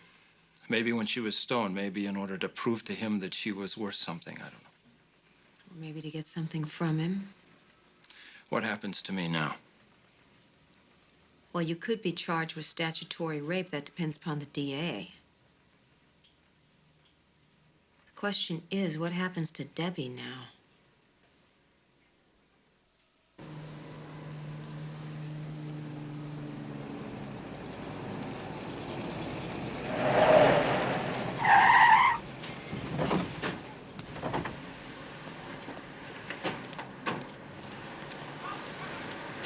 William Joseph Powell, Ira Smith. These are the two people we're looking for. Now, I don't know if they're in the hotel or not. I don't know if they're together or they're separate. They're armed and dangerous. Brennan, why don't you stay here? Keep an eye on the back of the building. Al, why don't you come with me, huh? They're a load. Get ready.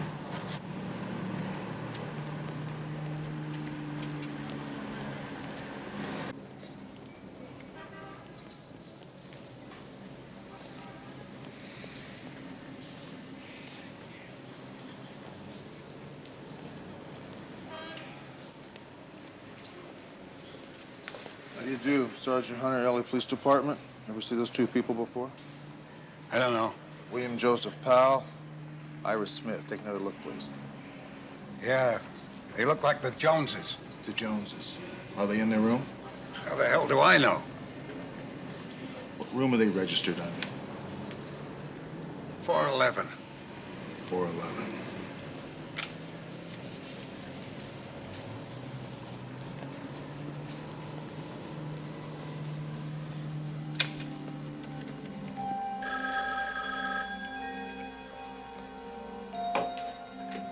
Hello?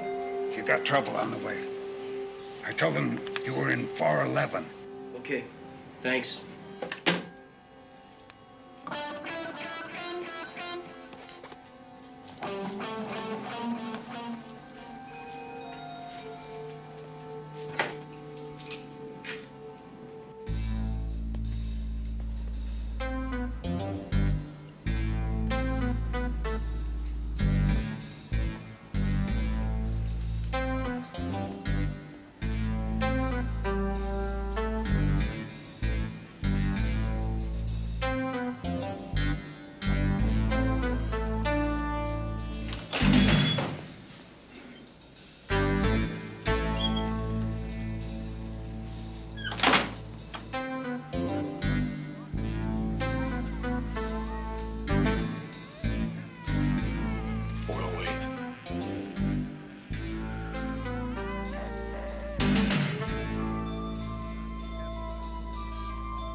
heard shots. What's going on? Talk to me. What's going on? Brennan's coming out. We got an officer down.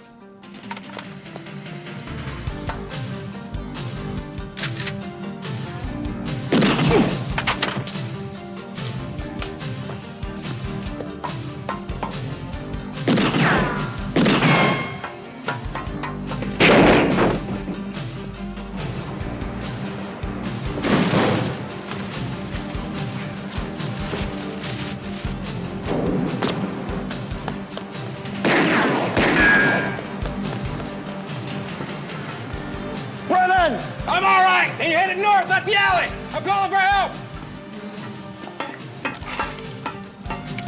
Shots fired. Shots fired. Officer down. Officer down.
What the hell are you calling me out here for? Chief, tell me something. You were captain down in San Pedro about 8 years ago, weren't you? Yeah, I know where I was 8 years ago, Charlie. The question is, what am I doing here now? You had some business with Ed Clayton then, didn't you? Ah, that's it, huh? Yeah. That's why you didn't want to talk in the office. Okay. This better be good. I was looking through his personnel file. About 8 years ago, he was arrested by one of your traffic officers and then released without explanation. You mind telling me why? I have no idea what you're talking about. Well, the way Clayton rolled over on the Jack Small case, you'd think that someone had him on a really short leash. Someone like you, maybe? Your tilting at windmills, Charlie, had nothing to do with Jack Small's release. Well, I intend to look very carefully into his professional life until I get an answer. You leave Clayton out of this. You're wasting the department's time and mine. Would I be wasting IAD's time? You want to go to internal affairs? I'll hold the door open for you. And I'll show you the way to personnel, where you can turn in your ID and resign in lieu of what... In lieu of nothing. You're not going to force me out. If you want me out, you'll have to go the whole route. And while you're out trumping up some disciplinary action against me, I'm going to nail you with one that sticks. What are you playing at? A division commander taking on a deputy chief? Forget it, Charlie. Because you're going to lose. And you're going to regret you ever heard my name. Commander 1 William, come in, please. Commander 1 William, respond. 1 William, go. We have a report of an officer-involved shooting near 5th and Los Angeles Streets. One officer killed, another wounded. What about the shooter? Sergeant Hunter was reported to be involved in a foot pursuit of the suspect. Get an air unit over there right away. I'm on my way. Roger. I'll see you there. All right, I'll handle it from the task force room.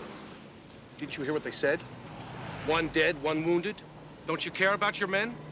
Or do you only show up for the cameras when we win?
So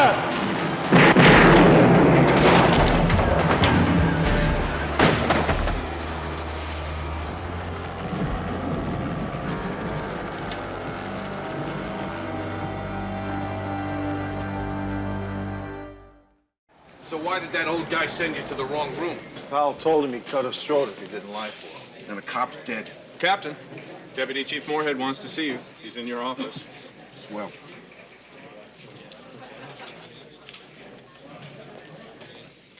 Captain. Sergeant.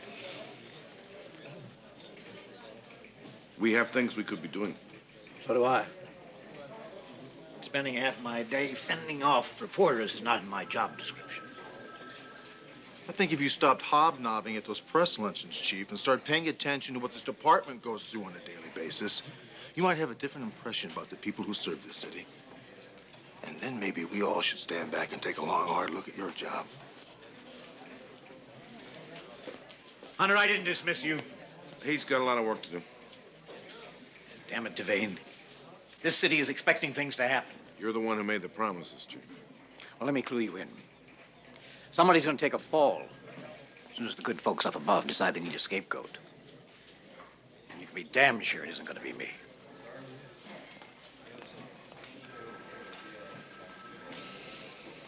Don't bet on it.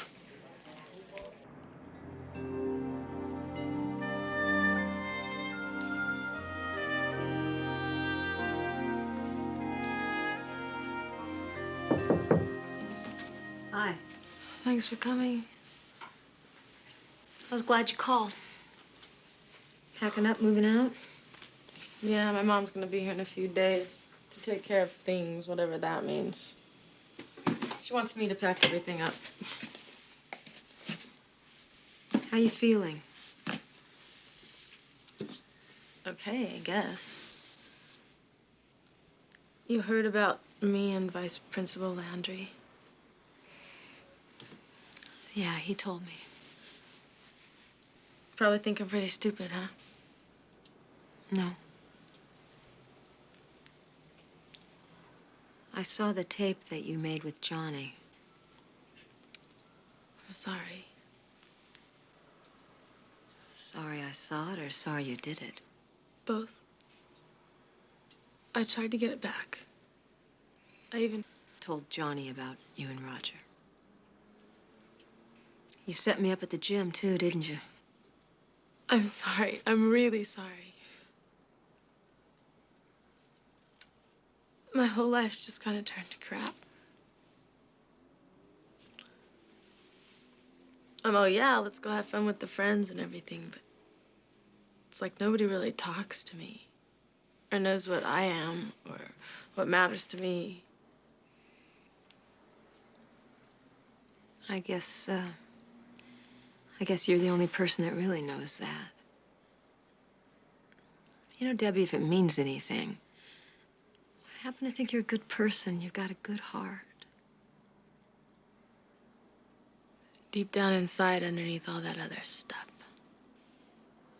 Well, you may have made a few mistakes along the way, yeah. But I think you've got what it takes to turn your life around. I really do. Thanks. I'll give it a shot. Good.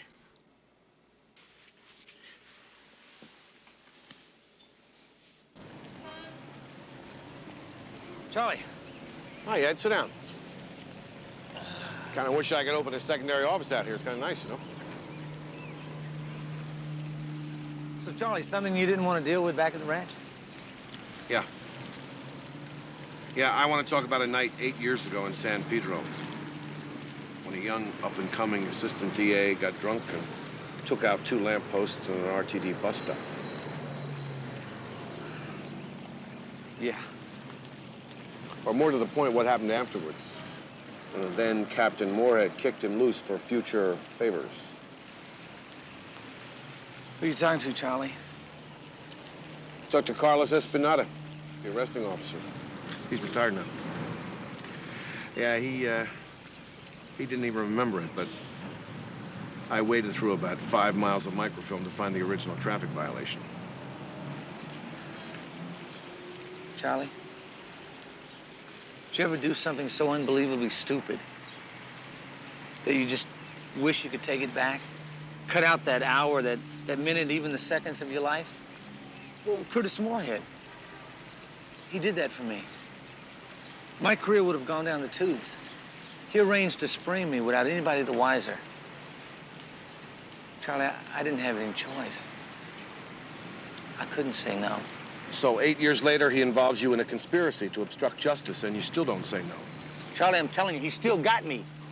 There was nothing else I could have done. Another career decision? Now look, Ed, I know you're not a crook. I know there's nothing basically corrupt about you. You made a bad mistake. But Moorhead is a different story. He and his type, they cheapen everything that we do, everything we stand for. And I'll tell you something, they will destroy us, too, if we give them half a chance. I'm going after him. It'll be a hell of a lot easier with you standing next to me. But either way, I'm going to get him.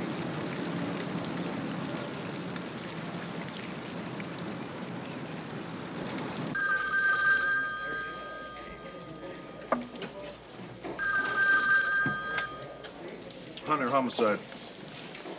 Wasn't too cool what you did, Rick. Wasn't too cool at all.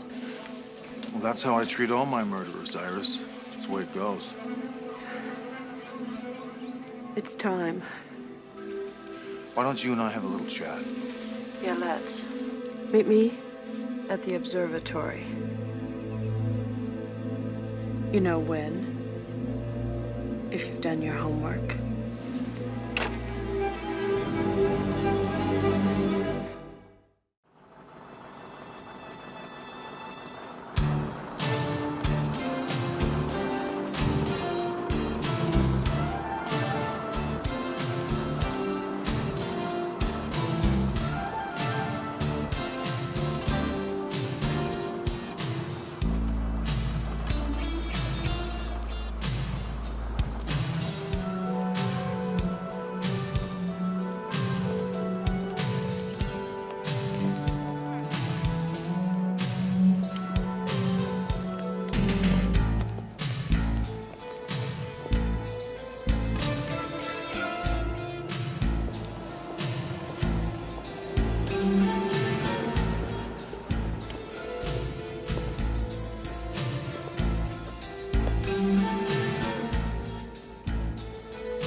Talk?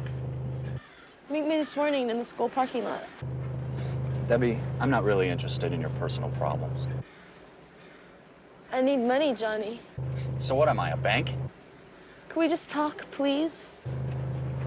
Okay, I'm about 5 minutes away. Thanks. Yeah.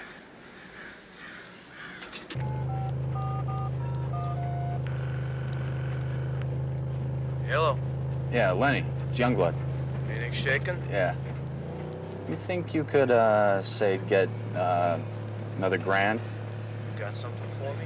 Yeah, we'll just call it a bonus tape. You got it working, huh? Yeah, I'm on my way to a pre-production meeting right now. Meet you at your place with the cash.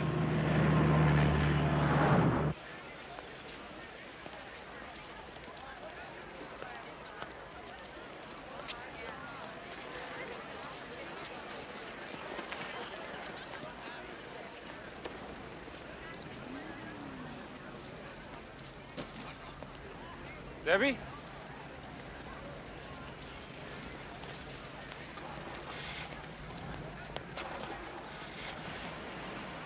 What are you doing out here? I got something I gotta do. Are you all right? I'm fine.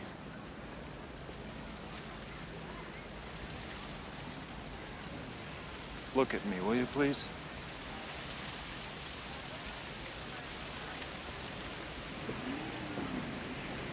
I'm real sorry about everything that's been happening to you. I think when you're up to it, we should talk. Sure.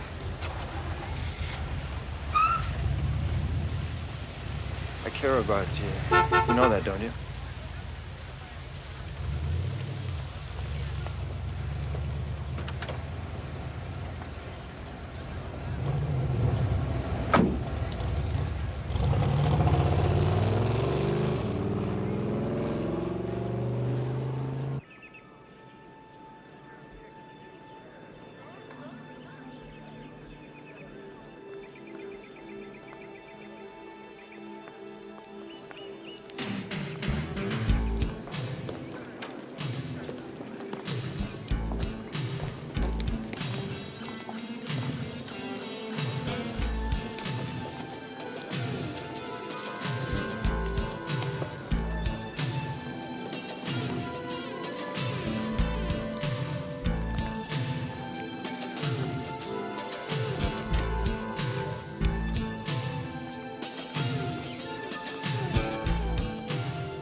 get whatever's on your mind over with as quickly as possible.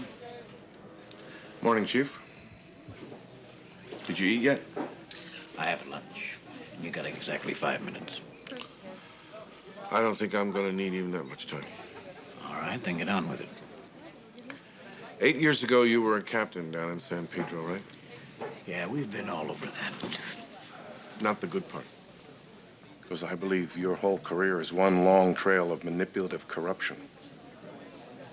You want a turkey shoot, Devane? Well, you're in the wrong neck of the woods. I don't think so. I finally found out why Ed Clayton was arrested. DUI into some county property. Starting to sound familiar? So, an up-and-coming assistant DA drinks too much, gets involved in an accident that could end his career. Suddenly, he's reprieved. He must have been very grateful. I wouldn't know. Let's ask the DA.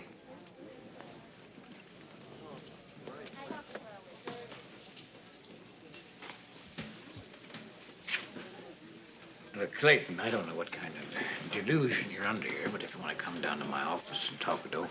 We've talked enough. It's over, Curtis. Nothing's ever over. Things change, and I adjust. You want to tell them that I blackmailed you? That I forced you to do what I want?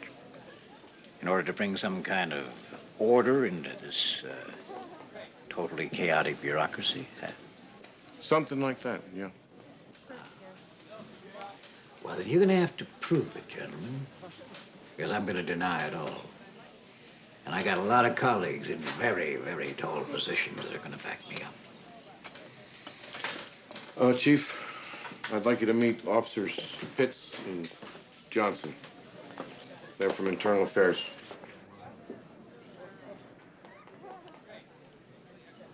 Think you better cancel that lunch.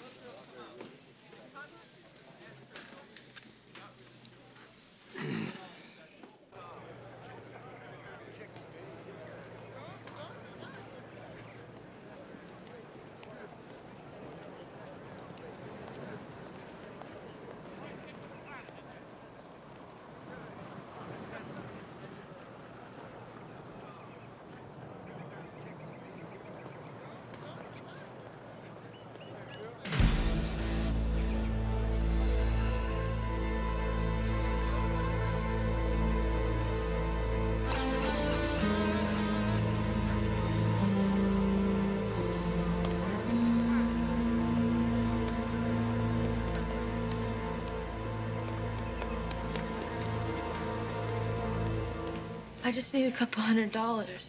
I'll pay you back.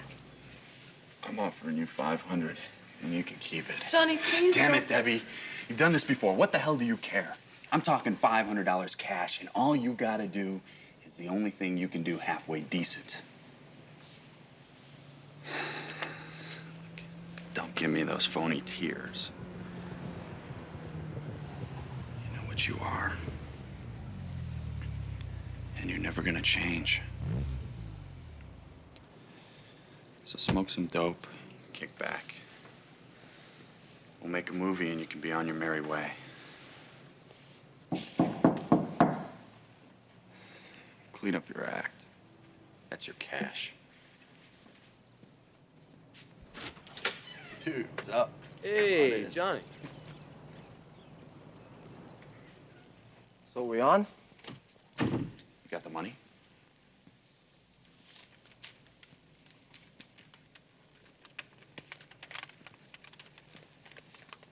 So, you want to stick around? Or you want a messenger service?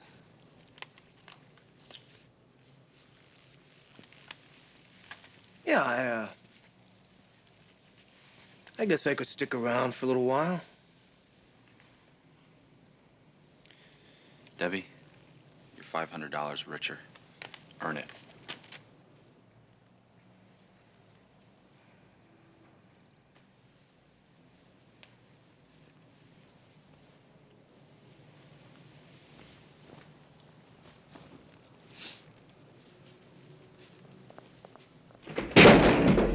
your hands behind your head, lace your fingers behind your neck, you're under arrest. Now, what the hell for? Well, let's try for starters transportation of pornography across state lines and possession of illegal drugs. I'm gonna kick you so hard, you'd wish today was a bad dream. Get him out of here. Come on, let's move it. You have the right to remain silent. Anything you say can and will be used Had to wait till he brought out the money. I know. You did good. Took a lot of guts to put on a wire and come in here. I'm just glad it's all over. Thanks. Yeah. Come on.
Well, we're right on time, Iris, just like the calendar said. Yeah, timing's everything, isn't it, Hunter? You're under arrest. I want you to let the hostage go, put your gun on the ground.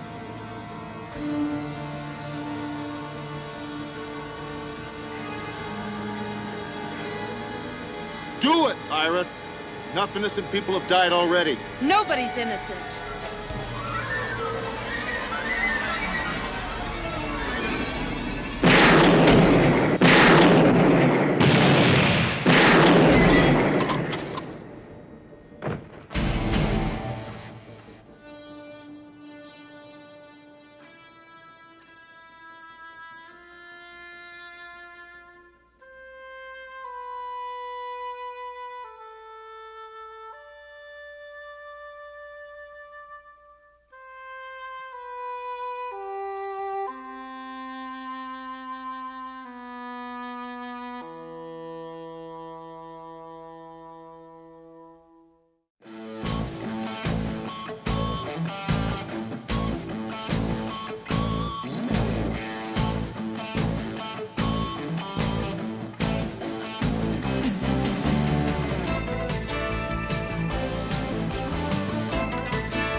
Tonight on Hunter.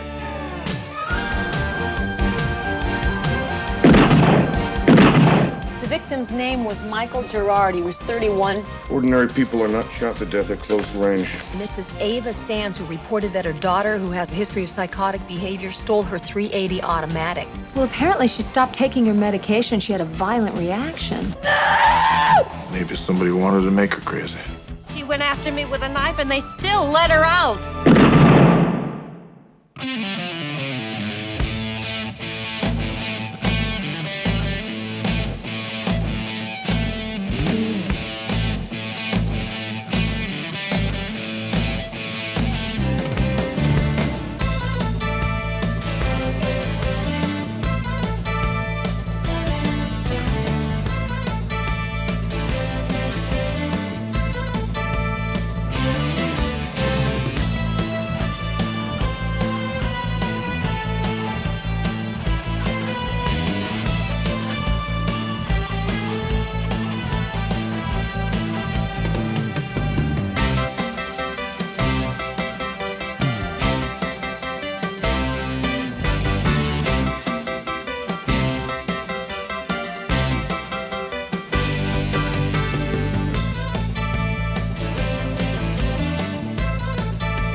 Damn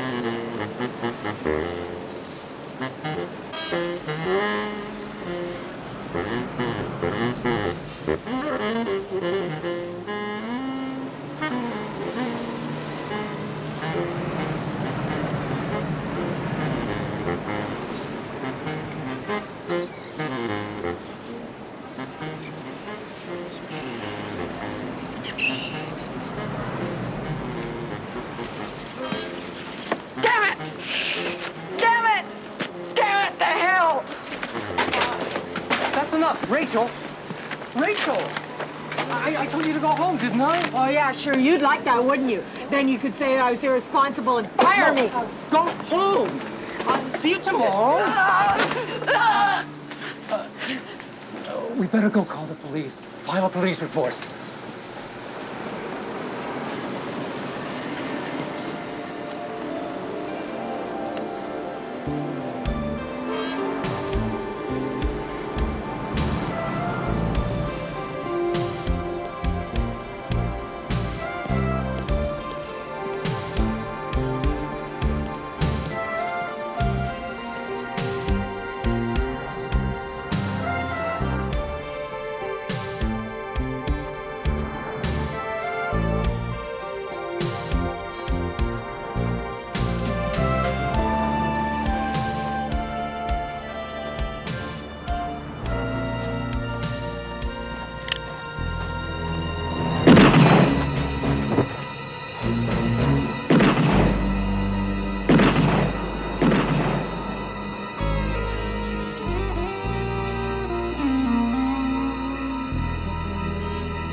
Yes? Mrs. Gerard? Yes, what is it? I'm Sergeant Dee Dee McCall, LA Police. I need to speak with you. May I come in?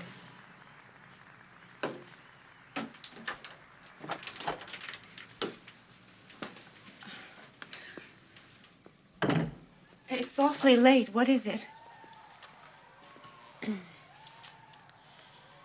I'm afraid I have some bad news. Your husband's been killed. He should be home soon. No. He's dead, Mrs. Gerard.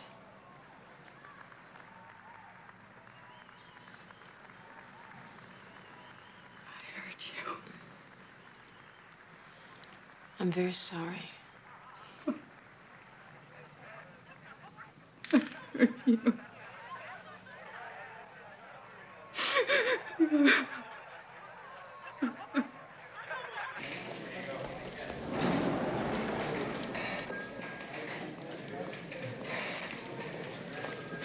Hey, Hunter.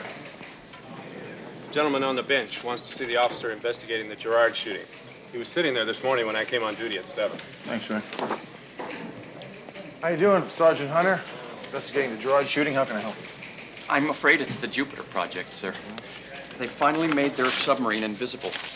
The entire country, the entire free world are at risk. Here, hold that for me. Mm-hmm. Oh. That's a good photograph. Haven't we met? Yes, sir. I'm Dexter Blodgett. I tried to tell you last year about the men who were being abducted from the homeless shelters. And taken to Jupiter. Exactly. Right. Okay, Dexter. Yeah, you want to step over there? Appreciate you coming in. Ray? Yeah? I want you to call Jupiter. Tell them we have Mr. Blodgett here in Los Angeles. Tell them that we're going to make sure he gets home safely. Correct. Mr. Blodgett, once again, thanks for coming in. Thank you, sir. Appreciate it. Thanks. Bye. The victim's name was Michael Gerard. He was 31. Owned a litho company 2 blocks south on Cahuenga Head. $63 in his pocket, credit cards, his watch, it was all there. Well, that shoots the robbery motive. The owners of a restaurant on the corner said that the victim ate there now and then. He had dinner there that night alone. He left at 9:10. It was right before the shots were fired. Any witnesses? No, nobody on the street saw anything. But it's Hollywood Boulevard. You know, those people don't even remember their names. What did his wife say? Well, that they were married happily for 2 years. They had been building up a print graphics boutique. They were planning on having kids around 1990. Any enemies, drugs, debts? Nope, I did a credit check at Certified National. They had a good payment record on their car, their home, all their loans. Yeah, credit cards current, just movie rentals, Hollywood Bowl, Dodger season tickets. Yeah, you know, I am still a little worried about those red marks on the victim's neck, though.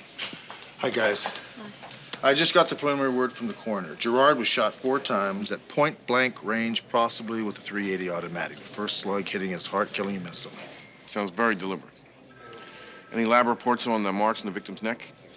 No, it looks just to be a dye marker. That bothers me. There's something crazy about that. Maybe it's a psycho or something.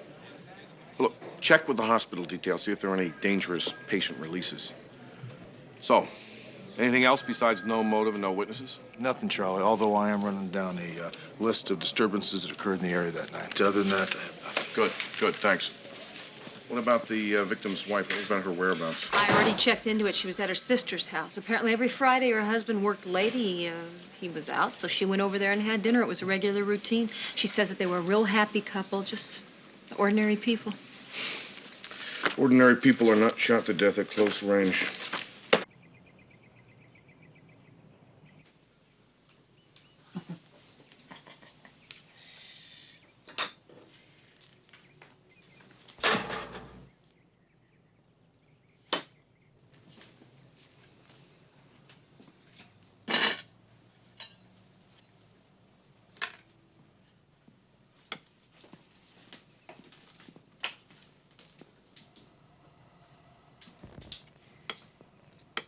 Morning, honey. Good morning.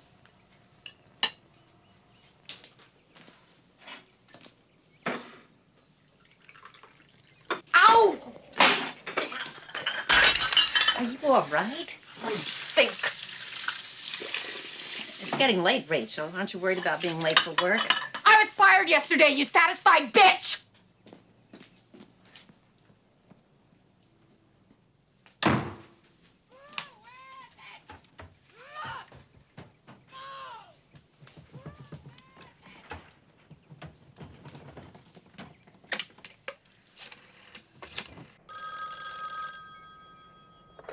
Hello, Oak Park, East Wing. Dr. Pence? One moment, please. Security to discharge. Security to discharge. This is Dr. Pence. This is Eva Sands, Rachel Sands' mother. She's acting up this morning. She got herself fired from that bookstore job, and she's been yelling and screaming. I haven't seen her like this since she started with you. Has she been maintaining her dosage of hydroloxin? Oh, yeah. She takes one at breakfast and another before going to bed. I see to that. Well, she didn't take one this morning, come to think of it. I'll be by the house. I'm making my rounds now, but I should be there by 1. And calm yourself down, Mrs. Sands. Rachel will cue off you emotionally. If she gets violent, call the police. Damn right.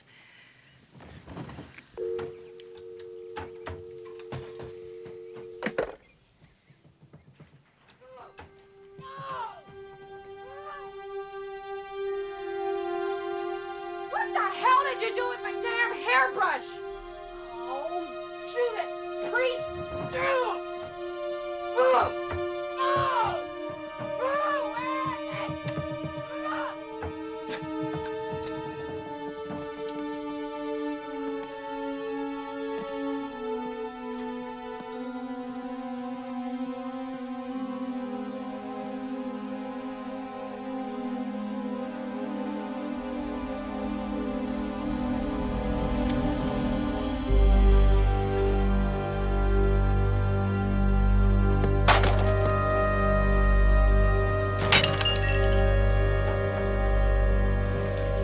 Yeah, I have it.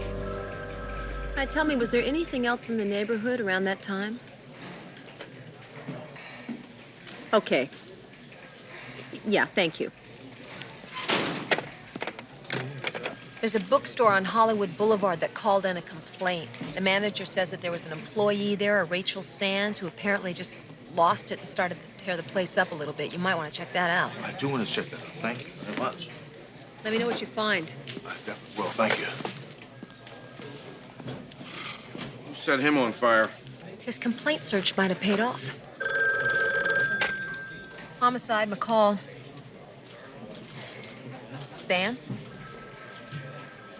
Is she there now? What's the address? Okay, I'm on the way. What you got? This morning, we got a call from a Mrs. Ava Sands who reported that her daughter, who has a history of psychotic behavior, stole her .380 automatic. Now, we got a disturbance call from a bookstore last night right around the corner from the shooting site concerning a Rachel Sands.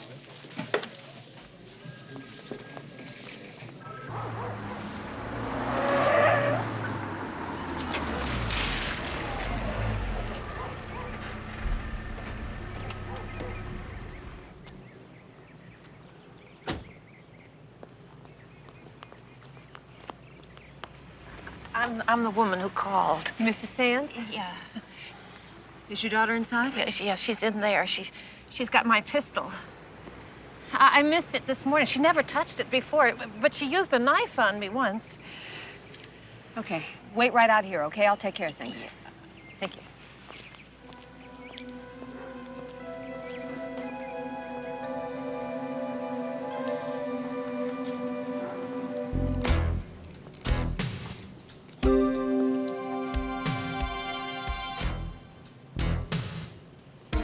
Rachel? I'm a police officer. I need for you to come out where I can see you. What do you want? I need to talk with you, Rachel.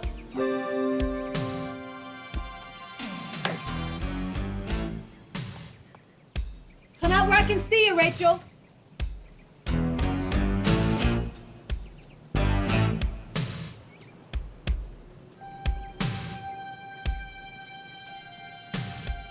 Rachel, get your hands out where I can see them. Come on outside, Rachel.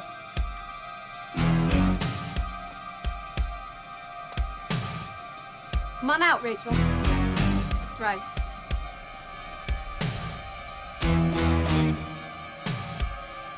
Come on downstairs now, Rachel. Come on out. Just keep your hands where I can see them.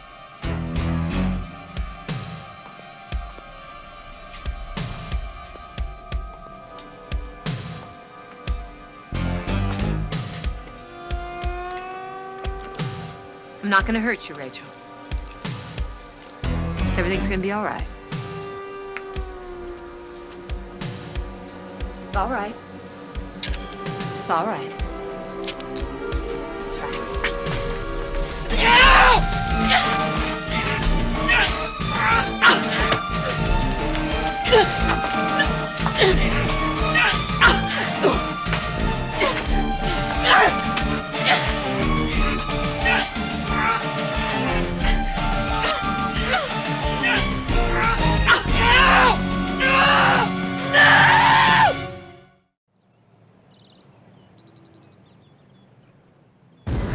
Feel free to take a look around. Excuse me. Dr. McCall, Niels Rasmussen. Sorry about blasting your eardrum. The airlock keeps the lab pressure at half sea level. We grow some pretty exotic bugs in here, you know. Wouldn't want any of them getting out. Oh, I understand. I appreciate you taking the time to see me. Oh, well, whatever you need, you've got it. But I admit to being a bit confused. Now, you mentioned a link between a murder and Rachel Sands. Well, a possible link, yeah. She is a patient at Oak Park Hospital. She's involved in a test program there utilizing your drug, hydroloxin. So we're trying to determine if that drug could have figured into a killing. Now, I turned her over to her psychiatrist for a 96-hour observation period, and he checked her blood to figure out if there was something that could have caused her behavior. Found no alcohol, no drugs, and no hydroloxin. Now, could that have caused a violent withdrawal reaction? Happily, and I can speak with confidence due to years of testing here at Eurogenics, hydroloxin displays no dependency side effects. None. Testing on people? Only just recently begun. The FDA is slow to allow. Victor here monitors all the test groups. Victor Topple, Sergeant McCall. She's here about the Sands woman. I pulled her charts.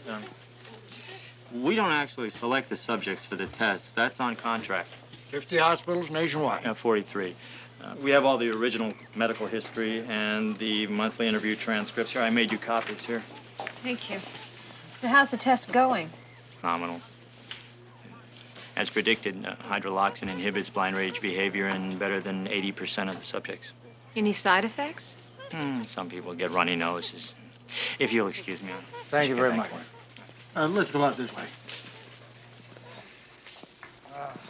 So tragic, this Sands thing. The people I try to help with my research can do such awful things. That's why this drug is a godsend. Well, we haven't charged her yet. But if you do, hydroloxin is tainted with the crime. That's a tragedy we must avoid. It did not make her a killer. The opposite. She stopped using it.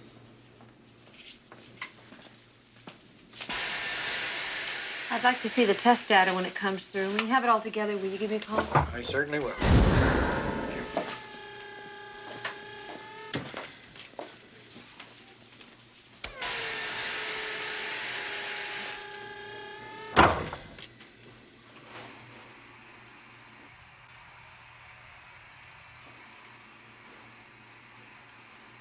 All-purpose indelible marker. Dries to the skin in just a second. Can you match the brand? Twice. McCall was right about those bookstore signs. The manager threw what Rachel was working on in the dumpster, but she was using one of these to letter them when she had her fit. And the dead man's face. Now, all brands are similar. A handful of common ethers and a heavy dye. But each one is sufficiently unique. So the marks on the victim's neck and these signs are the same, no question. Some brands that they sell in supermarkets or thrift stores are bulk produced and custom labeled. We got lucky. The bookstore bought a name brand. That's what we call in the forensic trade good chemistry. Good.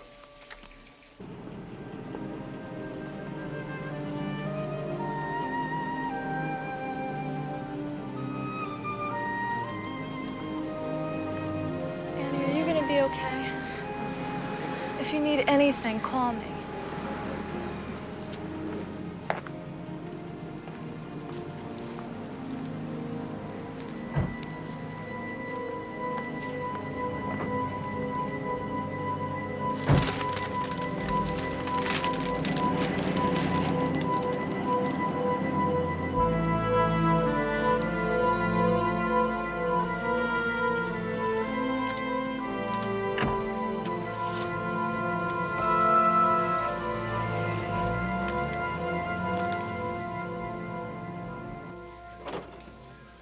Charlie? In here. Any insights on Rachel Sands? What do you got going there? I'm on soft foods for a couple of days. My dentist put these in. He says I'm grinding my teeth at night. I wonder why. Oh, yeah. Look at him in there. Here's the Mitchell file you requested. Now, Rachel Sands. Just like we thought, she's been in 11 different psychiatric institutions over the years. At age 8, she started ripping the covers off of books and magazines. Her first arrest came when she was 16 years of age. It seems that she ran amok out in a convenience store in the valley, got tired of waiting in line. Well, I've done that. And last year, right before the hydroloxin test began, she jumped her mother with a butcher knife. The next day, her mother went out and bought a .380 semi-automatic. Which we still haven't found. Right. The killer scrawled all over Michael Gerard's face with an indelible pen. Same brand that Rachel Sands used to make that sign in the bookstore. Right. Listen, drop this on my desk. I gotta get going. I'll talk to you later. All right. Demang? No, she's not here right now. She's out at the hospital. Yeah, I'll take the message. What is it?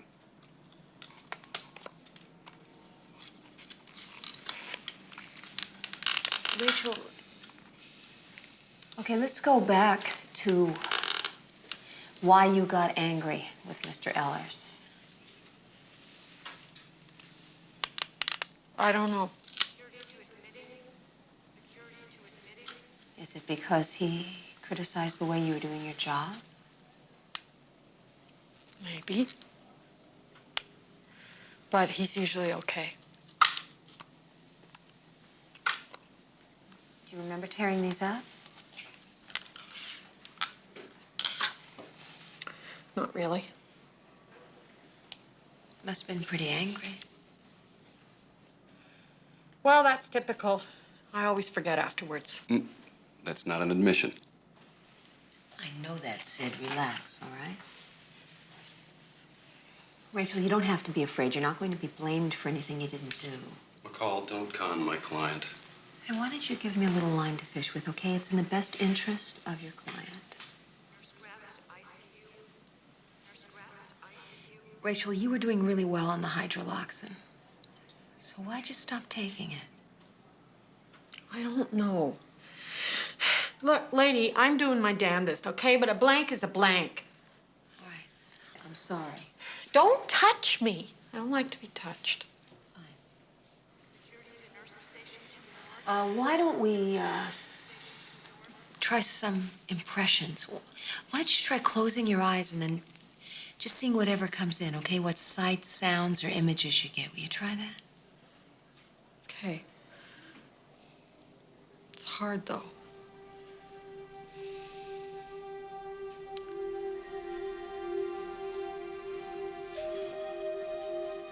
It's very dark. Damn zeros, they won't fit. Zeros like on the sign? I don't know, maybe. Rachel, please try. You have to give me something I can help you with. Oh, yeah, you want to help me, huh?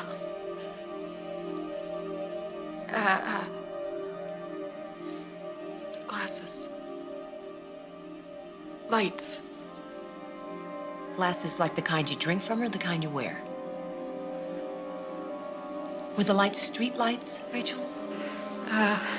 Maybe. There's people, there's cars. Like in a parking lot?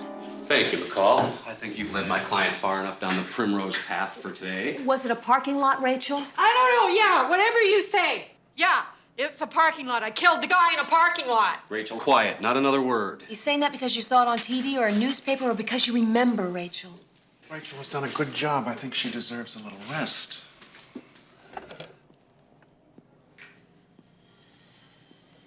I love it when people try and help me. I'm just the kind of person people stand in line to help.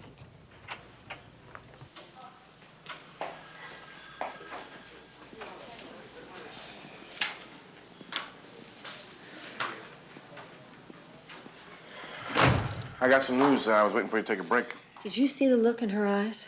She's carrying so much hate in her for herself. You know, I'm telling you something. Her shrink says he doesn't think she's capable of killing anybody, and I agree. I think that woman's innocent. McCall, we just got the word they found the gun in the dumpster over on Highland. It's got Rachel Sands' fingerprints all over it.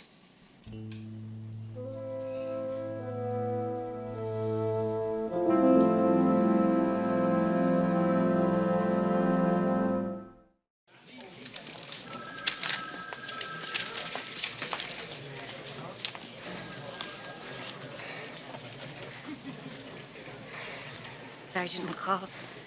Yes. I'm Eva Sands. Rachel Sands' mother. Yes. Please sit down. How can I help you?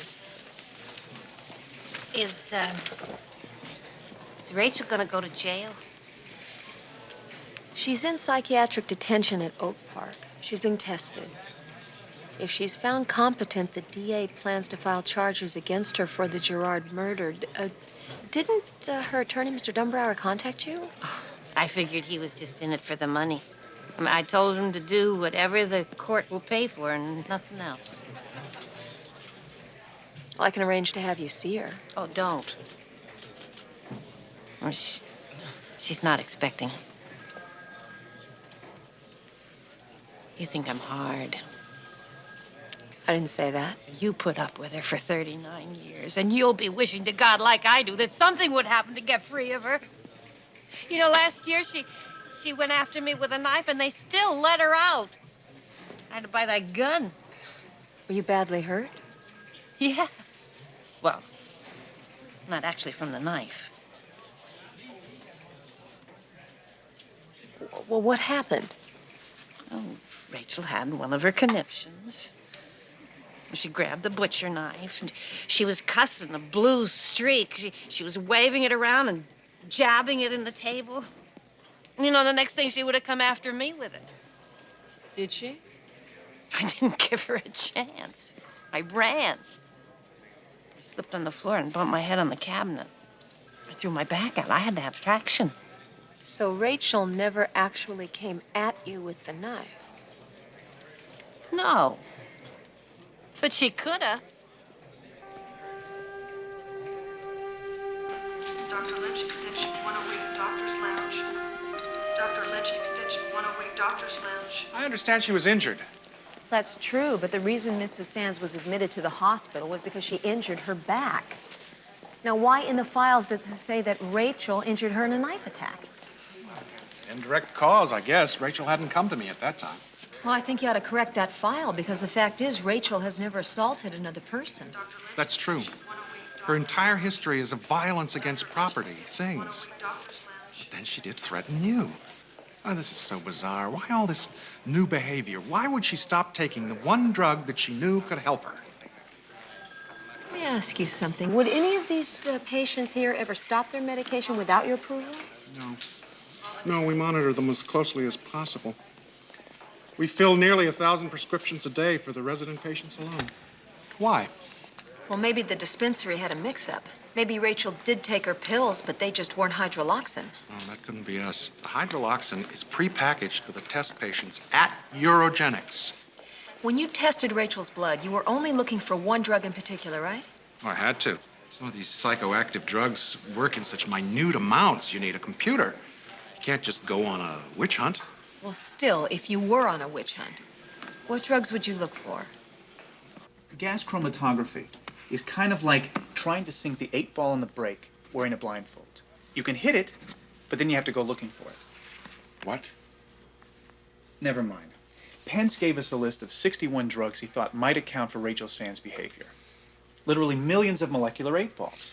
Well, did we find it or not? Sure. Doxonazone. She had a healthy dose in her system. All right, very good, Kevin. That one was at the top of Pence's list. Yeah, and this is not something you're going to find in a corner either. Well, now, do you think her prescription could have been filled accidentally with this drug? Well, I'm not a pharmacist, but I don't think it would be very likely. And don't forget, Eurogenics packaged this specially for the test group. Makes it sound deliberate, doesn't it? This drug was prescribed by the psychiatric community quite often until the side effects became known. Doxonazone promotes psychotic behavior. Well, why would someone want to give a drug like that to Rachel Sands? Technically speaking, to make her flip her lid. That's patently impossible. Well, it happened. I have no idea how Rachel Sands got doxonazone into her system. It's a crude drug with many problems. It's hardly used. We don't even have any here. Well, look, all I'm asking is for you to check. She obviously had the wrong drug in her blood. Maybe she got it through an error at your end. Well, you're damn right I'll check. And, Captain, until you hear from me, you'll be well advised not to make your suppositions public. Right, Doc, thanks. Well, they swear they don't have any. Doxonazone promotes psychotic behavior. Now, how could Rachel have had this drug in her body? Maybe somebody wanted to make her crazy.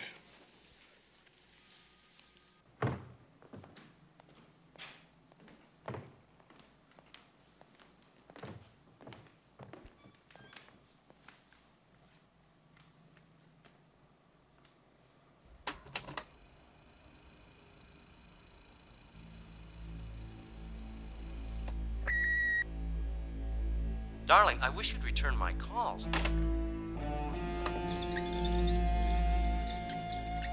Don't ignore me. I hate that.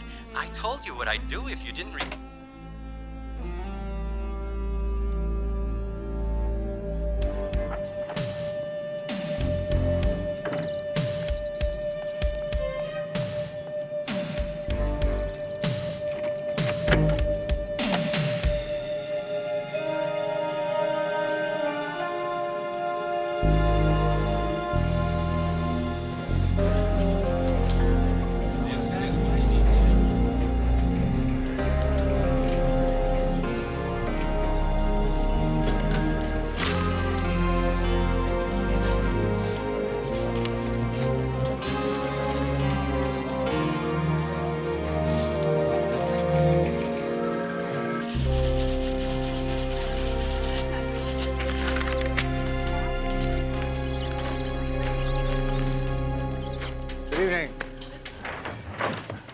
Take it easy there. Good night. Good night, Rosie.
They're amazingly acute.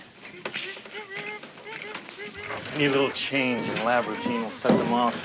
I think they know the doctor's gone. Who was working here after hours? Business hours? Oh, any of the researchers. We've got 20 or so active grants, a couple foreign co-op teams, literally hundreds of experiments going.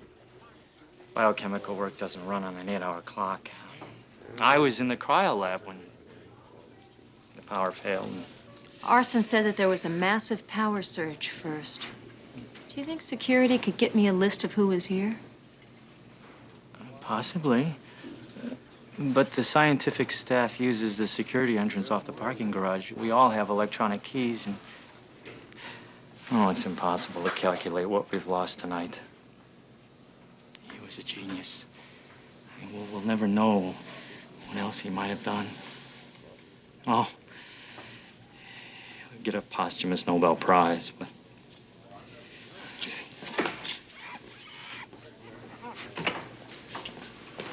So what do you got? Well, I think Rasmussen figured out who switched Rachel's pills. Yeah. Whoever killed him for it, you can bet he's covering his tracks by now. I think you should be looking for a connection between some Eurogenics employee and Michael Gerard. Yeah.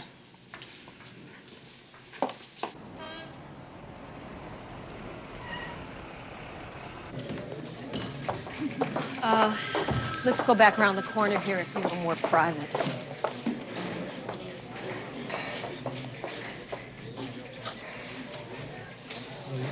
You know, I've been trying to reach you.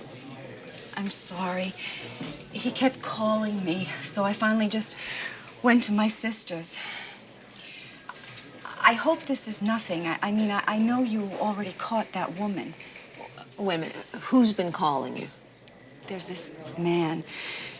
He's been watching me and sending me things. Like, yesterday, he left a rabbit in my car. What, a rabbit? Yeah, he's crazy. He must think that I might be interested in him now since I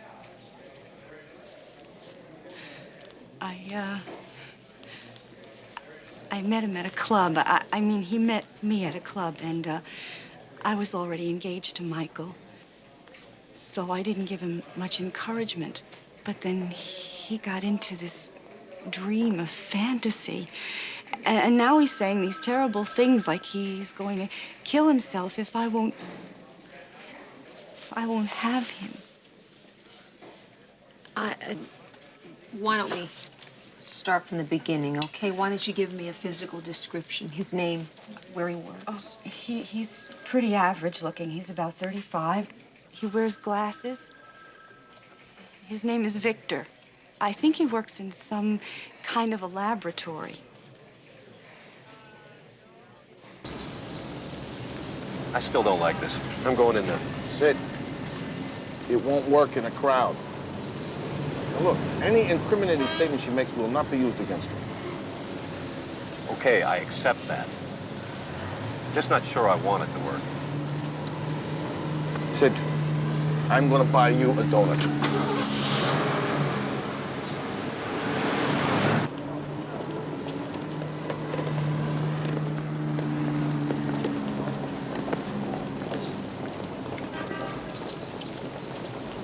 Okay, you came outside. It was about 8:30, and you wrote it on the back here. You wrote any four for $5. Would you write that again now? I'm not a trained SEAL. Rachel, I didn't say that you were. I'm just... You got a memory block. I'm trying to help you to remember, okay? Will you just write that down?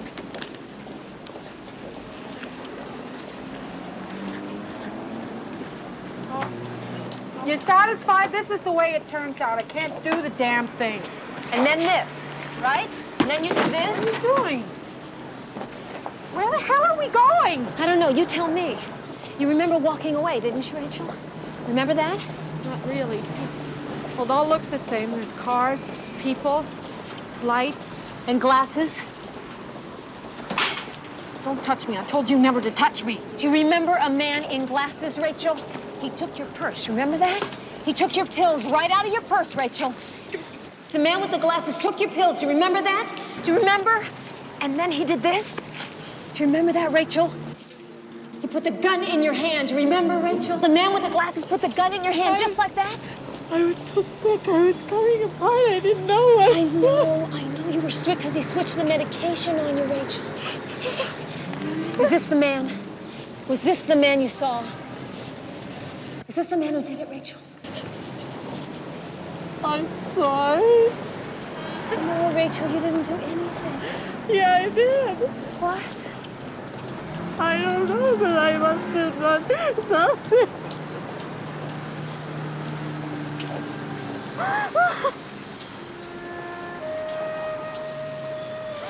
It's okay, Rachel.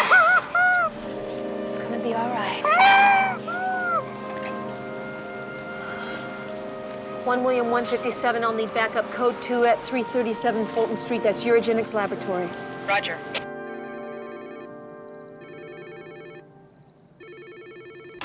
Hi, you've reached 7790. Please leave a message in the time you called. Thanks. I know you're there. You can't just pretend. Leave me alone. Darling, I don't want anything to do with you. you can't just... Now listen, I told the police how you've been hounding me, and if you don't stop it, they'll make you. Darling, don't hate me.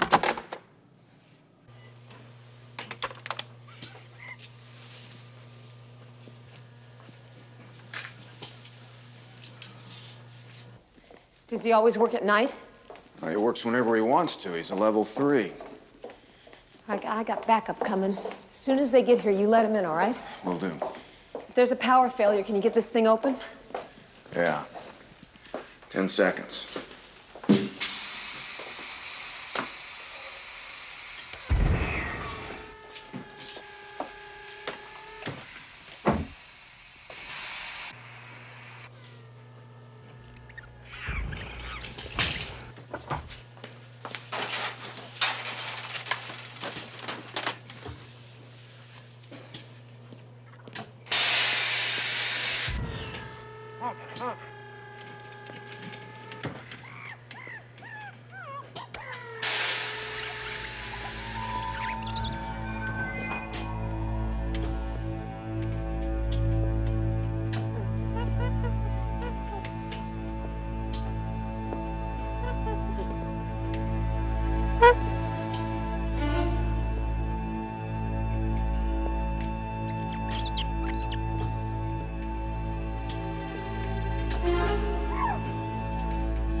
Victor!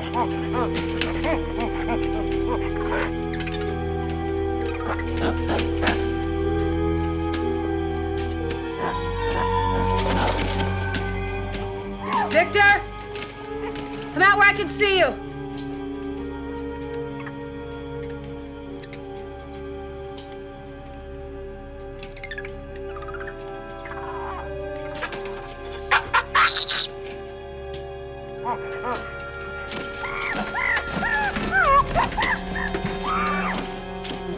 Put the gun down, Victor.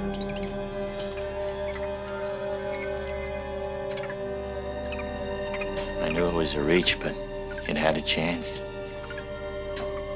Maybe I pressed a little too hard.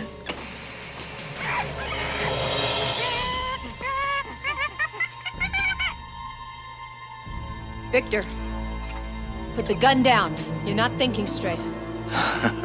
You're telling me. Come on, help me.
How you doing, Rachel? Dr. Pence is sending me home today. Actually, I believe he's arranged to have you go into a group home where everybody works and pitches in. I think that sounds great. Yeah, well, I'll believe it when I see it. I think you'll see it. Dr. Pence strikes me as a man who stands by his word. Mr. Ellers is expecting you at work on Monday, too. Sure. Till I screw up again. You know, Rachel, there's a lot of people out there that like you. I like you. Why don't you give us a break?